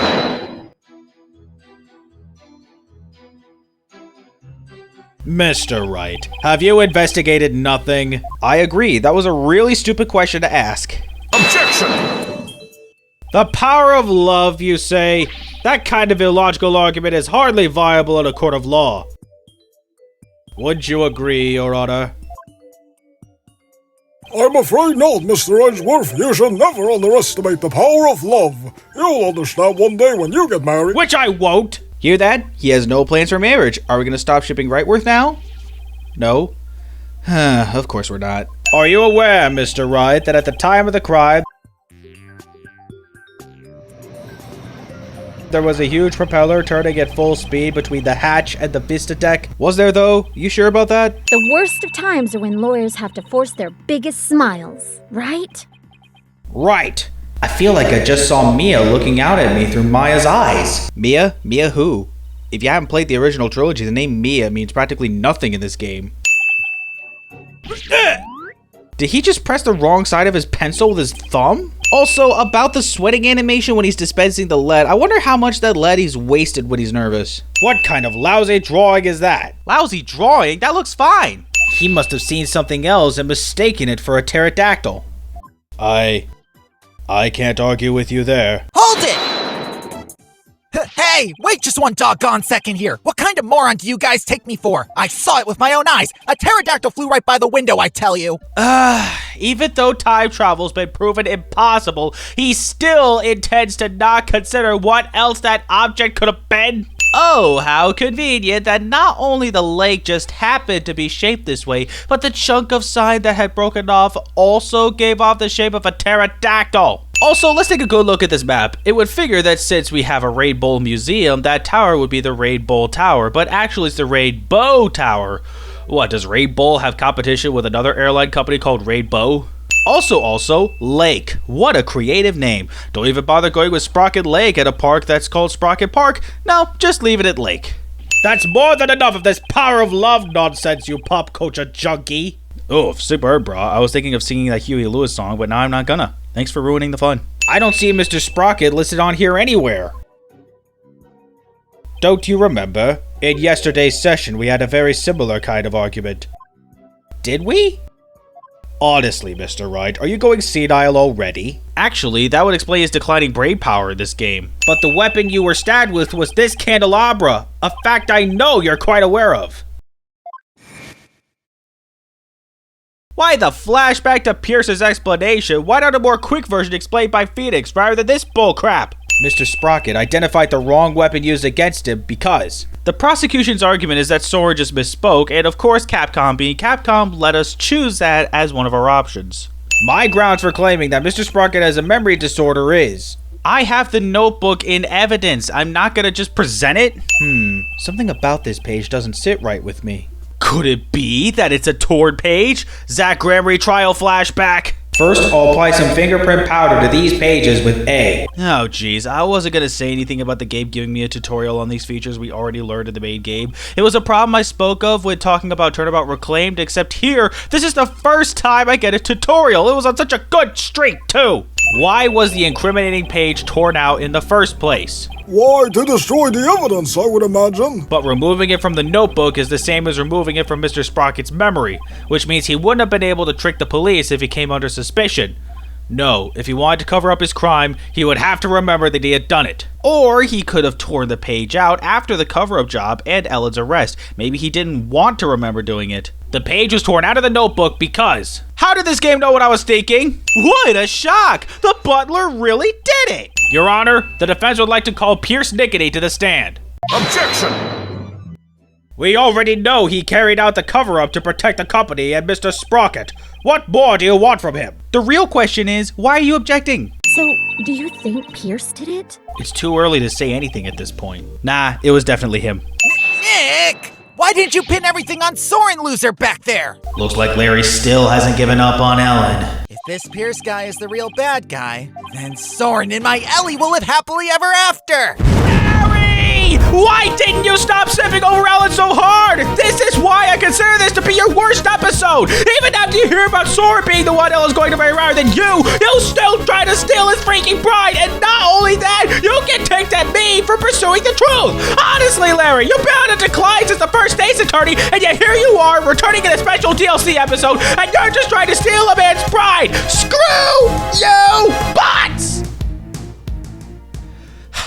I'm sorry, Larry just really ticks me off in this episode. Master Soren did hit Gloomsbury with the timekeeper to save Miss Ellen. Then Mr. Sprocket was the culprit after all! However, that blow did not kill Gloomsbury. That makes sense. Mr. Sprocket's injury wouldn't allow him to put much force into it. Enraged, Gloomsbury tried to attack Master Soren, who was already seriously wounded. But just in the nick of time, Miss Ellen hit Gloomsbury from behind and finished him off, it would seem. This sort of argument could be in a case for justifiable homicide, especially considering bride and groom acted in defense, but I don't think that's what Pierce had in mind. Hold it! Mr. Nickety, could you please tell this court about that in more detail? That, you say? Which part do you mean, Mr. Wright? Could you be more specific? I think Phoenix needs to take some dementia pills. The detective in charge of the restoration will see me in my office later. Sorry, Emma, and good luck. Please don't cut her salary. So clearly, this note isn't a murder plan written by Mr. Gloomsbury, but rather, these are instructions to kill Ms. Wyatt issued by somebody else. Objection! If it wasn't the victim who wrote these so-called instructions, then who wrote it? Most of the people involved are right-handed, you know. He is correct. The majority of the family and their employees who were on the airship are indeed right-handed. I must say that it is a very rough and slipshod conjecture you've proposed. It's not conjecture. This conclusion was through perfectly logical reasoning. The victim was left-handed, and given the smudges, he couldn't have been the one who wrote the note. Simple. The person who used Mr. Gloomsbury to try and get revenge on Mr. Sprocket, and then finished Mr. Gloomsbury off to silence him, was a man dear to Mr. Sprocket's older sister, Selena Sprocket's fiancée. No matter who the fiancé is, Soren lost just as much as the fiancé did, whether he was responsible for the crash or not. I can understand grief, I really can, but don't forget, it wasn't only Selena that received critical injuries, she just wasn't treated. And that was because she asked the surgeon to help Soren. Did the surgeon hold a grudge against Soren because he thought he tried to skirt responsibility for his sister's death, or was it just out of his own grief? If it's the latter, that's beyond screwed up. Take that! Please take a look at this photo, Your Honor. That photo?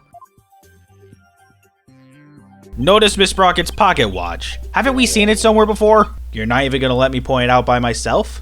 Does the defense accuse Mr. Nickety of the murder? Of course we do. We've gotten this far. Why turn back now? Malignant tumors. There are malignant tumors in this courtroom. Lesions oozing with false charges. Who's the hand that gave him that screwdriver? The tumors are one idiotic lawyer and one useless prosecutor. After the truth is revealed, I'll have the both of you incised from the legal world. Pfft, no, you won't.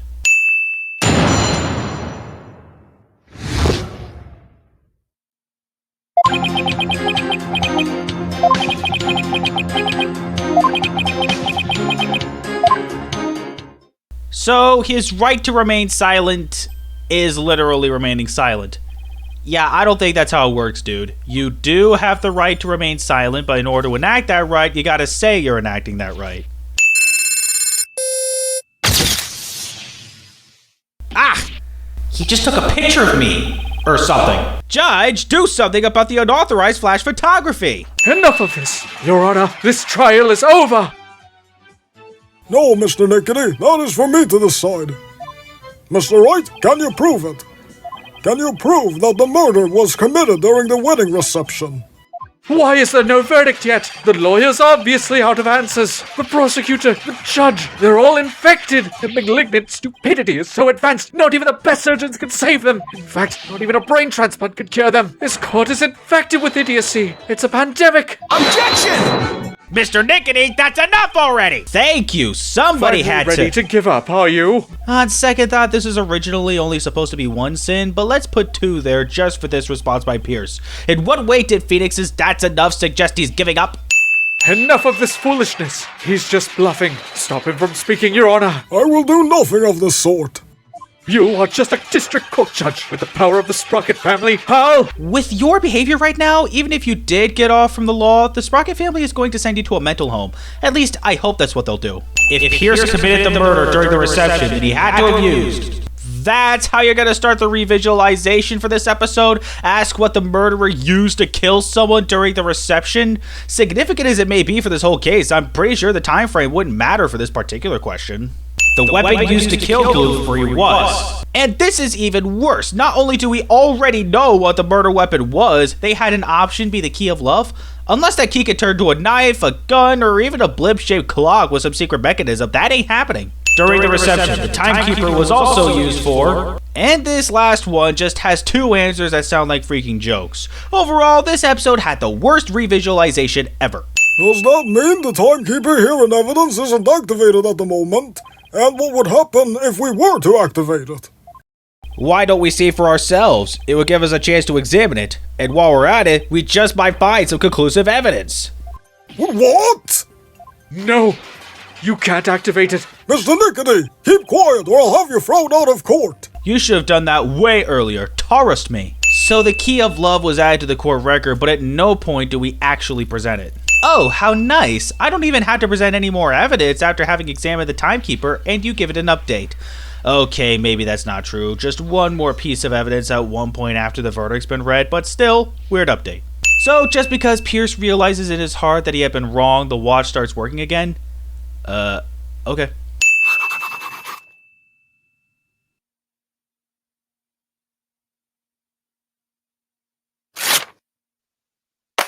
The man... he still has his memory disorder, right? Did she always have freckles? And we never saw them until now? Like, okay, the makeup would have covered them up, but any other time we see her panic state, she didn't have no freckles. Oh, thank you! I'm just glad that's the last time. Please tell me you're not going through the roof with that jetpack. Athena, when did you get here? Just now. I would have been here to cheer you guys on earlier, but Trucy never gave me a chance to slip away. No, Trucy isn't to blame. Capcom is. Trust me. Capcom!